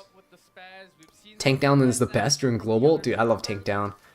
I used to hate it. I used to call it hostage gaming, but now with so many aggressive players out there, I don't necessarily play Tank Down. I don't think that's what my style is called. I think it's more, mine is more standard, I guess people would categorize it as. Playing this People categorize me as standard, but everyone who watches me knows I'm secretly a control player. carried me to Like I just... so You guys know me. Just, you have to throw in a debuffer. I'm just thankful that DDR is really strong right now, so I'm using him. But you know me, I typically just sneak in Pirate Captain Flawn, Solitary as last pick, just try to troll the opponent a little bit. I love control, it's so much fun. Use Lifesteal 3F LRK. Ooh, Dean. The best of both worlds, huh? Vic, you're saying shame these streams are so late, it's 4 AM here? Dude, I know. It's like, it's almost 3 AM for me. Is this it, guys? Do you know? Is this like, is Nezuko... I thought there's 2 people from Asia. Or do they have the other person already? Or are we gonna watch that after? I think Or is it done? I mean, if it's done, we're good. and for sure he would be the favorable one. However, it's a tournament, right? So there's a lot of other factors that contribute. Control is very fun. Anytime you're climbing for the skin, you see no cleanser, slam, Pirate Captain Flan. Oh yeah, no. That's why I always have Pirate Captain Flan built. Always have my debuffers ready. They are so... It's like she wins games by herself if the opponent has no cleanser. She's actually good into Blood Moon Haste and stuff too. She's great. Good into Blood Moon Haste, good into ML Senya. She's good into those because those units lack cleansing. Right? You can also use Pirate Captain Flan into a Tywin. People were using that for a while earlier in the season too. I think before the Araminta tech came out. Because you'd use Pirate Captain Flan and just overwhelm a Tywin with debuffs. Yeah, you just overwhelm with debuffs and you can stun and like the entire team and nuke everyone with bombs. Yeah, for sure. I want to thank Smauke for creating such a Injury candy, but she can never counter. Yeah, injury on her leaves her pretty vulnerable. It's unfortunate. thank you to Ace Trainer. Jeremy rooting for Poopus, but since she was out, this guy's the one. Dude, I know. And finally, He's gonna win that 50k and he's gonna buy a life-size like Nezuko statue. Put it right there behind him, right? Against the wall. It would be great. He needs to have like a giant Nezuko poster back there. His room's a little too clean. We need some posters. Black Exotic, you say, hey, I'm new, I didn't play the game because it's overwhelming me with a lot of features, but you like the animation, so you're here, welcome! Good to have you here, man. Yeah, there's a lot of things in the game, but it's been out for like 5 years, but a lot of things are quite streamlined, and, oh, there's the Nezuko! Woo! There we go. But if you need help with like getting started and things, or you're kind of feeling lost or overwhelmed, I do have a Epic 7 questions channel in my Discord server, which is in the description of the stream. So if you want to go check it out, you can, and that goes for anyone here. If you guys want to join Discord, feel free, because, you know, typically, if you have questions and stuff, I can answer them. If you want to see updated builds and things like that, I can send you screenshots. There's a channel for like various other gacha games too, like ZZZ is in there, Honkai Star Rail, Genshin, Arc Knights. We have channels for almost every major gacha. So yeah, nice little tight community. If you guys want to join, feel free. I play standard with a hint of tank down and a secret special seasoning DDR. Yeah, I've been going a bit slower and a bit more tankier this season than I have in past seasons. I really don't like playing with openers. I really don't. It's just so weird. Every time I try, it's terrible. Last season, my C Lilius win rate last season was like 27% or something. It was atrocious. I don't even try with openers anymore. C Lilius never worked for me. ML Politis is kind of iffy right now. ML Luna, I can never get myself to first pick. I never open with Zio, never play Ron, never play Cleave or Aggro. It just doesn't... I don't like those openers. I like opening with a more versatile standard pick, you know? It can be a faster unit, but it has to be more versatile. I don't know. I mean, you can't really get more versatile than C Lilius and ML Politis and stuff, but I think you guys know what I'm saying. They don't have the sustain and staying power. I can only trust so much, right? This meta just one draft mistake. Enrique, hey, from Mexico. Thank you so much for the support, man. Appreciate it. Thank you so much. Thank you for joining us in the stream here. Dova saying respect for his clean room. He's just waiting for his waifu to decorate the space for him. I love it. It's great. Injury Abyssal you can be smarter than Injury Candy, right? Because she doesn't need counter set to counter. Yeah, no, for sure. You just need to make sure that she can sustain herself. She's usually focused down, so she needs a form of sustain. Lifesteal is usually really good for her, but you can build an injury one for sure. There's nothing stopping people from doing it. Go out of the way and do it. Why not? Because, oh no, there is another match. Oh yeah, there is another match. Oh yeah, Hazamare, that's right. Shi Jing versus Hazamare. Ooh. This is gonna be rough. These are both really good players as we saw from earlier. Alright, they're gonna jump into this. Nice. Yeah, there's so much less delays in this one than the previous week. Candy can heal. Yeah, it's just kind of iffy with changing around sets, because you have to be very intentional with your drafts. So for example, Navy Captain Landy can heal, but she doesn't have innate counters. So you typically want to cover that weakness with a counter set, but injury is good on her. You can definitely use it, but if opponents figure out she has injury, they're going to focus her, right? Because if you attack Navy Captain Landy, she can't Elbrus, and she's not on counter, so she'll never counter you. So, knowing that, you should draft accordingly. You should put her in the back line of ML Senya. You should put Blood Moon Haste in there as well. Like, if you draft like that with a Navy Captain Landy on injury, that can actually help you a lot. Because Blood Moon Haste makes it so that he should be the target. Because if you leave him alive and you proc his passive, he can kill somebody and revive that unit anyway. Or you want to make it so they want to target the ML Senya, because if they target the unit in the backline, ML Senya procs, protects them, all that good stuff, right? So you can kind of find ways to put them into the team. If you're using Abyssal Yufine on injury, she does have counter, but she has no healing, so you might need to pick a unit that heals to go along with her, right? Maybe someone like Guardian Ice Crystal, something like that, where, you know, just passive healing, some way to sustain her. So it's not impossible.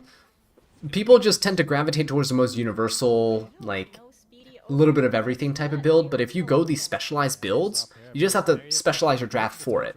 Nothing wrong with that. Cal, hey, welcome to the stream. You quit the game because you got overwhelmed by the equipments and how to build a unit. Is it still worth to come back to the game? I would say, yeah. I mean, it's always an okay time to come back. There's Anniversary around the corner, limited summer unit probably going to be announced soon in the coming week or two.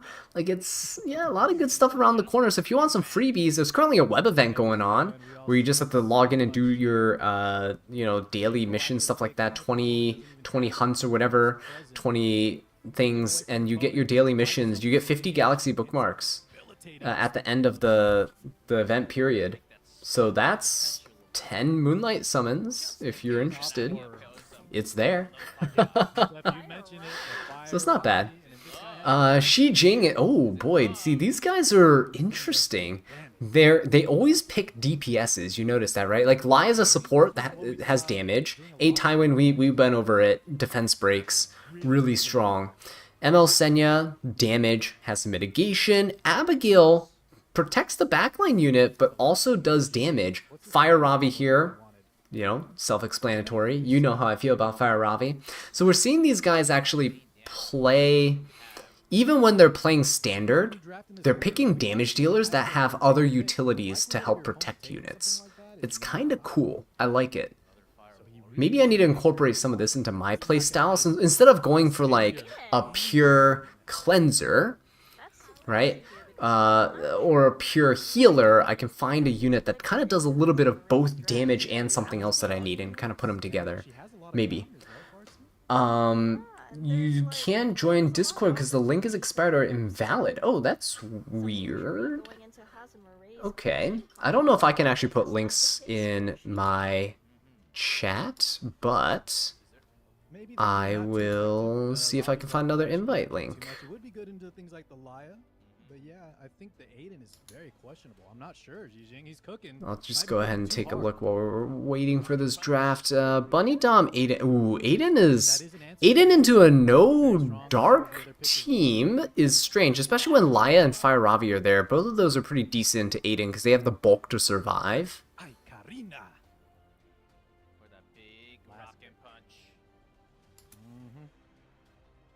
Alright, Hazmir, what you got for us? How do we round this out? Did you knew it? Always good.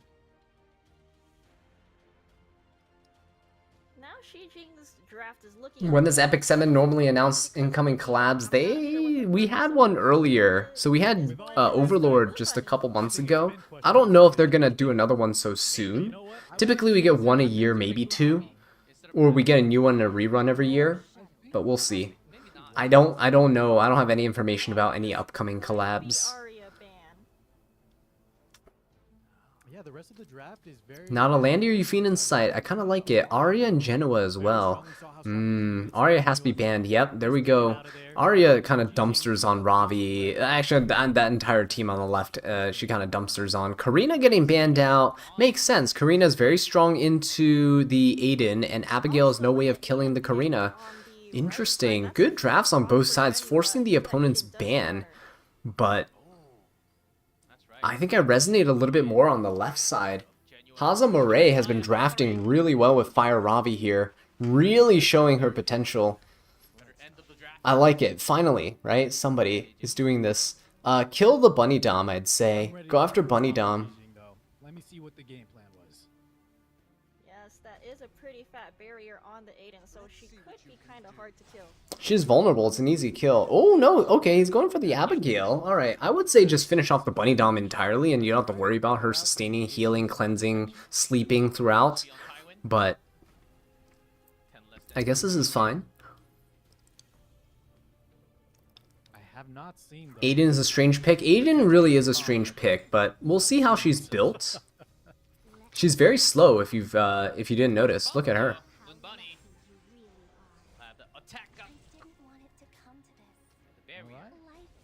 Abigail does have a very nice skill 3 here. Let her rip. Yeah, Arya was going to be immortal if she wasn't banned. I know, it's disgusting. Abigail's a really nice early pick too, because not much counters her, but she adds a lot of utility to the team.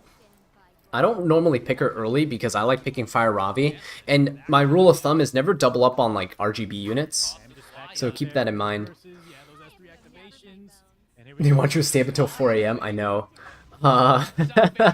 It's going pretty quick though. Look at that. Laya fell already. This Aiden, oh my god. The Abigail Aiden combo, they're speed tuned. You saw that, guys? That Abigail, the Aiden went right after the Abigail. That is insane. Full damage Aiden too, yeah. Probably destruction set. But it looks like she's slow. She's very slow.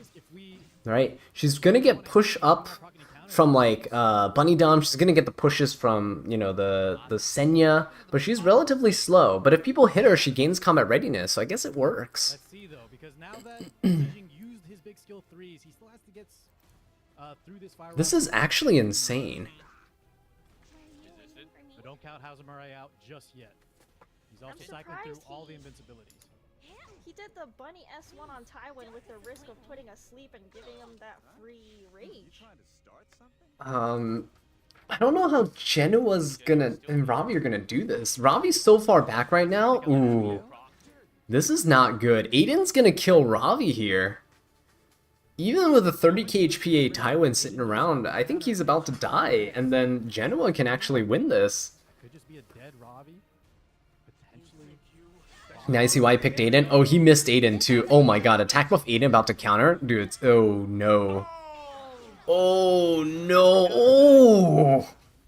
Fire Ravi's dead, guys.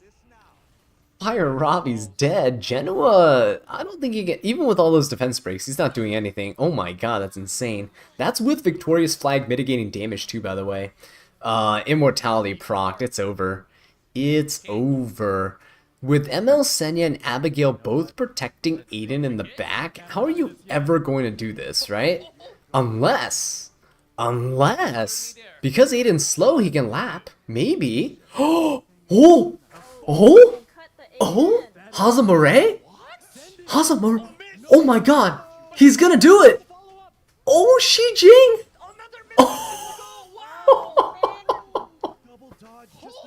The Aiden was a little too slow! The Aiden was a little too slow! No real Ooh, answer. that really bit him there! Wow! That... All of that was honestly made possible because that A Tywin just made a Hail Mary. He was like, screw it, and he just ripped that S3. Yo! Yikes. That slow Aiden. She got 3 kills! She did so much! But that A Tywin S3 just went hard. That Genoa was able to clean up easily. Wow. Bidom can sleep Genoa. I think Hazamare has a resist Genoa. I think so. His Genoa's not that fast though. That was literally, you saw that? It was so close, right? Rage buff difference. I think that was a rage buff difference. Like he just had just enough speed, right? Just enough speed to get in front of that Aiden right there. Oh my god, that's nuts. Shi Jing, bring your wife back into the frame. I think she needs to be there. She's not there right now. I'm like keeping an eye on his camera now because she snuck in the last time he played. No more cleansers as far as Alright, Dragon Bride Senya getting picked up. Shi Jing doing it again. What was banned this time? Laya's banned, C. Lilius is banned. Interesting. Very interesting. Blood Moon Haste getting snatched up, along with an A Tywin. Oh, okay. Tywin is good. Tywin always solid. Yeah, we sometimes see the Senya and the Haze come out. A Tywin's just solid. A Tywin's really good into stuff like ML Senya, just because ML Senya does have a way to cleanse. Besides, like, the backline getting too low, there's not a consistent cleanse on the side there. So it's a pretty nice pick. That's why A Tywin's picked a lot, by the way, guys. If you have units that can cleanse, or if you have immunity units on your side, A Tywin's gonna be way less popular. But because no one's using immunity right now, no immunity buffers and stuff are really in the meta, like Hand Guy's not really seen. He is starting to see a rise again with ML Luna. I'm sure in the main matches ML Luna's going to disrupt everything, but we're going to see A Tywin up until then. For 2 picks. Genua. Oh, now he's taking the Genua. He doesn't want to get bopped by him anymore with the payroll. Wife difference versus waifu difference? Yeah, maybe. We could give him that rage buff, so most likely opt to just hold that and use the S3. 3 different Genoa comebacks in this one day of qualifiers. See, the main thing is, all these Genoas that are seeing success are resist ones, right? They're all resist ones. Everyone knows that Genoa's weakness is getting controlled. So what if you just built him to not have that weakness? It's interesting. Bunny potentially very strong against that Hera pick. And it's in the ban protection there, so that favors Hazamare. Hand guy was in the spotlight for too long, let him rest? Yeah, no, I'm with you on that. It's fine. I'm enjoying my DPS hand guy. He's getting kind of a second wind with speed builds now because people are building him on speed so that they can counter ML Lunas. Like you have him on Warhorn and you'll be able to cut and cleanse your team if you're not cleaved by then. But you know, wait for ML Genoa. That's gonna be years down the line. We're gonna need an answer there. Do I build Genoa with resist? I don't use Genoa in RTA. I don't know if you guys realized, but after his initial like release, I had fun with him. He was great, but I stopped using him after because people learned how to counter him, and I don't like that. I don't like it when people know how to counter my units. So that's why I tend to play a little bit more weird in terms of the off-meta sort of stuff. This season I'm playing more on-meta with, you know, A Tywin, DDR, Albedo, Ravi, and stuff like that. But I do like that edge usually that those like unexpected units give me. So I'm not a huge fan of picking Genoa. I get counterpicked way too easily. I like units that are more difficult to counterpick. One, either because the opponent doesn't know what they do, or two, they're just kind of tricky to counterpick against. That's just how I like to play. It's a little risky. Weird that no Albedo picks or mitigation really helps versus Genoa. So, Dova, like, yeah, normally, again, like I mentioned this, right? Global would definitely be using Albedo. Asia server's way aggressive, super aggressive. You see that their picks right here, all super aggressive picks, right? Besides, like, the occasional Dragon King, Shroom, Bunny Dom stuff, like, it's super aggressive in their playstyle. They just go, and they just want to deal damage. They just want to finish off the opponent real fast. So it's a different mentality, right, that they have. Oh, Vic, a good PSA actually. I didn't do my Guild War. Yes, make sure you guys do your Guild Wars. Do your Guild Wars and don't lose out on Mystics. I'll probably be doing them after this entire match here. Maybe I'll stick around. I'll stick around the stream. We'll do my Guild Wars and then I'll pass out in bed. Because then tomorrow we have more streams, right? We have to do another stream for the Korea qualifiers. Shijin just no fear on the Bunny Dom, just going in.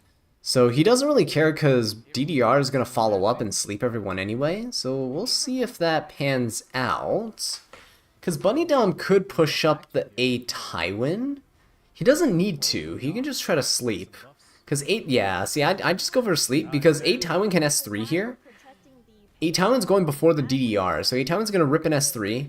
Senya, Genoa, and DDR and Pera are all going to be vulnerable. They don't have any of their immunities. Because Genoa is probably also on resist, honestly, but we'll see here. Yeah, it's resist Genoa, resist DDR, so the only person getting locked down here with a stun is the Senya.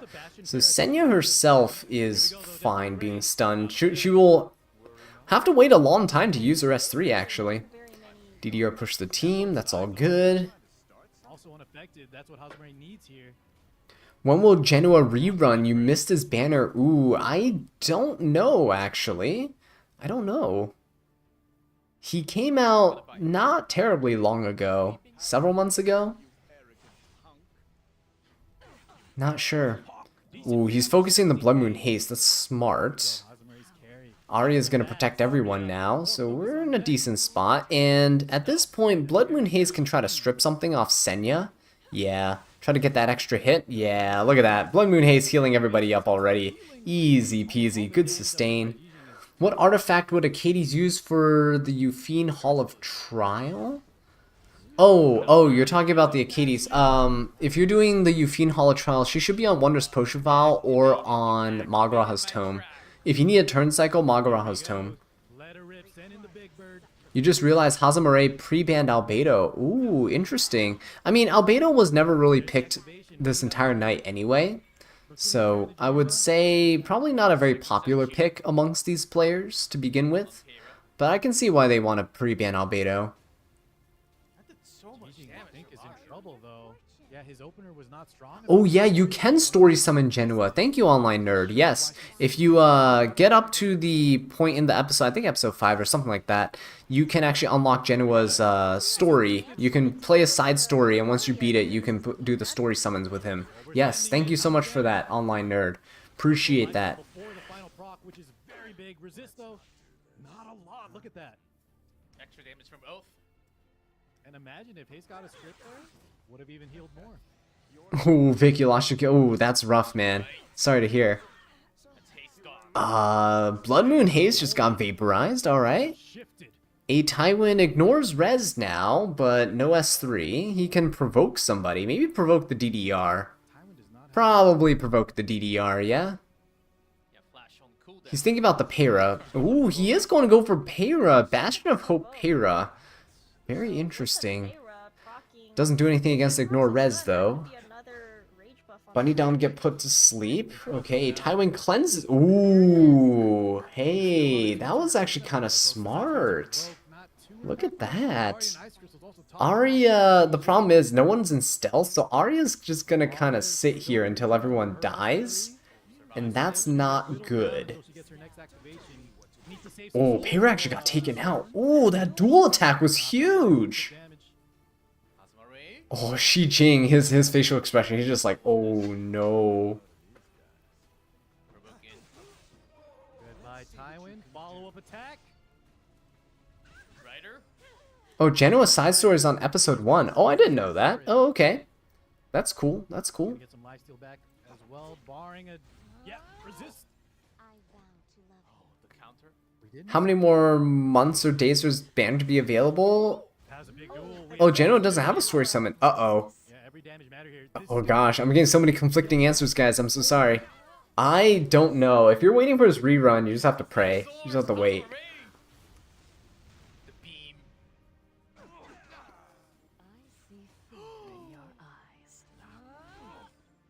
Yeah, he did get released fairly recently. They eventually do give out, like, what is it called? Selectors. Like, you get 5-star selectors during anniversary, but this upcoming anniversary I think is too soon for Genoa. Can this Arya actually do it? Oh my god, she's actually, maybe she's gonna do it. Because Senya has an S3. Instant 4 focus. I don't think this kills. Just spirit toss again. Kill. Ooh, yeah, no. Arya's gonna finish things off. Oh my god, Hazama Ray did it with the Arya, guys. Asma Ray. That's the win here. Look at that. Secure the second victory. Shi Jing got 2-0'd. Hazama Ray is playing out of his mind. This guy, oh my god, he did it. Guys, you saw that? After taking all He literally like picked his glasses and then his computer screen had like the glare. the anime glasses thing. You know, Oh, like, that is the, like, hilarious. push up. I caught it. Oh, that is so funny. Well, look at that Arya. 18k All the HP. damage, haste. Arya. That's nuts. She just was protected. He did really well played with the S3. That's over and at the end there nuts. just for the extra damage. I wonder what the build is actually like. Probably lower on the res, right? Maybe 100 res, 150 res. Yeah, some highlights. Is it slower? I don't know if it's a slower Arya build. And after that, was we'll the- hear from First Asma Ray. match. Yeah, right? I need a gear check on that Arya. Arya already is like a really gear score intensive unit, so it's really difficult to see. Like, it's really difficult to build her up, so I'm really curious. I want to see, like, what they have here. But that Aiden damage was insane. That first match. Oh, that Aiden. I'm so sad that Aiden didn't win that one. As much as I don't like Aiden as a unit, I'm kind of sad that didn't win that one. See, look at that 8 Tywin defense broke, everyone. That's huge. That is huge. There was that defense break you were talking about that was proc. Because now the Genuine's able to come in and just destroy everything. The activation. It still might have landed regardless, but that could have been a needless debuff we had there. That was kind of sad. That was kind of sad. Probably one of the Yeah, Genoa come back straight into an Arya close too. I know, it's nuts. I think I agree with that. You know, Shi Jing decided to take the Genoa this time around. Didn't work out for him. Arya, I'm telling you guys, Arya pretty much always wins into Genoa teams. It's just, it's like rock, paper, scissors. Yeah, he did get outplayed pretty hard. That counterattack, she gets that That solo DPS Arya draft was nuts. And the Blood Moon haste with the sustain is insane too. Keeping everyone so healthy. some variety to that. Shijin was very close. He was very close. I think the main issue with the first match came down to his Aiden was just a little too slow. it's just unfortunate. That's just a build thing, honestly. His gimmick was working. It was a really nice gimmick. I saw what he was doing with it, with the Abigail speed tuning with the super slow full damage Aiden. Kind of cool. But if you're going full damage, you're giving up on that speed, and that's what bit him in the end. I don't know if that dual attack there would have made a difference. I don't think it would.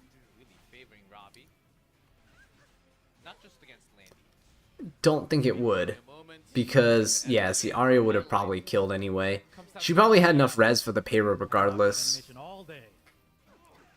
That damage is nuts, though. Really a unit that we did not expect to even come out today. The Arya? Kind of rare. Seems like a lot of Yeah, it is a lifesteal build Arya. Most Aryas are always on lifesteal. You're very hard pressed to find an Arya that's not I don't lifesteal. have any other answers left to deal with him, so there was like a rise in Arya picks in response to these. Arya does what Shu wishes she could do versus Genoa. Yeah, but Shu's better into like bruisery teams. So Shu's really good into Fire Ravi, for example. I know the one match we saw the Ice Shu in, like she lost into Fire Ravi, but that wasn't Shu's fault. She was just getting focused down by too many other units in that one. Yeah, it was a shame for the Aiden match. It was quite sad. Anything from you, Fartsy? Agreed. Nope. Sefexers 2, welcome. Hey, welcome to the stream. How you doing? Alright, so I think that was it, right? Those are the two qualified players here. I think it was Nezuko and Hazamur, whatever, Hazamure, right? I think those are two. That's pretty cool. I actually kind of like these two players here from the Asia server. I do want to see them do well in advance. I think they showed really strong performances throughout today, which is just really good drafting, really good thinking. You've met a 300 speed Arya. Oh yeah, there was that moment where people were doing like speed Arya builds. It's really fun. It's funny. Isn't Shaltir a counter for Genoa? Not really. Her strip comes before her attack, so when you attack the Genoa, he can still proc his immortality, so not gonna really do much. I love to see close matches too, Online Nerd. Yeah, for sure. Close matches like that are great. You wish you weren't a new player. You want to try out all these units. If you want to try out new units that you don't have, you can play in draft mode, draft arena. So yeah, you can play in draft arena. Audrey, you say really wish you caught the stream earlier. Ooh, I'm sorry, man. Yeah, it's kind of hard for me to reach out to the wider community. You know, it's mostly are people subscribed and do they have notifications turned on? So I know most people when they watch streams, they don't watch on YouTube, they go onto Twitch. I just don't have like a really good base on Twitch, so there's no reason for me to stream there. Streaming on YouTube gets me the most outreach, just so most of you guys can come in here, find me, and chill out. But now you know, we'll be here tomorrow. We'll be here tomorrow, Audrey. So if you guys want to, not miss out, make sure you're subscribed and your notifications are on and stuff. But we'll be here tomorrow, like 10 p.m., like 10:45-ish, like about the same time we did today. A little bit earlier, maybe. So if you're interested in that, yeah. But I think I do need to stick around. I think I need to do my Guild Wars. So I'm gonna mute the stream. I think they're pretty much done with that, right? I'm gonna go over here. Okay, so we do have to do Guild Wars. At least I do. So if you want to stick around for Guild Wars, then feel free. It's a time zone thing for you? Oh, it's a time zone thing for you. I'm so sorry about that. Yeah, normally I would never be up at this time. This is terrible for me. It's like almost 3:30, but I haven't done my Guild Wars, so I need to do that. Here's a joke of the day, by the way. Hired a handyman, gave him a to-do list. When I got home, he only completed 1, 3, and 5. Turns out he only does odd jobs. It's a pretty good one. I've heard like variants of that before, but still pretty good. Ooh, we have some, okay. 3 towers down. There's a main tower. Oh my, green shields. Holy. 1, 2, 3, 4, 5, 6, 7, 8, 9, 10, 11, 12, 13. This guy's eating good. Oh my god, this guy's eating good. How do we lose into this? Alright, ML Senya, Bissell, Yufine, Genoa. Honestly, should we just cleave this? I think we just cleave this, right? Yeah, I'll cleave this. I think it's fine.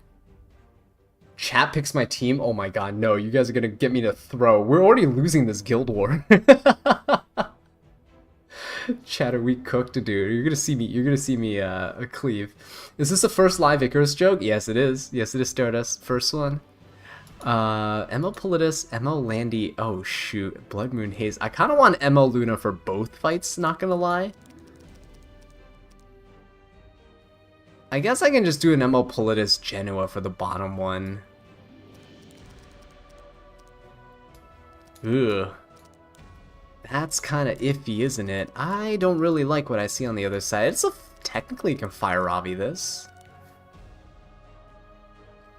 Oh, Audrey, you actually enjoy the Guild War videos. That's interesting. Okay, that's good to know. I kind of cut back a little on the Guild War stuff because people weren't really too interested in them overall. Like, there's plenty of people who still watch them, but definitely less interest than just RTA and draft videos.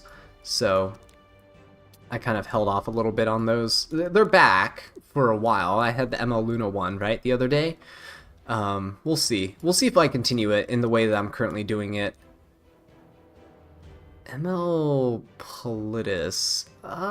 Do I wanna... This is hard. This is hard. I don't know how to approach this team. Maybe that's what happened to my guildies. We threw. I guess the bottom... Ooh, do I really want to cleave the bottom team? I don't think so. I just hate Blood Moon Haste. I hate fighting Blood Moon Haste. It's awful. He is awful. I guess we can play Laya into this. We'll just play a bit more tanky. Knockwall is at home. Oh, you know, Knockwall could work here. Knockwall the top team, ML Luna the bottom team.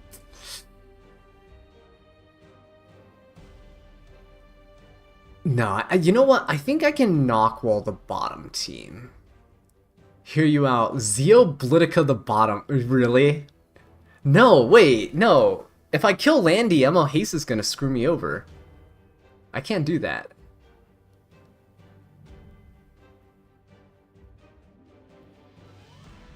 Do you think they have an off build with all those green shields? I don't know. My guild normally doesn't int this much, so I think we just gamble on this. I'm about to give them another green shield. Alright. Unbuffable. Oh, you mean unbuffable the ML Haste. Surely you land buff block? If I want unhealable on Blood Moon Haste, I would need a Soul Burn unit. I can't do... Could I Bihu this team? Wait a minute. Could I Bihu this team? Blitica is unbuffable. Gamble on Blitica? Oh my god, wait. Lazy, you want more arena videos? Oh, that's interesting. Okay. I didn't know if people actually liked the arena videos. Yeah, if there's enough interest, yeah, I'm definitely down for like arena stuff. Because I'm currently like Emperor 3 in arena, so I'm trying my best to climb. When in doubt, tank it out. That's always my motto too. Try Spez. Spez the bottom team is suicide. Wait, but Spez the top team is actually pretty fire. Wait. Wait. Hey, wait. Let's Spez the top team. I'm gonna swap these units. I'm gonna do this. Wait. Hang on. What else do we do? Solitaria? P-Flan or Solitaria? Solitaria is too much AoE, right? It's too much AoE. Maybe we go Pirate Captain Flan?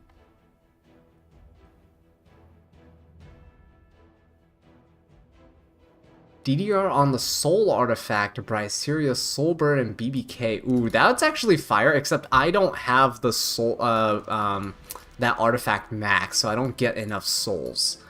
Okay, no, we're gonna spez this top team. Hang on, I'm gonna... What's another stun unit? Arwell's too slow, right? I think I need Pirate Captain Flan or Solitary. It could be a Resist Genoa.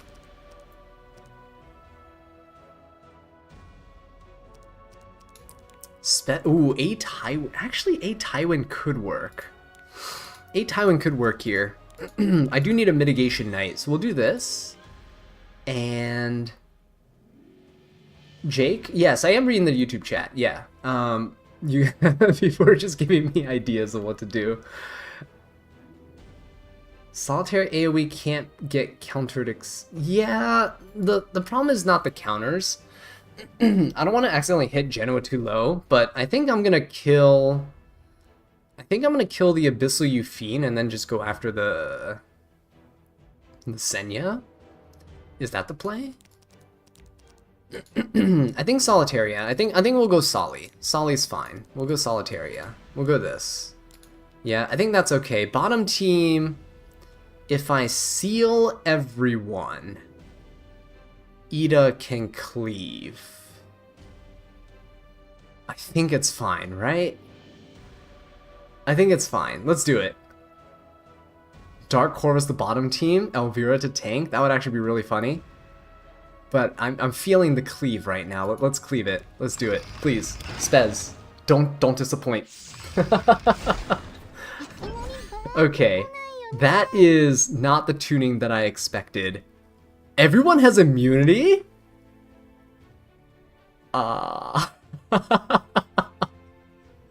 Guys, I think we made a grave mistake. I think we made a mistake.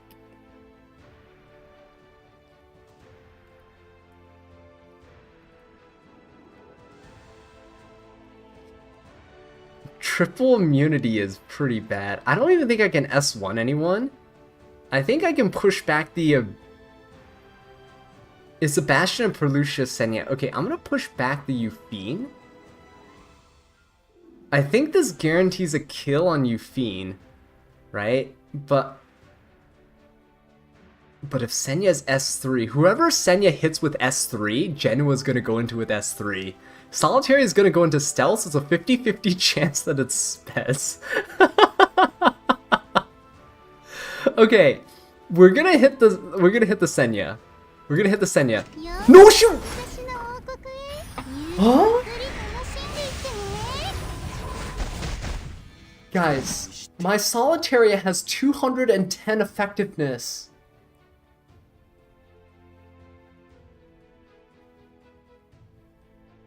Whoa. Oh no. Please sedate Tywin. Oh no! Spez? Spez? Don't. Oh no. Oh, dude. We're no. Why did I even? Why are we even scared? Easy game, guys. Easy. What? Where's the stun? Oh! Stun. Stun, please. Stun, please. No green shield, guys. Please, no. Okay. We ignore res. Please. Ignore res. Oh my god. I'll show you my Solitaria afterwards, guys. No! Okay. Alright. Okay. Kill. I am so sad right now. What is happening?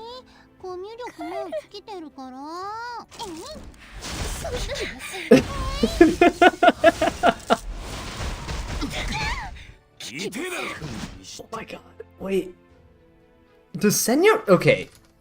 So somebody in the YouTube comments has been telling me that Senya doesn't proc her passive. But I think she does. Because she does have an animation. So I can't hit the Genua.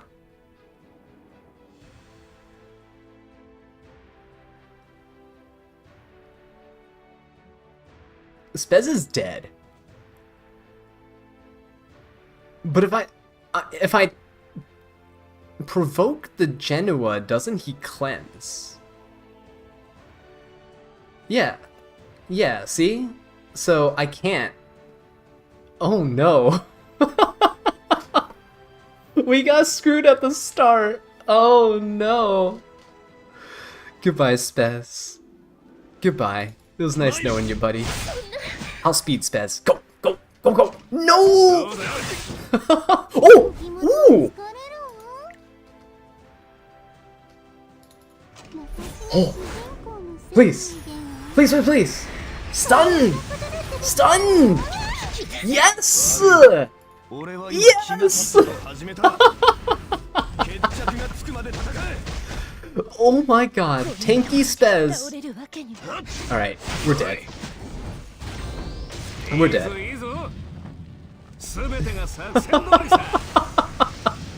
We're still dead. No, Spez! Oh, that's a lot of damage. Okay, okay, okay, okay. Solly. So. Don't. No, stop. Ugh. Okay. Solly needs to lap. She just needs to lap. There's no rage buff. We just need a lap. Please. Please. Lap. Oh! Please. Please stun. This is a 210 effectiveness solitary, I swear to god. Okay. Oh. Not even close, guys. Look at this scrub Genua right here. Not even close. Ah, easy game. Easy. Was there ever any doubt, guys? Come on. It was all planned. It was all planned.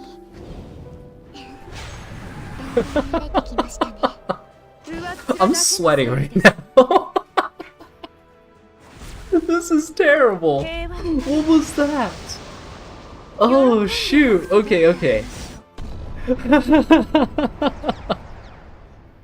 Oh no. See, look, it's fine. Even if haste counters, like, we have no buffs on us. It's okay. Don't Elbrus. If he Elbruses, we lose. Okay, we're dead. Goodbye. It was nice knowing you. Oh! Haha. Maybe we can stun the Landy. She's sealed. This is terrible, guys. Why did I do this? No! Okay. Do we hit the Landy?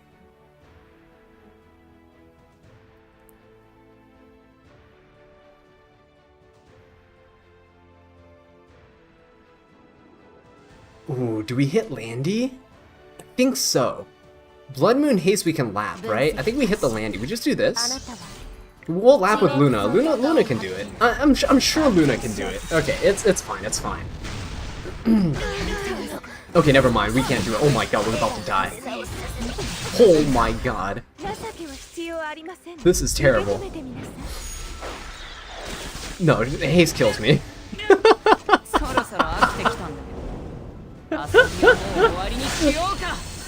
This is so bad. Oh, wait, what?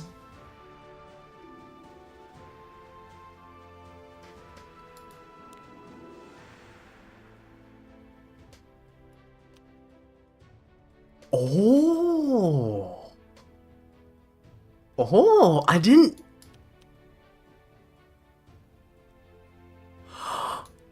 Yo! I don't have Blood Moon Haste, so I never knew this. Wait. His penetration comes from his passive? I thought it was built into his kit. Wait, what? Yo! Ah! I didn't know that! I don't have a Blood Moon haste, I legit didn't know that! Oh, this is sick! Ha, take that, loser haste!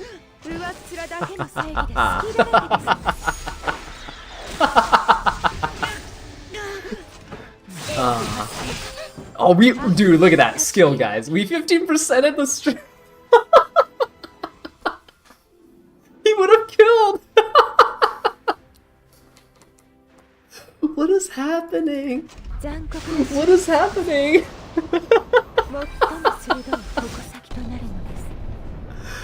Oh shoot! That is just really funny. Holy! Right, scrub haste, look at that. Not even close, guys. Look, this is all planned. Oh.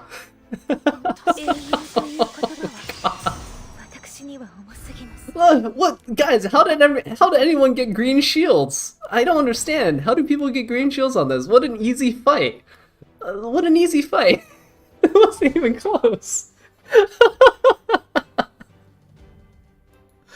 Oh my god, I'm crying.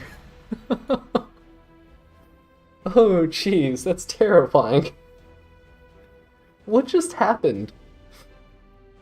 I'm never doing Guild Wars Live again, this is awful. Oh shoot. I want to see whoever's fighting this, I want to see if they get green shields. I'm really curious. Should I finish off a tower? Is it worth it finishing off this tower?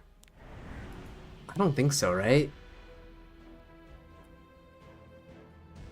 This team... Wait a minute. We'll finish this off. We'll just finish this off. I'm gonna check back at that tower. You guys mark my words. We're gonna check back at that tower. If they inted, that'll be really bad.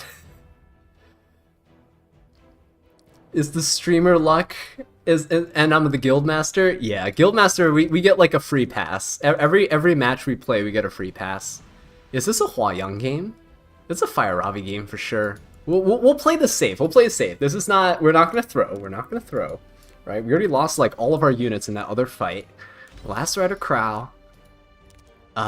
Who's good here? Oh, do we even? No, not Last Rider Crow. We go Ice Crow. We soak up all the damage from these Earth units, and then do we have a healer of some sort? Do I need a healer of some sort?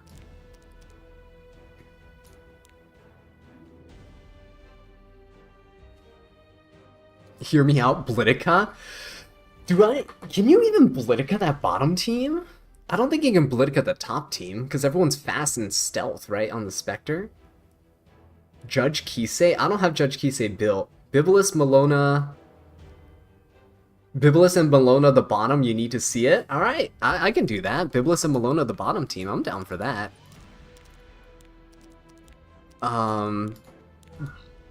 There we go, let's go Bibulus, Malona, and what else?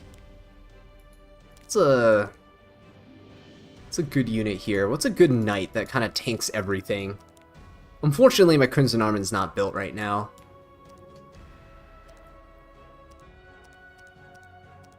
Destina on bottom? If we're going Malona and Bibulus, I kind of want a knight to mitigate the damage. We could go Yolha. Like, Yolha's fine. It's just, that's okay. But wait, hang on, is she built? Oh no, she's built. Yeah, no, she's fine. Yeah, Yolha will be pretty good here. Oh wait. No. Actually, do I want Christie to prevent Bologna from getting... No, we don't have non-attack skills. Wait, what am I talking about? No, Yolha. We're gonna kill this Ocean Breeze Luluka first. It's fine. Alright, top team. Laya, ML Senya, and Spectre Tenebria, right? Oh, Last Rider Crow for immunity would be okay. Biblis against an Earth team? No, trust Biblis, man. Trust Biblis. We got this. Alright, we'll go Last Rider Crown instead. It's funny. LRK, Biblis, and Bologna here. If you put Tamarin, this is actually the perfect queen team for Nightmare Raid. For Nightmare Labyrinth. Unfortunately, we lost Spez. We can't Spez the first team. Okay, what are we doing to Laya?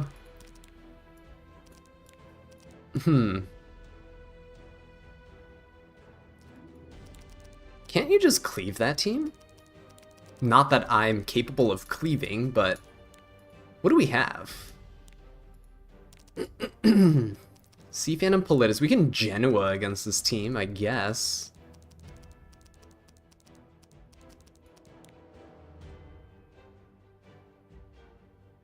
You want to see an ML Flan? Oh, you want to see a Pirate Captain Flan game? I might be able to Pirate Captain Flan the first game? Okay, if you want to see Pirate Captain Flan, Gala, Straze... If Laya's too fast... Okay, so here's the issue. If Laya's like 270, 280, if she goes first and pushes up the Senya, if she's like 250 speed, let's say, 240, 250, she'll go and she'll push up the Spectre, and the Spectre will go. So I need someone who's fast. So we can go like... Kair on the top? Oh no. Abigail could work, kill the Spectre. If we had Abigail Spez, that would have been sick, right? We could Abigail Spez, the top team would be amazing. Okay, we'll go Pirate Captain Flan.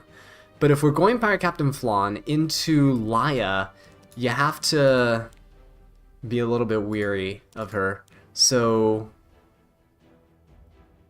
Okay, we can probably do it. I think I can do it. Pirate Captain Flan. If you guys want to see her in action, we can do Pirate Captain Flan with...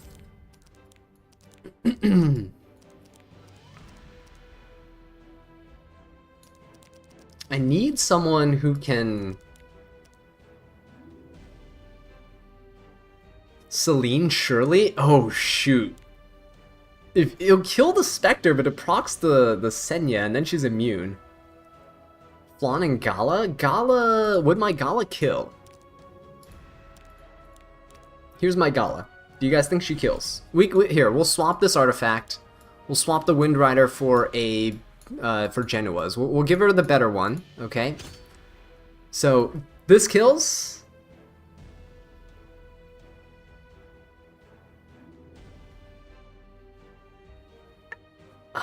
Abigail the top team. I don't know. Okay, we'll Gala this. I can probably Gala this. Pirate Captain Flan gives HP imprint. That's a little awkward. Okay. Summertime Assyria.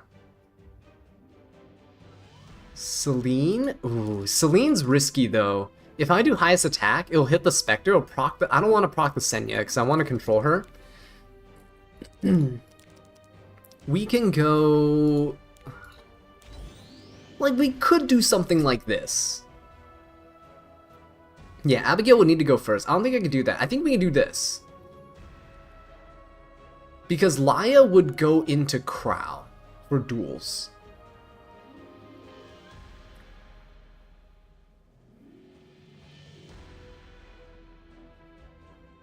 Do I need to kill the Senya or the Laya first? Either one. Ideally we kill... Because Laya's gonna cleanse first turn, so it doesn't really matter. I don't have Light Sid, unfortunately. Light Sid would be cool. We don't have Light Sid.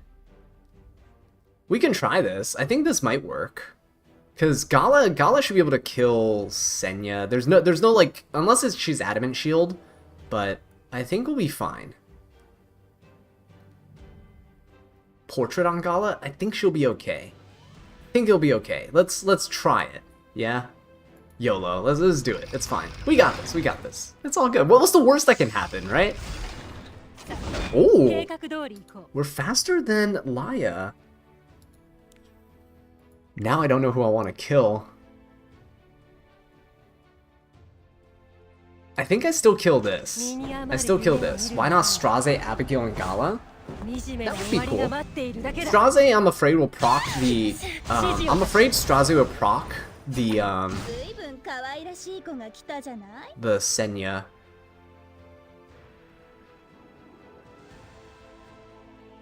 do I? S3. Uh-oh.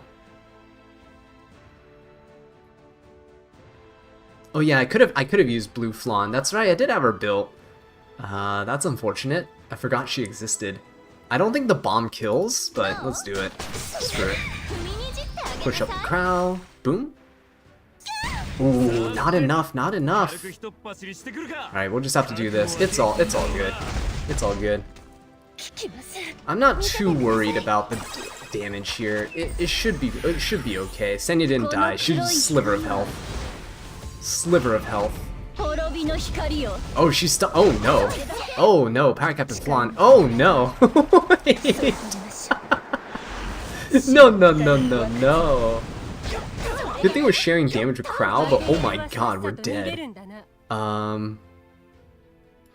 Kill. Okay. Good. Ooh, stop hitting. Stop, stop, stop. Not the Power Captain Flan. No, no, no, no, no, no, no. Stop, stop. Okay. Alright. We're good. Please don't hit the. No, okay, good. Didn't hit the Power Captain Flan. Oh. Oh, okay, okay. S3. I think we're gonna die to this poison anyway. Uh-oh. It's fine, it's fine. We got this, we got this. We got this. We push back the Laya, it's fine. Aw, dude, it's not even close, not even close. Look at that. It's all planned. It's all planned. Power Captain Flan, please don't die. She's gonna die. Don't die.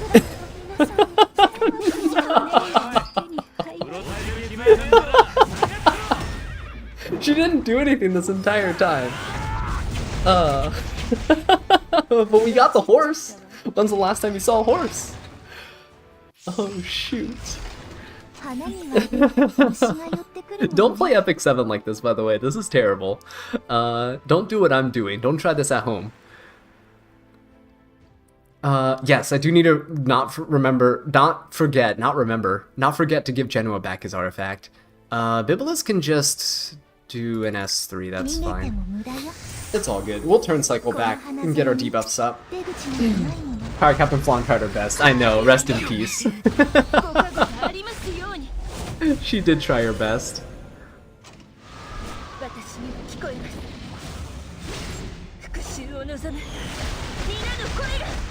Okay, that's fine. Bellona's just provoked. It's all good. No blinds or anything. That's all good. Alright, get rid of the, get rid of all those ice cream buffs here with LRK. Boom. Very nice. Come on, Bibulus. You got this. Okay, well, defense break is honestly all I needed on the Landy. Because Landy's dead. Stop salvoing. Right. Wait, oh yeah, we were provoked. Never mind. Alright, now Landy's dead. Oh, okay, never mind. She's not dead. Oh my god, why is everyone surviving? Let's go for this. Bibulus will kill. Beautiful. Oh, wait, did we miss? Did we hit the Senya? Oh my god, we defense broke this. We defense broke the Luluk. That's actually pretty funny. Do it again. Hit the Senya, please. Look at that. Bibulus into Earth is no problem. It's hilarious. Come on, please. Oh, we stripped. Okay. Very nice. Very nice. Didn't defense... This Senya is like immune to defense break or something. Bellona's gonna kill. Oh, this is beautiful, guys. Look at this. Guys, why is this game... This is not even hard. This game's so easy. Everything's planned. Okay, oh yeah, I was gonna show you guys my Solitary and Bibulus, right? I'll show you guys. Dude, that's my Solitary. I can't believe she got resisted. Alright, we have Stronghold left, right? Okay, fight the Stronghold. We're still gonna lose this Guild War. It's terrible. Oh my god, the green... Okay, these guys... Oh my god, the second... What's wrong with the second team? What? Look at this. Look at the 1, 2, 3, 4, 5, 6, 7 green shields on the second team. 8. Dude, the second team... What's wrong with the second team? Wait, what's with this first team? Did they change it? No. Wait. This dude lost with Dark Corvus. Wait, how? Oh my god. Okay. It's fine, it's fine. We got this. I'll show you my Solitaria. Okay, I re-geared her. So, I made her so that she can't be resisted. Look at this! It's like a 210 effectiveness Solitaria. What is this? How are they resisting this? Where's my Bibulus? My Bibulus actually has quite a bit of effectiveness. Look at that. Pretty decent. She gets extra debuffs here with her artifact. Yes, she's not too bad, right? Oh, you want to see about the Bologna build? Oh, the ML Bologna build, sorry. Here's the ML Bologna build. She's just a damage build. I like her damage destruction. Her attack could be higher, I don't have enough imprints. She's usually 3700 attack if Ravi gives back the plus 30 Sigurd. But I use Ravi more than Bologna right now, so she took the plus 30 Sigurd. Alright, Genoa artifact, yes. Thank you for the reminder. Genoa needs his artifact back because who's using Midnight God Lilius? Oh god. She couldn't even kill. That was sad. Alright, let's give Gala hers back so we're not trolling later. Watch me go into RTA and forget that we don't have our artifacts on. It's happened before. Where is Windrider? There we go. Alright, cool. Okay, so Laya, Karina, Blood Moon, Haste. This would have been an amazing Spez game, actually. Too bad he's dead. It's kind of like a DDR game, too. You can control this whole team up here. Unfortunately, Pirate Captain Flan died. All my units are dead. You can do a DDR Sharoon game. Like, the top match is actually like a DDR Sharoon Solitaria game. It's actually not bad. Oh, see if my guild member won against the first team I played? Oh, yeah. Let's do that. Dude, is there an int here? I swear to God. Oh, no!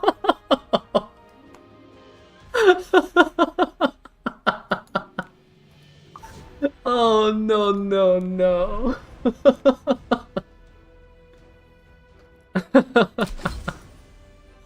Alright, I think the top team could actually be injury down. Hear me out. You can actually, if you wanted to play the funny control team, you can actually do this. You can do an Earth Sharoon game. Earth Sharoon's pretty good here. She's good to Laya. DDR's good to Laya too. Alright, you could do this. This is a fun team. Oh, Alencia for the first team. Would that be good? I'm a little hesitant on that. I've had Karinas kill my Alencia before in 1v1 matches, and it was not pretty. It was not pretty. We'll try this first team. Let's do Sharoon. I think Sharoon sounds fun. Let's do, Genoa.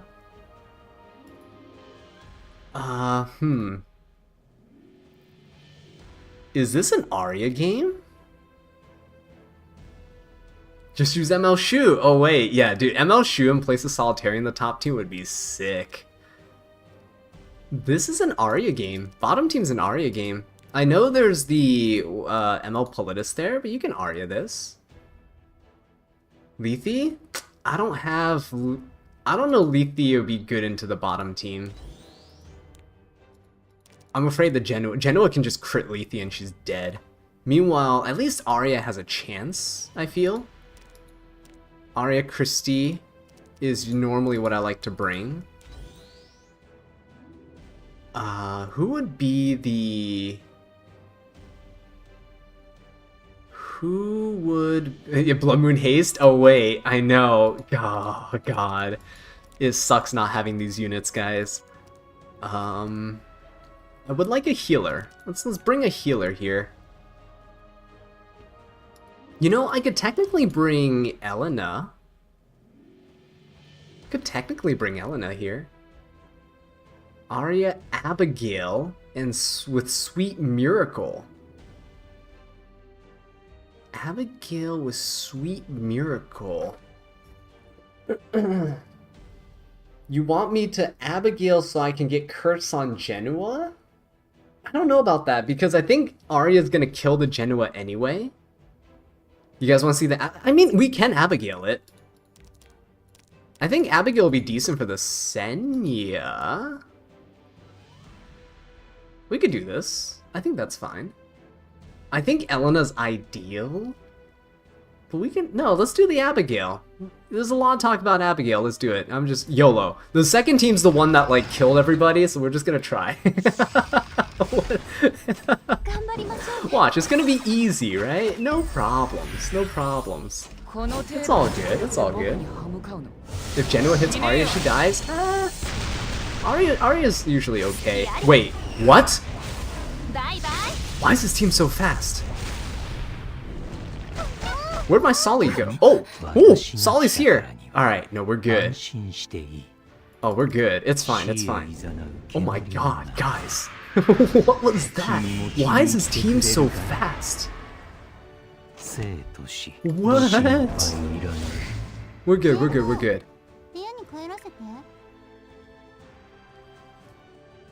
I am gonna go for... Do I just S1?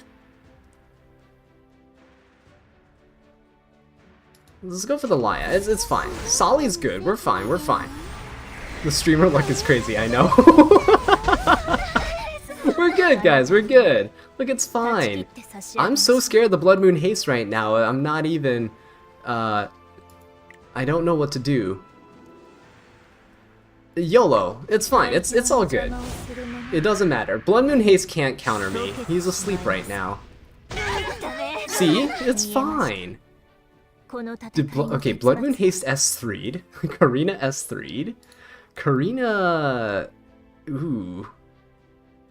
Laya has Sweet Miracle still. Let's just slap that on Laya. It's fine. There we go. Nice. Let's sleep. It doesn't matter who we sleep. Sleep the Blood Moon Haste. There we go. Nice. Oh my god, the injury is insane right now, guys. We go... Oh my god, Solitaria stacked. Wait. Look at Solitaria with the attack and crit damage buffs. Oh no. Uh-oh. Oh no. Oh no. Wait, wait. Oh no. Oh, oh no! What? Oh.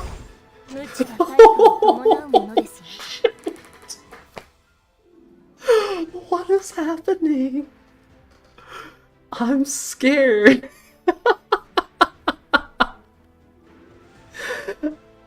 Oh no. I don't want Haste to counter me.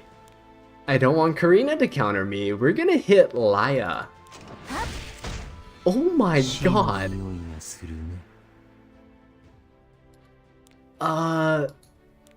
It doesn't matter who we sleep, because Solitary... It's gonna be bad. It's gonna be bad. Do we just... Okay. This should kill, right? Because we have crit damage buff. Okay, no, it doesn't kill. Oh my god, we're screwed. Wait, we're screwed. No! Oh shoot! What's happening?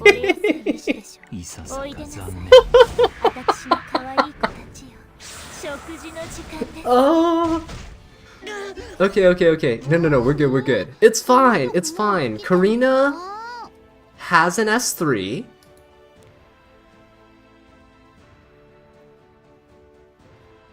Blood Moon Haste does not have S3. So we hit the Karina. Alright, no, it's fine. It's all good. DDR, this is all planned. This is all planned. We... Soulburn. This. He resisted. That's fantastic. We have no more, like, venoms, by the way, that we can inflict. The sides through... Oh, thank god. Oh my god. This is terrible. Karina will die? No. Okay, Blood Moon Haste is nothing. We have to kill Karina. We have to kill Karina. Guys, surely. Oh, dude. That's easy, guys. What? How do people even lose to this tower? It's insane. Look, so easy, right? Not even close. This was the easiest Guild Wars I've ever played in my life. We were just gonna stun him just in case, though. It's not that I'm scared or anything. We're just gonna stun him just in case. See? Easy. Just... Oh, shoot, there's a second round. Alright. Is Abigail actually gonna do anything? I'm kind of scared now, because these guys have, like, defenses that are actually built for Guild Wars. Uh-oh.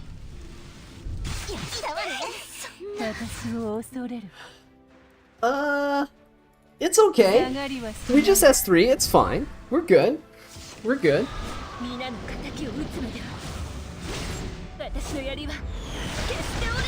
Alright, no, it's fine. He didn't break the barriers. Arya's got this.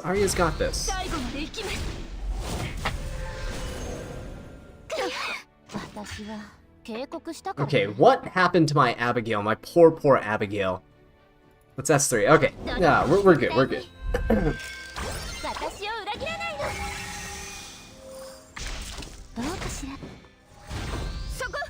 Okay. Don't hit Abigail and we're fine. Wait a minute. I think Abigail's dead, guys.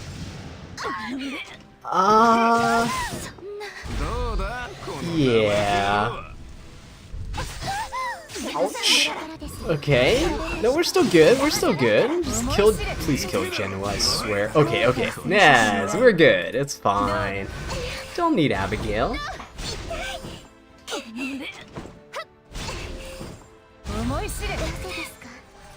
We got this. Abigail carrying? Yeah, no, Abigail took that hit for the team, guys. Abigail definitely took one for the team here. Typically Arya does win Senya matchups, so we're fine. See, we're good. We still have our counter buff, he has no counter buff. Oh, how the turns have tabled. Guild Wars so easy. I don't know why anyone struggles with this mode, it's great. Look at it, I love Guild Wars. There's no RNG involved ever, and there's never a surprise defense. Look, even Christy can get kills. God, see? Easy, all plant. This is the easiest Guild War of my life. Don't mind the shaking. I'm not trembling, you're trembling. Saint, hey, welcome to the stream. This is Epic 7. It is definitely not a game riddled with RNG. Paid actors, I know. Look at this. This guild. Look at them! They used almost all their attacks, too. That's insane. That's insane to me. Did they ever get to my tower, actually? Huh. Oh, maybe they're just sweeping all the small towers instead of trying to fight my tower. Ooh, that's nasty.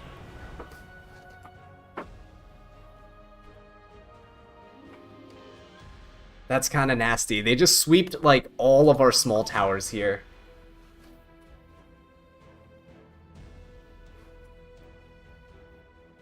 By the skin of my teeth? Nah, not even close, guys. Not even close. I'm totally not sweating and need to go take a shower before I go to bed.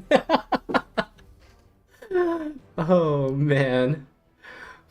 The rank of my guild? My guild's not that highly. We're very, very casual. We're what? 276? The only thing I care about for my guild is that we're in the Glorious Guardians so that we get the 5 times rewards for the Mystics. That's all. Will I ever stream on Twitch? I could. The thing with streaming on YouTube is that, like, I don't have a way to signal to people I'm streaming on Twitch. So YouTube's the best way, because then you guys are already here.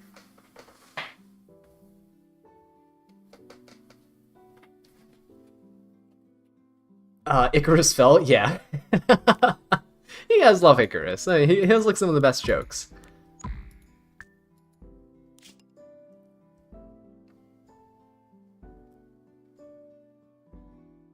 Oh, see the first one I fought? I did check it. It was hilarious, actually. Yeah, I'm a very casual guild leader, so pretty much everyone. Oh, is there someone else? Oh no, they're fighting down here. There's someone's fighting down here. I thought they were fighting. Another person's fighting here. Look at that. They got a green shield. Oh no. That's funny. Stream on both, nothing to lose. Yeah, you're right, I could. I only just set up this stream like last week, but yeah, I can definitely look into like cross-platform streaming, so that would be kind of cool. Make Discord announcements? I could, but Discord audience is actually smaller than on YouTube, obviously. But yeah. The last week it was quite hectic because I got the stream up like 15 minutes before I started streaming, and then this like today I actually got home from a little family gathering and then like jumped on the stream. So 5 times reward for Mystics? Yes, it is 5 times reward for Mystics. So indeed. Genazad left a huge hole in E7 Twitch, just saying, hey, we can maybe fill that gap, but I'm definitely not going to be as consistent as him because aside from the summer, I do have a full-time job teaching. So yeah, we'll try and do streams like once a week. Once a week would be pretty fun, I think. That would be quite nice. Making fun of my guild member. I'm not making fun of him. I just said earlier it'd be really funny if they gave the team another green shield, and they did. So, I mean, we you know, as guild leader, we have to have flawless victories, you know? Totally carrying everybody on my back. No luck involved. Is it RTA time? No, it is time for me to pass out. It's 4 a.m. So I appreciate you guys coming out. Yeah, Zone. Me as well, man. Thank you so much for tuning in, guys. I appreciate it. But I am going to be heading off to bed. What age group do I teach? I teach middle schoolers. The worst age group. Yeah, it's awful. It's as bad as it sounds. I teach math too, so no one wants to learn math ever. But yeah, thank you guys so much for watching. I appreciate you all. We'll be back here live tomorrow at around like 10:30, 10:45 p.m. Eastern time. So like 15-20 minutes before like the E7 stream goes live, so we can have another watch party for the Korea matches, right? So thank you guys so much. Good night if it's nighttime. Good morning if it's morning. If you're eating a meal while watching, enjoy the meal. And I'll see you guys.